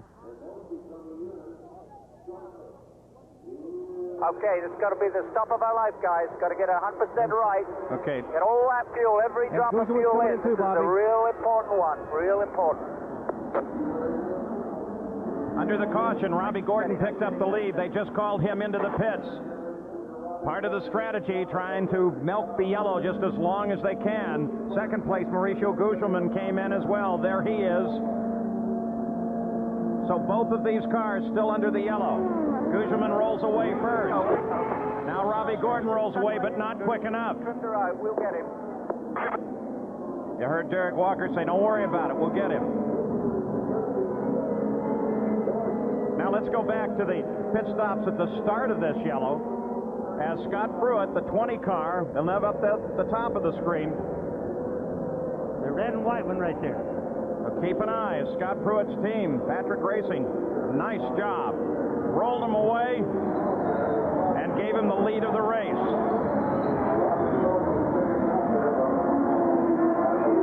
And then Goodyear came out, and then Villeneuve. And Bobby Rahal came out behind Villeneuve. So now behind the Corvette pace car, the field is lined up once again.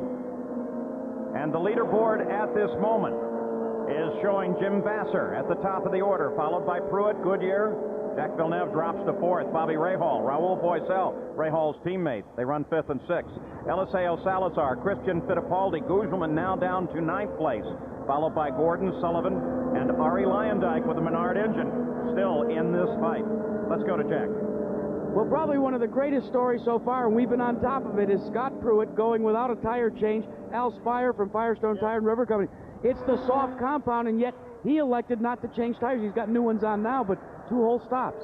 Oh, yeah, 2 whole stops. You know, he went a lap down earlier in the race because the pits were closed. He ran out of fuel by going almost a double stint on the tires because of the exceptional wear we've got. Even on the soft compound, it's got him back on the lead wrap, right up in the lead, and we've got our fingers crossed. How could you assess your performance so far coming back to Indy? Oh, it is just tremendous. We could never have expected to be here late in the race. 2 cars up in the top 3, tires performing flawlessly, wear rate way above what we expected, and running right with the leaders. It is just fantastic. You know, guys, should they win, you'll have to get him a Valium patch to keep him on the ground. We should be going green next time around, and that man, Jimmy Vasser, in the number 12 SDP car, will be the leader of the race. He'll be followed by Scott Pruitt, and then Scott Goodyear, and then Jacques Villeneuve in 4th, Bobby Rahal 5th, Raul Boisel in 6th, Eliseo Salazar in 7th.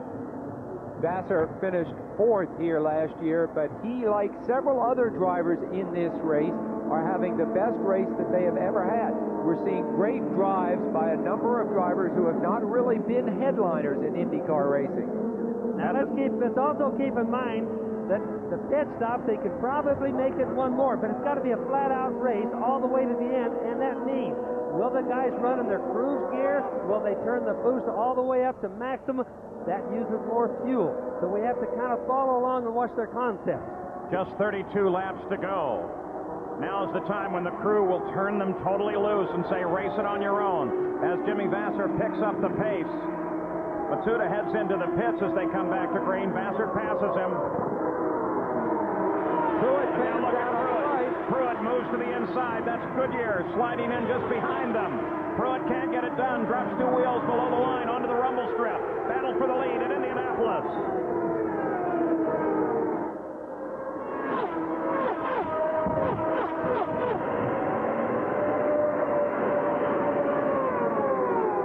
On the backstretch, Pruitt still tries to close, but Vasser now gets up a full head of steam and is rolling.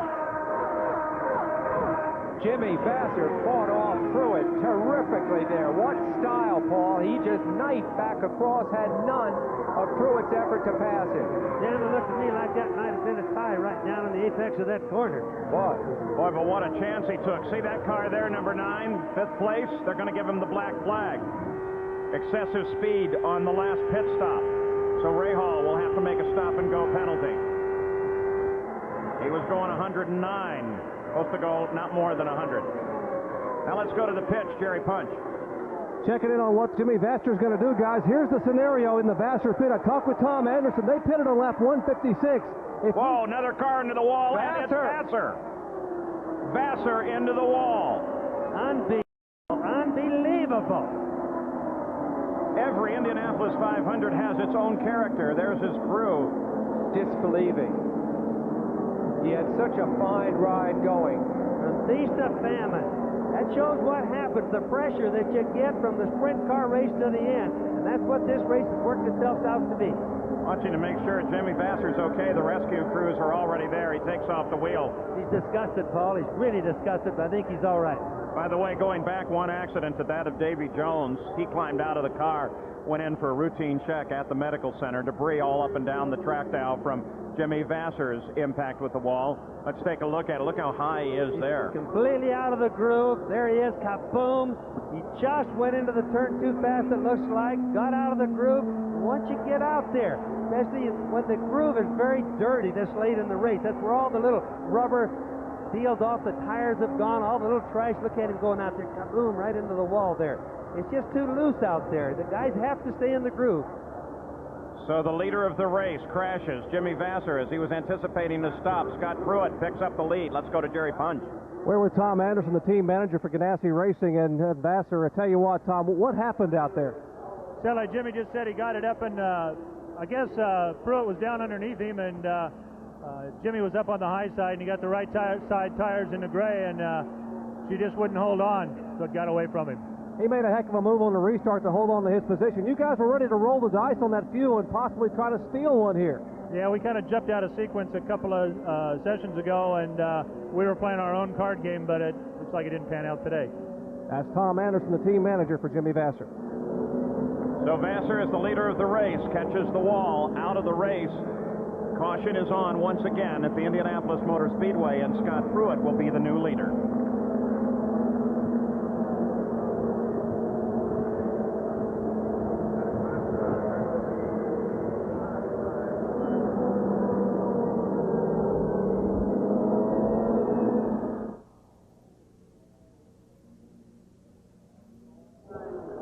Okay, he's up in Herta's pit. You want Joe Montana?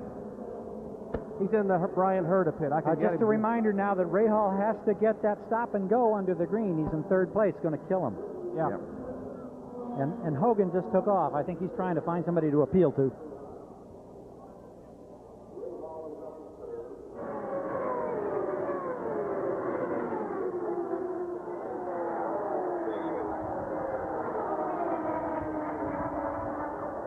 That was certainly no fault of Pruitt. That was a clean pass. Clean pass. Very clean pass. Wonderful pass. Rahal's telemetry said they had 93 miles an hour on the pits. USAC said 109. Hogan gone down to USAC. Bobby, we got Joe Montana. Vasser's been a very bad sport.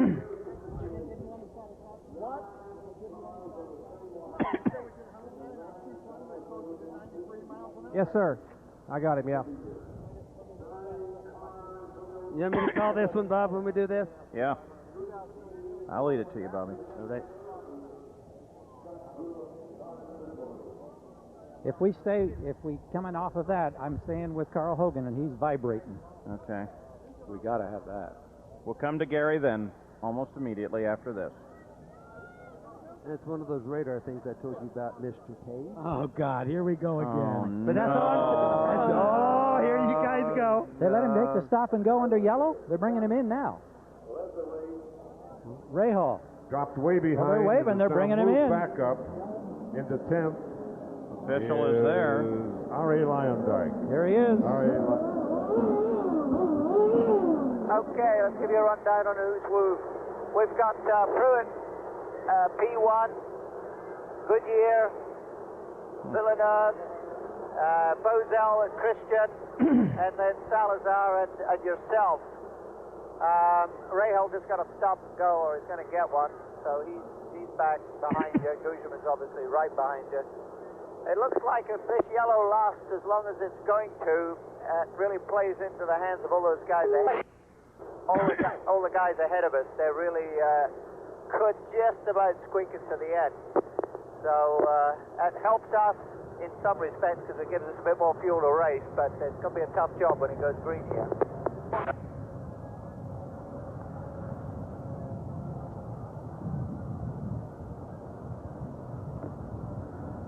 Back in Indianapolis, here's a situation that set up this yellow with Jimmy Vasser running in the lead, being chased by Scott Pruitt, Bobby Unser. Yes, you can see Pruitt behind. There's the car, the red one. Vasser, Pruitt, getting a draft. Moving up on him, moving up, getting a good draft, working back and forth. Now he goes for the pass right down the bottom. Good, clean pass. Good, smart pass by Pruitt.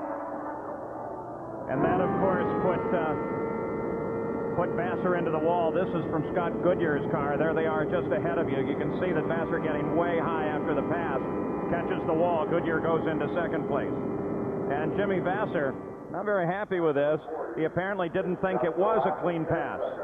He wanted to wait for Scott Pruitt as he came around. I think he's wrong there, Paul. He's looking for an excuse. He's anxious at the end of the day. Let's go to Jerry Punch. We are in the Ganassi pits with Chip Ganassi's partner, Joe Montana. Joe, first let me ask you, what about the spectacle today, the Indy 500? How are you enjoying yourself? Oh, I've been having a great time. And, you know, it's a great learning experience for me and also having a lot of fun with it. Chip and with Target and everyone, it's just been great. Jennifer and I, and we were having a blast. Can't wait for the next one. Now, you almost had a shot at victory lane that Vassar could hang on, but that incident a moment ago, he was not a happy camper when he climbed out of that car. He didn't look very happy. We couldn't really tell what happened here, but we got one of the guys on the way back to the hospital. He looks like he's okay. I hope that he is. We still got a car running with Brian, so we still got our hopes in there. Well, the hopes are still up here, but however, Brian Hurd, his car, has come to rest in the pits and is now shut off. Paul? Well, still under yellow now. Scott Pruitt is the leader. Bobby Rahal was assessed to stop and go under this yellow flag. So Scott Pruitt is the leader, followed by Goodyear and Villeneuve.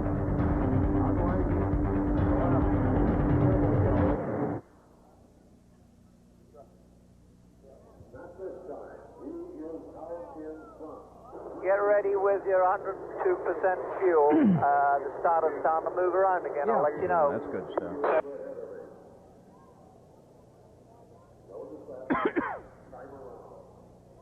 Okay. Yeah.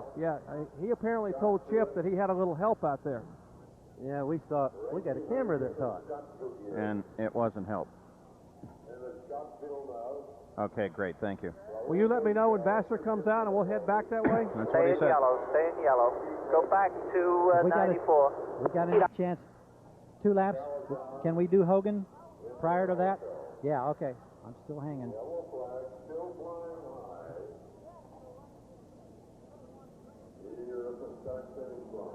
We're going to have a 20. Give it Rahal shit.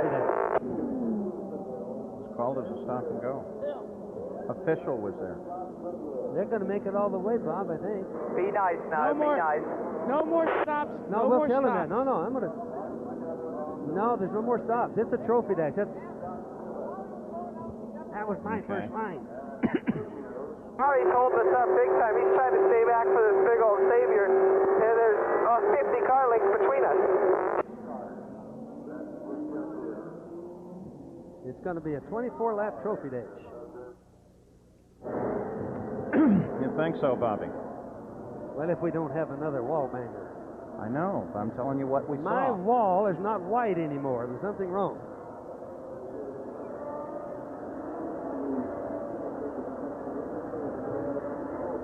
They're ready to go to make a run for the checkered flag. They will not need another stop.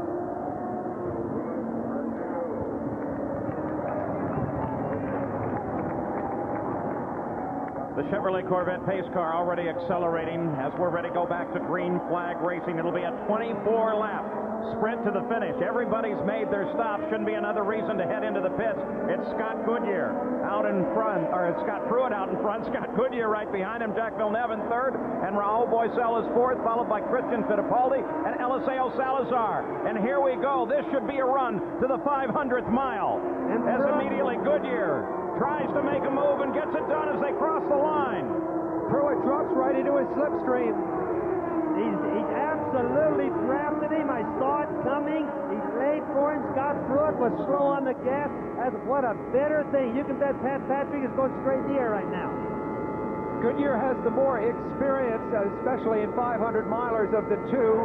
Of course, he's won 2 500 milers. Pruitt's best finish here, a 10.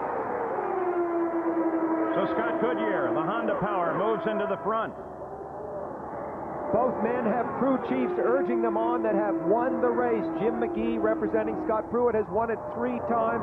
Steve Warren for Scott Goodyear has won it once, back for Rahal in 1986. Everybody has to understand these cars don't accelerate the full speed equally, so any run that you can get another car at a start is going to give you like a 10-mile-an-hour gain at the end of the straightaway. I think that's one of the key differences, too, Bobby. You're looking at two different engine packages here that accelerate at different rates. That may have also helped Scott Goodyear. Remember, that Honda turns more RPM than the Ford does. The Honda is leading right now. The Ford is running a second. Both cars are Firestone, but the Honda turns more RPM, which means it gets more wheel torque than the other one does. From time to time, you get a feeling for all the debris that's on the course. Something like that could pop into the front of one of these coolers, one of the radiators on the car, and that could let an engine go, look how dirty it is up there off of turn one. But you can bet you that Scott Pruitt is thinking of everything he can do. He doesn't have much time left. The difference between winning and second place is everything. Goodyear's 24-year tire winning streak here on the line right now with Firestone, as you said, Bobby, running 1-2. We watch the leader. Third place is Villeneuve, despite a 2-lap penalty very early on in the race. 223 miles an hour last lap. Awesome. Those are the fastest laps run thus far. Scott Goodyear, who did not have a ride at the beginning of this season, picking up here with the Tasman team. This is his first race of this year. Now remember, Scott Pruitt, following Scott Goodyear there, is running in dirty air. He's trying to figure out a way to pass. He's going to try low, high, everything and going. I'm getting really excited myself. Battle at the front of the field. That bright yellow car, number 24, that's Scott Goodyear. He's the leader of the race. The red, white, and blue car directly behind him, the 20 car, that is Scott Pruitt, first and second. Goodyear, of course, a part-time driver this year, has won 2 500s, both of those at Michigan. Scott Pruitt spent last year testing the Firestone tires, just so he could be ready for this run this year. Third place is the 27 car of Jacques Villeneuve, and remember that Goodyear, as we showed you right at the start of the show, was second in the closest finish ever here at Indianapolis behind Unser Jr., 43 thousandths of a second. You can watch that Scott Goodyear zigzag trying to break the draft for Scott Pruitt, but Pruitt stays right behind him. Wherever he goes, he stays in his draft. 20 laps to go. This is a straight fight to the finish. 20 laps to go. Two evenly matched cars. Two great drivers, both with high expectations. But Sam, what does history tend to show us? Well, of course, it points to Scott Goodyear's experience in matters like this. You just mentioned the fact that he came up just that bit short to little Al 4 years ago. What it also will tell us is that there is a good chance that the leader here at lap 19 may not be the leader at lap 200, the 500th mile. On the front stretch again. Pruitt closes. Pruitt makes a move, comes to the inside. Pruitt is probably sitting there tuning his valve or his blower pressure, just so it doesn't set the pop-off valve off. Get maximum horsepower. And I know he's already running in his race gear or his fast gear. Scott Pruitt took all of his life savings back in 1988, bought himself an IndyCar ride, rented a ride at Long Beach, made quite an impression, got a regular ride, and then in 1990 he had a terrible crash, almost ended his career. Many people thought he wouldn't be able to walk. He fought back from that, and now you see him here. And just remember, Scott Goodyear's been through this with little Al already at the end of the race. He's thinking, what's the little Al to beat me? And he's going to be doing the same thing. Scotty's one of the nicest drivers here, Scotty Pruitt. Two Scotts here. Pruitt, during the Gulf War, we went out on the carrier, the Theodore Roosevelt, and he really appreciated the time to go out there. We just noticed in the news this week that carrier has been sent back to the Adriatic. They're big race fans, though I know that they're maybe doing the ship in circles, grabbing the satellite just to watch this, and they've got to be cheering on for Pruitt. Tell you how good Pruitt is. While he was testing the Firestone tires last year, that was his season, he did some Trans Am racing and became the Trans Am champion, sort of in his spare time. Very gusty out here in turn 2 right now. Really gusty. There's traffic just ahead now. So traffic is going to enter into the equation here very shortly. 16 laps to go. Bobby and Pruitt grabs the wall. Got a little high. Back through the inside. I told you the gusting was really bad. You just can't help it. The wind just all of a sudden came up, and I'm sure that's what got Scott Pruitt. Villeneuve moves to second place as Pruitt catches the wall, and the yellow light comes on again with 16 laps to go. Pat Patrick, he's had winners here. It won't happen today, but he was so close. The gusting out here, Paul, must have gotten up to 30, 35 miles an hour just before that happened. Windsock over here on the front straightaway is standing straight out on top of the scoring pylon right now. Bobby, he was having to really drive the wheels off that car to stay with Scott Goodyear, wouldn't you say? We knew that it was going to be what we call a trophy dash right to the end. I can't knock what Scott Pruitt did or tried. He tried the best he could. I really think he got caught by a real heavy gust of wind. So Scott Pruitt, with 16 laps to go, catches the wall. Let's watch for him. Oh, he just came through there, and you can just see he almost hit the whole wall sideways, or hit the car sideways, right almost even. The rear end was out just a little bit. It's just a gust of wind, I'm sure. He tried everything he could to catch it. Once he got the wall, he was totally out of control, cut the gearbox off the back of the car as well as the rear suspension, and did some damage to the fence there. Here's one more view of it, Sam. He slides out at the back. Watch the tail of his car get a little wide here. He tries to fight the car to steer into the slide.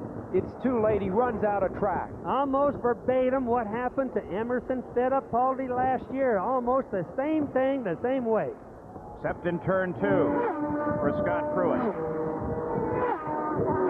And there he is as he catches the wall and slides on along it. Let's go to Jack Arute. Well, Pat Patrick, this is not the way you wanted your Indianapolis 500 to end, but did Scott say what happened? He's racing with Scott Goodyear and lost it and hit the wall. Scott is fine. How about you? What are the emotions for you? It's been a roller coaster today. Well, it's been a good race. We got in trouble with USAC officiating and got us, behind a lot. But we made that up on a pit strategy. And Scott drove a great race. I just hope something broke on the car. Let's check in with Jerry Punch. Actually, it's on the other end. Gary Gerald here, Jack, and Steve Horn. We were asking him about his concerns. He's talking with one of the USAC officials. Steve, now, how do you play this, going the distance, and what concerns? You mentioned the car's been running a little hot.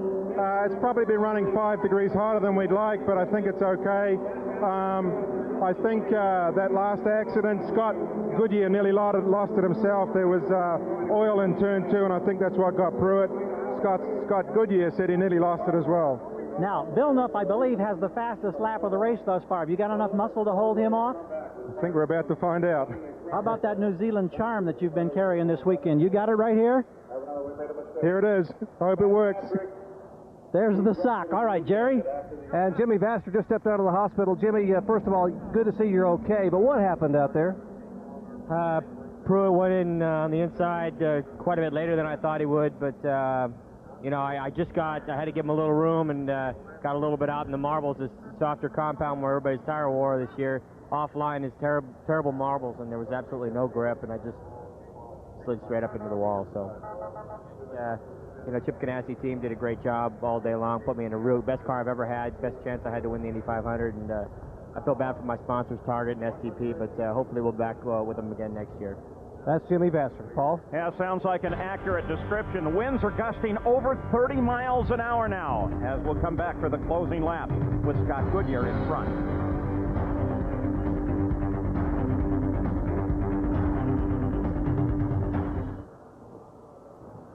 One more in the show.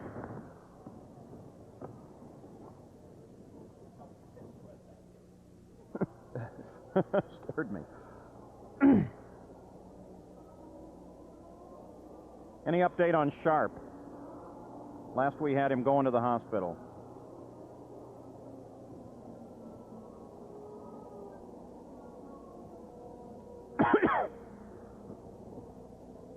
Why is he doing this, Brian? Gonna get some stickers. Oh, that ain't gonna hatch it.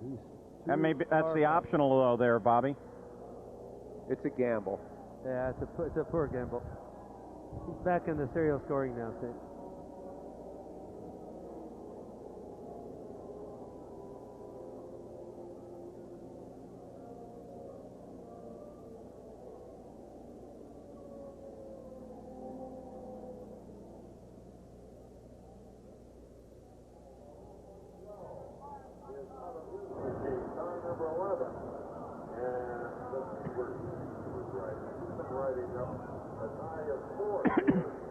Forget me with Barry Green. Gotcha. So now, after Gordon stopped, we have Goodyear, Scott Villeneuve, right together on the course. Then it's Valentine, Emerson Fittipaldi.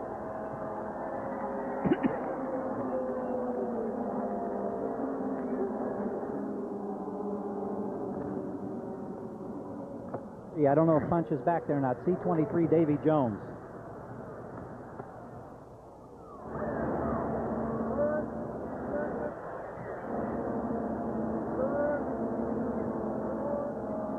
Back in Indianapolis under caution, 187 laps complete. The Goodyear Blimp Spirit from Akron, Ohio. And cameraman Richard Morkel have provided the great aerial coverage that we have had here today.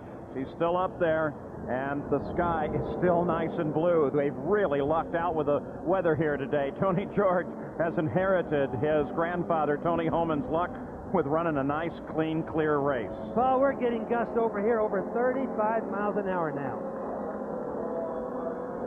All right, here's one more look at the situation with Scott Pruitt. He's the car there on the right edge of the screen. He's chasing Scott Goodyear coming into turn 2. You can see, Bobby, he was in trouble on the approach into the apex of the turn. Well, that's what happens when you have that bad wind, but boy, it's a bad wreck. Second place is Jacques Villeneuve. Here's Jack Arute. And the second place team manager and owner is Barry Green. Does he have anything for the run to first place? Well, Jack, we're going to wait and see now. I mean, we're pretty excited about being back up here after our fight to get back after being 2 laps down early in the race. The whole team, the players' team worked real hard. Well, what do you tell them? What do you tell them before they drop the green flag? Well, we've had a good talk to him. He knows who's in front of him, who's behind him, and he's just hopefully the track will come to us. He's getting ready for the start now, Jack, so I'm going to go back and join him. He doesn't have any lucky socks, guys. He's just got his fingers crossed. And look at this. The first 4 cars are right together on the track, approaching the 500th mile. All 4 are right together. There's Goodyear, that bright yellow car. That blue and white car. That's the second place car. Now remember, Scott Goodyear against Al Unser Jr. in '92 by just inches. He lost to Little Al. Now this may be his day. That was the closest finish in history. Villeneuve, on the other hand, not forget, was Rookie of the Year last year and finished second. So there they are lined up, first through fourth. It will be a sprint to the finish, 12 laps to go. They're going to keep them out one more lap. The crowd, for the most part, on its feet. Fourth and fifth are right there as well. Rahal, Gugelman. As the emergency vehicles are trying to clear the race course now so we can get back to green flag racing. Boy, this is going to be something as we go to the final 12 laps. Later this summer here on ABC Sports, NASCAR returns here to the Indianapolis Motor Speedway. Jeff Gordon will defend his title at the Brickyard 400. That's live Saturday, August 5th, here on ABC Sports. All right, now, here's the situation. We have everybody that matters in this race, the first 4, right in contact with one another. There they are. Scott Goodyear in front. It'll be 10 laps to go. When we come back, just a simple 25 miles when we come back to green flag racing, a sprint to the finish. So far, the question about the engine, the Honda in Goodyear's car, has been answered. It has been very powerful thus far. Competition between the tire companies, again, those questions being answered with Goodyear on Firestones here in front. And talking about wide open competition, it's been unbelievable here today. Scott Goodyear may be on his way to a win at the Indianapolis 500. We should go green after this. Paul, when you asked me to handicap the 2 drivers before, Scott Goodyear, Scott Pruitt, we talked about their relative experience. And in fact, it was the least experience of the 2 that had trouble. Once again, to compare them in experience, it's Scott Goodyear with 6 years of racing here, Jacques Villeneuve in his second. So a veteran, a sophomore, and 2 rookies. There's Leslie, Scott's wife, as she watches on. They live now here on the north side of Indianapolis. He is Canadian. If he can win, be the first Canadian to do so. But remember, Villeneuve is also Canadian. And Salazar, then Fittipaldi. Blew the pace car right off. No, that can't be right. Can't do that. Pace car was too slow, Paul. He needed to get a run. But they gave him the green flag anyway. Dwayne Sweeney is waving the green flag. Goodyear got a run on the pace car. I think it was only a normal deal. The pace car just wouldn't accelerate. He just went too slow. Jacques Villeneuve was not anticipating that. And as a result, Goodyear got a good run on him. Now that's Arie Luyendyk that's moving in there. He is not part of this battle. Luyendyk runs in 8th place, a lap down. But now he pokes his nose into the fight. That was a savage setback for Villeneuve. Scott Goodyear going into turn 3 had to get moving. He couldn't wait any longer. Otherwise, the same thing would have happened to him that happened to Scott through it before. And Rahal got around Salazar on that restart as well. And that puts Rahal up into the fight. The green car in the center of the screen is Eliseo Salazar, who's running in 3rd. Now that's Christian. No, that's Christian Fittipaldi. My apologies. Rahal right behind him. Salazar sitting just behind Rahal. Yes, also in a green car. Has dropped back suddenly. 9 laps to go. Wow, Fittipaldi in trouble in that car for a second. The track conditions, Bobby, must be terrible. They are. They're slippery, but remember, the gust comes up and goes down. If we one lap we have gust, next we don't. Oh, no. The officials are now reporting they're going to show the black flag to Scott Goodyear, the 24 car. You're on board with him now. They're going to show the black flag to the leader of the race. Stop and go penalty because he passed the pace car before the green. Scott Goodyear is about to lose the Indy 500 on a penalty. A black flag, stop and go. And look at Leslie. And Jacques Villeneuve may be about to win it because of a penalty, despite the fact you see him there in that blue and white car, despite the fact he himself suffered what appeared to be a death blow penalty, a 2-lap penalty much earlier in the race. So the story of this race, Bobby, no question about it, has been the role that the officials have played in the race. It's been a roll of penalties this entire race from start to finish, and it's just sad to see races end like this. A Canadian has never won at Indianapolis. There are 2 leading. One is due in the pits to acknowledge the black flag any moment now. This will so propel Jacques Villeneuve's career forward. You will see Formula One teams make million dollar offers, huge offers for his talents for next year. Will he go? That's up still in the air. Villeneuve in front. Fittipaldi. Christian Fittipaldi runs in 2nd. 7 laps to go. There's the black flag being given to the leader. And we talked about the changing of the guard. Here is a sophomore, second-year man running 1st, and a rookie running 2nd. But a really good man right there. Villeneuve has really done a good job. Penalty down 2 laps a day. Now leading the race, could possibly win. Unbelievable drive. Last time that a driver won in his 2nd start. Should Villeneuve do it? It was Rick Mears, 1979. Is that a prediction of what this driver may be? Scott Goodyear is ignoring the black flag now. He has not yet turned in. Christian Fittipaldi, he runs 2nd. A rookie. Rahal is 3rd. He's probably having a hard time believing it. If I were him, I would too. It's such a sad thing. But it can only add to the penalty if he doesn't answer it, doesn't Bobby? He can't really stay out there hoping that they'll change their minds. Oh, you're certainly right there, Paul. According to them, he did break the rules. It's just sad to see something like that. Pace car should never be figured in to a race win. Jacques Villeneuve running at 207.4 miles an hour on the last lap. 5 to go. Car 27, the number his father carried in Formula One. That's Arie Luyendyk staying right there with him. Luyendyk is a lap behind the lead, running in 8th. Villeneuve knows that he's not in the contest with Luyendyk, so he's not going to pay that much attention to it. He's more worried about keeping his car on the track, worried about the wind gusts, things like that right now. Now, despite the fact that the black flag has been displayed, they've not yet taken an action with regard to Scott Goodyear. The USAC computers have been showing him at the top of the order, but now they're beginning to flash a warning on their computers that they are updating the field and moving Goodyear out of the lead of the race. The leader is now officially Jacques Villeneuve with 4 laps to go. Second is Fittipaldi. Bobby Rahal runs in third. Salazar is fourth. Gougelman is fifth. And Goodyear has been moved down to 7th place. Rahal chasing Fittipaldi. Battle for second. 3 to go. Rahal, too, battling the vicissitudes of officialdom today.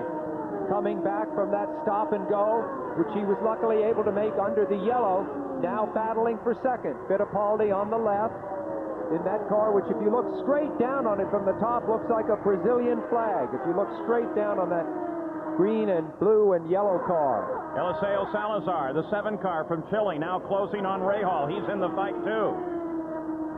Also got to keep in mind, these guys have tires that are not quite as sharp. They've run these cars right now just as hard as they can be run. So adhesion to the track is a little bit scary sometimes. There's Salazar in that yellow and green car going by. An experienced road racer, Eliseo Salazar, coming out of IMSA, driving for Dick Simon here. A very, very fine performance for him today. 40 years old, a very veteran driver, but a rookie here at Indianapolis. No one has ever come from 2 laps down to win the Indy 500. The youngest winner thus far in the history of the race was Troy Ruttman. Now, Jacques Villeneuve will be looking at a white flag and one final lap, a final 2.5 miles. An unbelievable run. The story will be told that Jacques Villeneuve went 2 laps down on a penalty and fought his way back to the front of the field, across the South Chute for the final time in front of Bobby Unser. Going by Unser, he's looking really good, Paul, no problem. Arie Luyendyk staying right there, wants to get in that winner's picture. Jacques Villeneuve on the backstretch. The magnitude of his achievement. Listen to the roar of the crowd. Back from 2 laps down. Only his 2nd year. One more turn. The first Canadian on his way to winning the Indianapolis 500. Jacques Villeneuve on the home stretch. And the 79th Indy 500 has been won by Jacques Villeneuve as Arie Luyendyk screams by on the outside. The young Canadian has taken the win. There's 2nd place, Christian Fittipaldi. 3rd place is Bobby Rahal. Eliseo Salazar finishes in 4th. Robbie Gordon comes across the line in 5th place. And look at the despair of Leslie Goodyear. The jump on the pace car cost Goodyear the 500. Let's go to Gary. Barry Green, tell me the emotion of coming from 2 laps down to win the Indy 500. What a fight.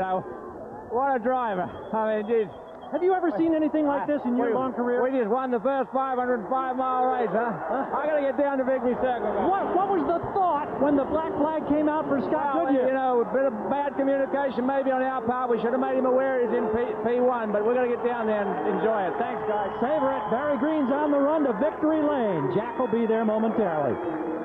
Christine Horn consoles Leslie Goodyear. Christine is the wife of the team owner, Steve Horn. So close, and yet so far away. This was perhaps even closer than the closest finish ever. There's the restart as he screamed past the Corvette pace car, and once he was past, Villeneuve actually slowed down, kept it legal, almost cost him the position as Fittipaldi moved on him. So the race has been won, and Jacques Villeneuve is the winner.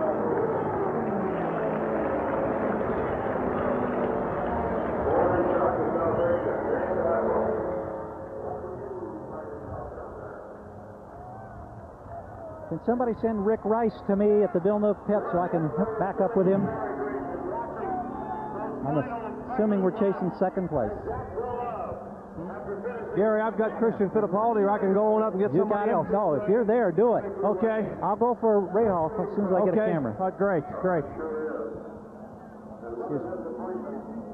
That's a great win. Boy, I feel bad for Scott, though. Man, how can... I'm going for Goodyear. I'm down here.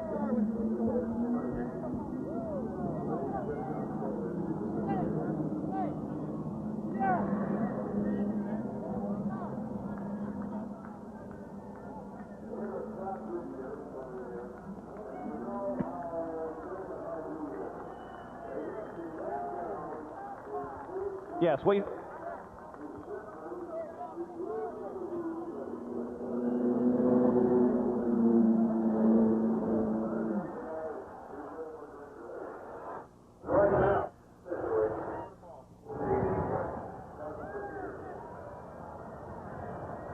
So the 79th running of the Indy 500 is complete. A Canadian wins for the first time.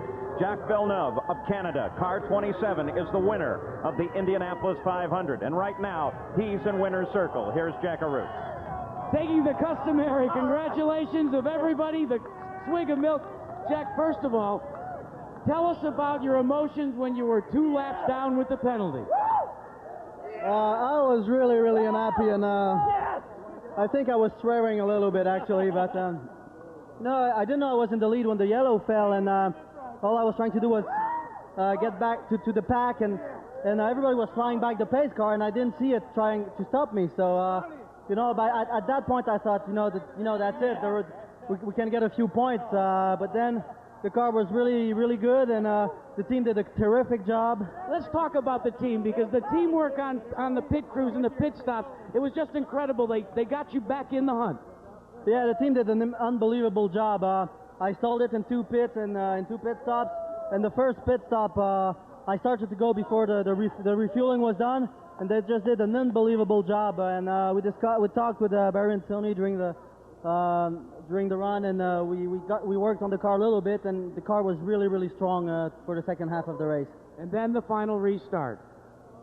Yeah, the final restart was, I stayed close to Scott Goodyear, and I knew my players Reinhardt would be strong for the last few laps. But then when we got close to the pace car, I hit the brakes, because you can't get by the pace car before it gets in the pit, and I knew he was going to get black flagged.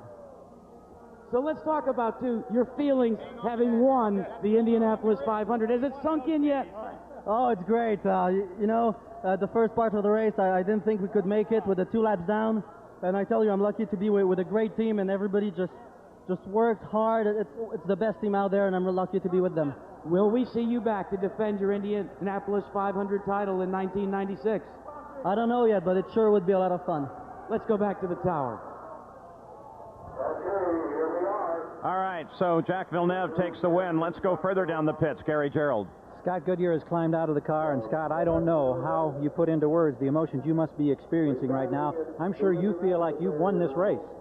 Well, it's quite disappointing to come down pit lane and get flagged on past victory circle. Actually, that was a bit of a surprise. I think everybody throughout the world knows that who won this race, but this pace car scenario, I mean, I got caught on it the first time, and Pruitt almost hit it. The guy's definitely slowing down in turn 4, and by the time you get a rolling go and coming through 4, I'm not sure if they're slowing down or what they're doing, but by the time I was going past him, I saw the green light, so that's all I can tell you. I know you haven't had much time to reflect on this disappointment. How does it compare to that close second-place finish to Al Unser Jr. a couple of years back? Well, that was disappointing, and we were racing to the end, but this probably just is underneath me right now, because I don't agree with what's going on here right now. We'll just have to wait and see. Did you see the green light? Did you have any feel for your relationship to the pace car when it went green? When I was going past the pace car, the next light I looked up upon was green, and that's all I need to go by. And then, was there any, did you acknowledge the black flag at all? Was there any consideration when you were talking with Steve Horn? Nope, none from my side whatsoever. And I was staying out because in my eyes it was perfect, and if I came in and we found out that I didn't make a mistake, then what are you going to do? You don't get it back.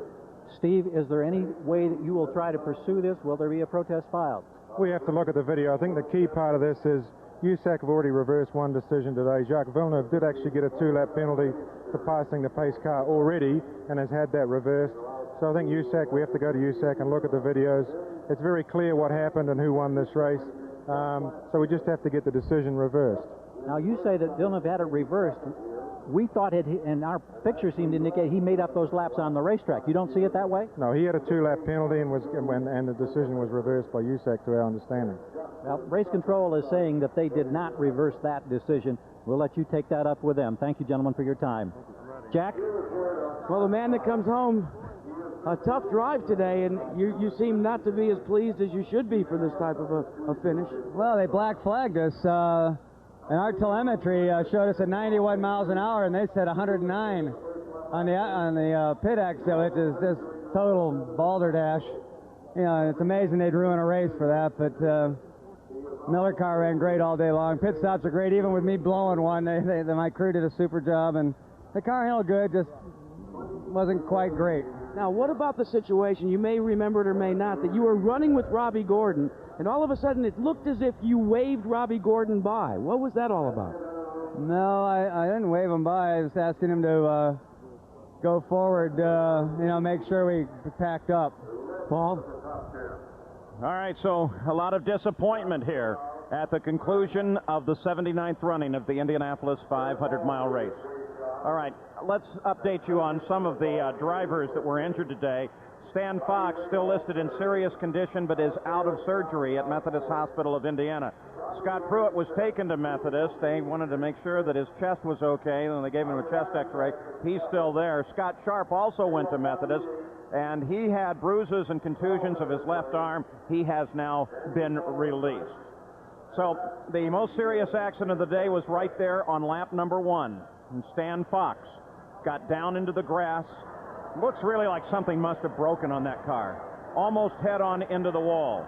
If we have any update on the condition of Stan Fox, we will give that update report during the Ladies' Skins, which follows our coverage here at the Indianapolis 500-mile race. So next it is the J.C. Penney LPGA Skins game. The final results for the 79th running of the Indianapolis 500. Not official yet, but Jacques Villeneuve is the winner. He's the guy sitting in the winner's circle. Goodyear tires on his car. Rookie Christian Fittipaldi in second, then Bobby Rahal, Salazar Gordon, and Mauricio Gulgerman rounds out the top 6. Then Ari Luyendyk, Teo Fabi, Danny Sullivan, Hiro Matsushita with a good run, Sam Pedri with a nice run, and Roberto Guerrero finishes unofficially in 12th. Brian Hurtis, Scott Goodyear, Hidesi Matsuda, Johansson, Brayton, fastest rookie Andrew Ribeiro. In 19th place, Scott Pruitt was running right there at the front toward the end. We told you, history tends not to favor a leader toward the end. So there they are, the unofficial results of the Indianapolis 500-mile race. Now, let's go down to Christian Fittipaldi and Jerry Punch. And Christian, you drove like Uncle Emerson today. Congratulations on a second-place finish.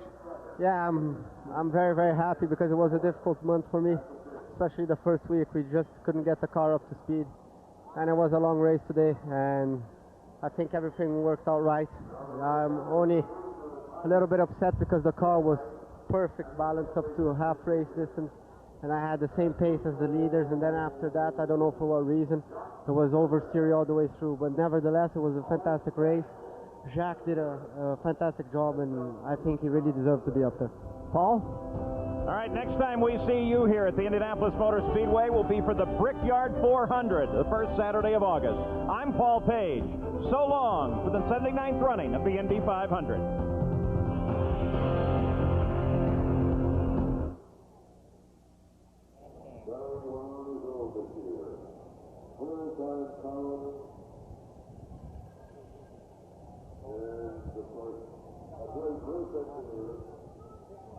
Yeah, go ahead.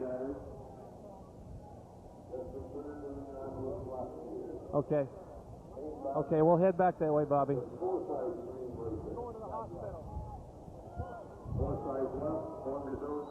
What about the booth?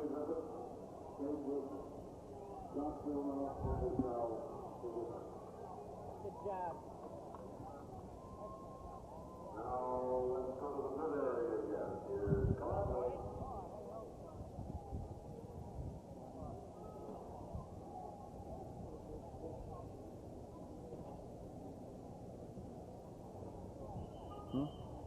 Huh?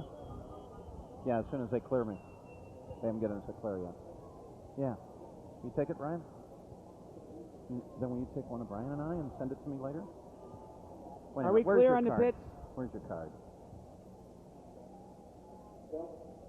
That was a tough crowd down there. You're back there, and I'm standing here like this. I know, and those guys, and those then guys, that one, the Japanese guy or whatever, had his table like around my waist. He's trying to pull out just as they're coming, and I'm like trying to get over my fanny pack. So I was like, ah. One time. Yes. Thank you. We're on our way, Bobby. You just want Bach only, or you want me to comment on it? Okay.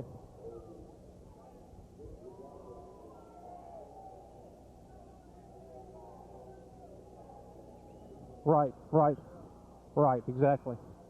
Okay. Does Henry know we're coming? Can someone call, let him know we're on our way? Okay, thanks.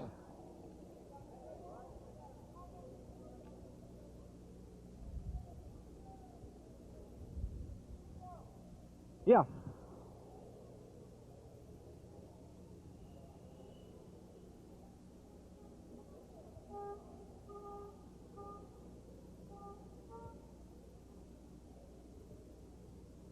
Yeah. Well, Deb, the prognosis wasn't very when they left. Yeah. Yeah. Yeah. Well, that was something they wouldn't even take a look at. We'll be there in just a minute.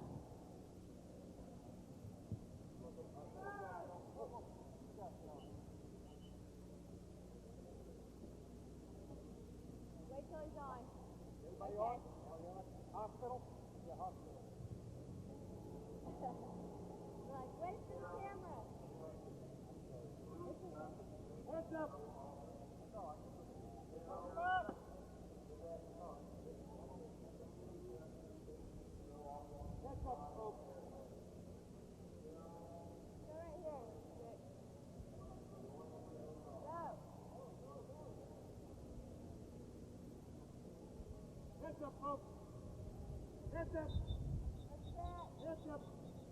Yeah, go ahead, Deb. Yeah.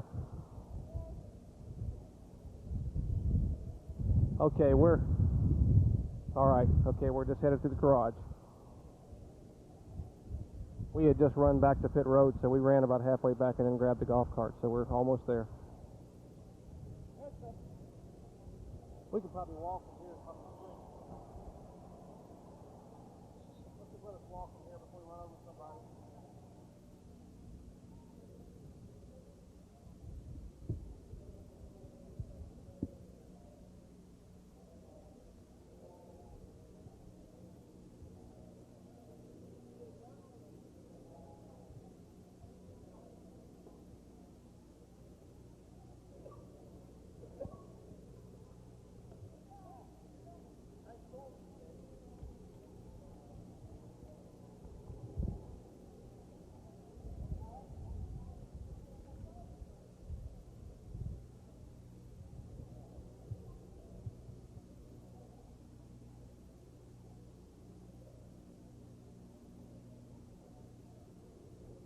Okay, Debbie, we're here.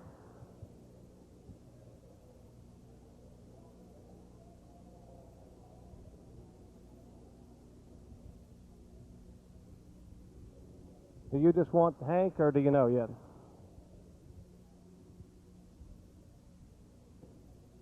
Okay, great. Yeah, that's a great idea. Oh, man. Okay, thank you. Yeah, that would be great.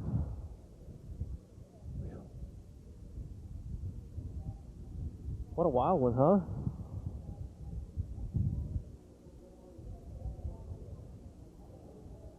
I'm talking about the race, the infraction 500. Changed the name from the Indy 500 to the infraction 500.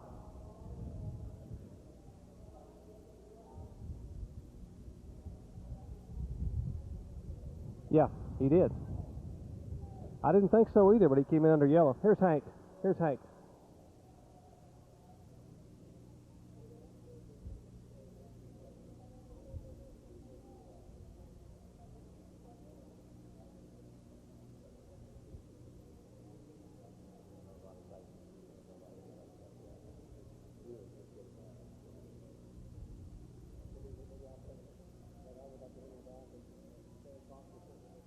Yes, yes.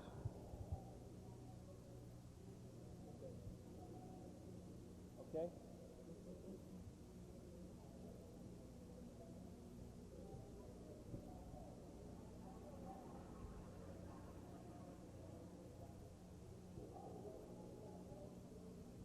Okay, well, okay.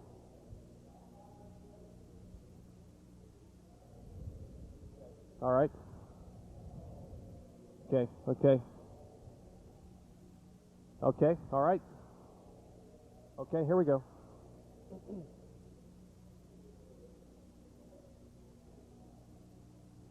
This is in turn 1, or between turns 1 and 2, right? Well, he's out of surgery, and they haven't given Hank much more than that. Probably not.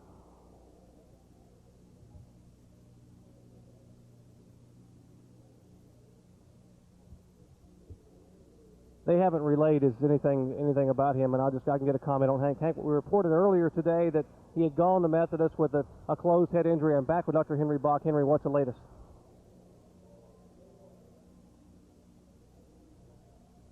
That's why I think this is important.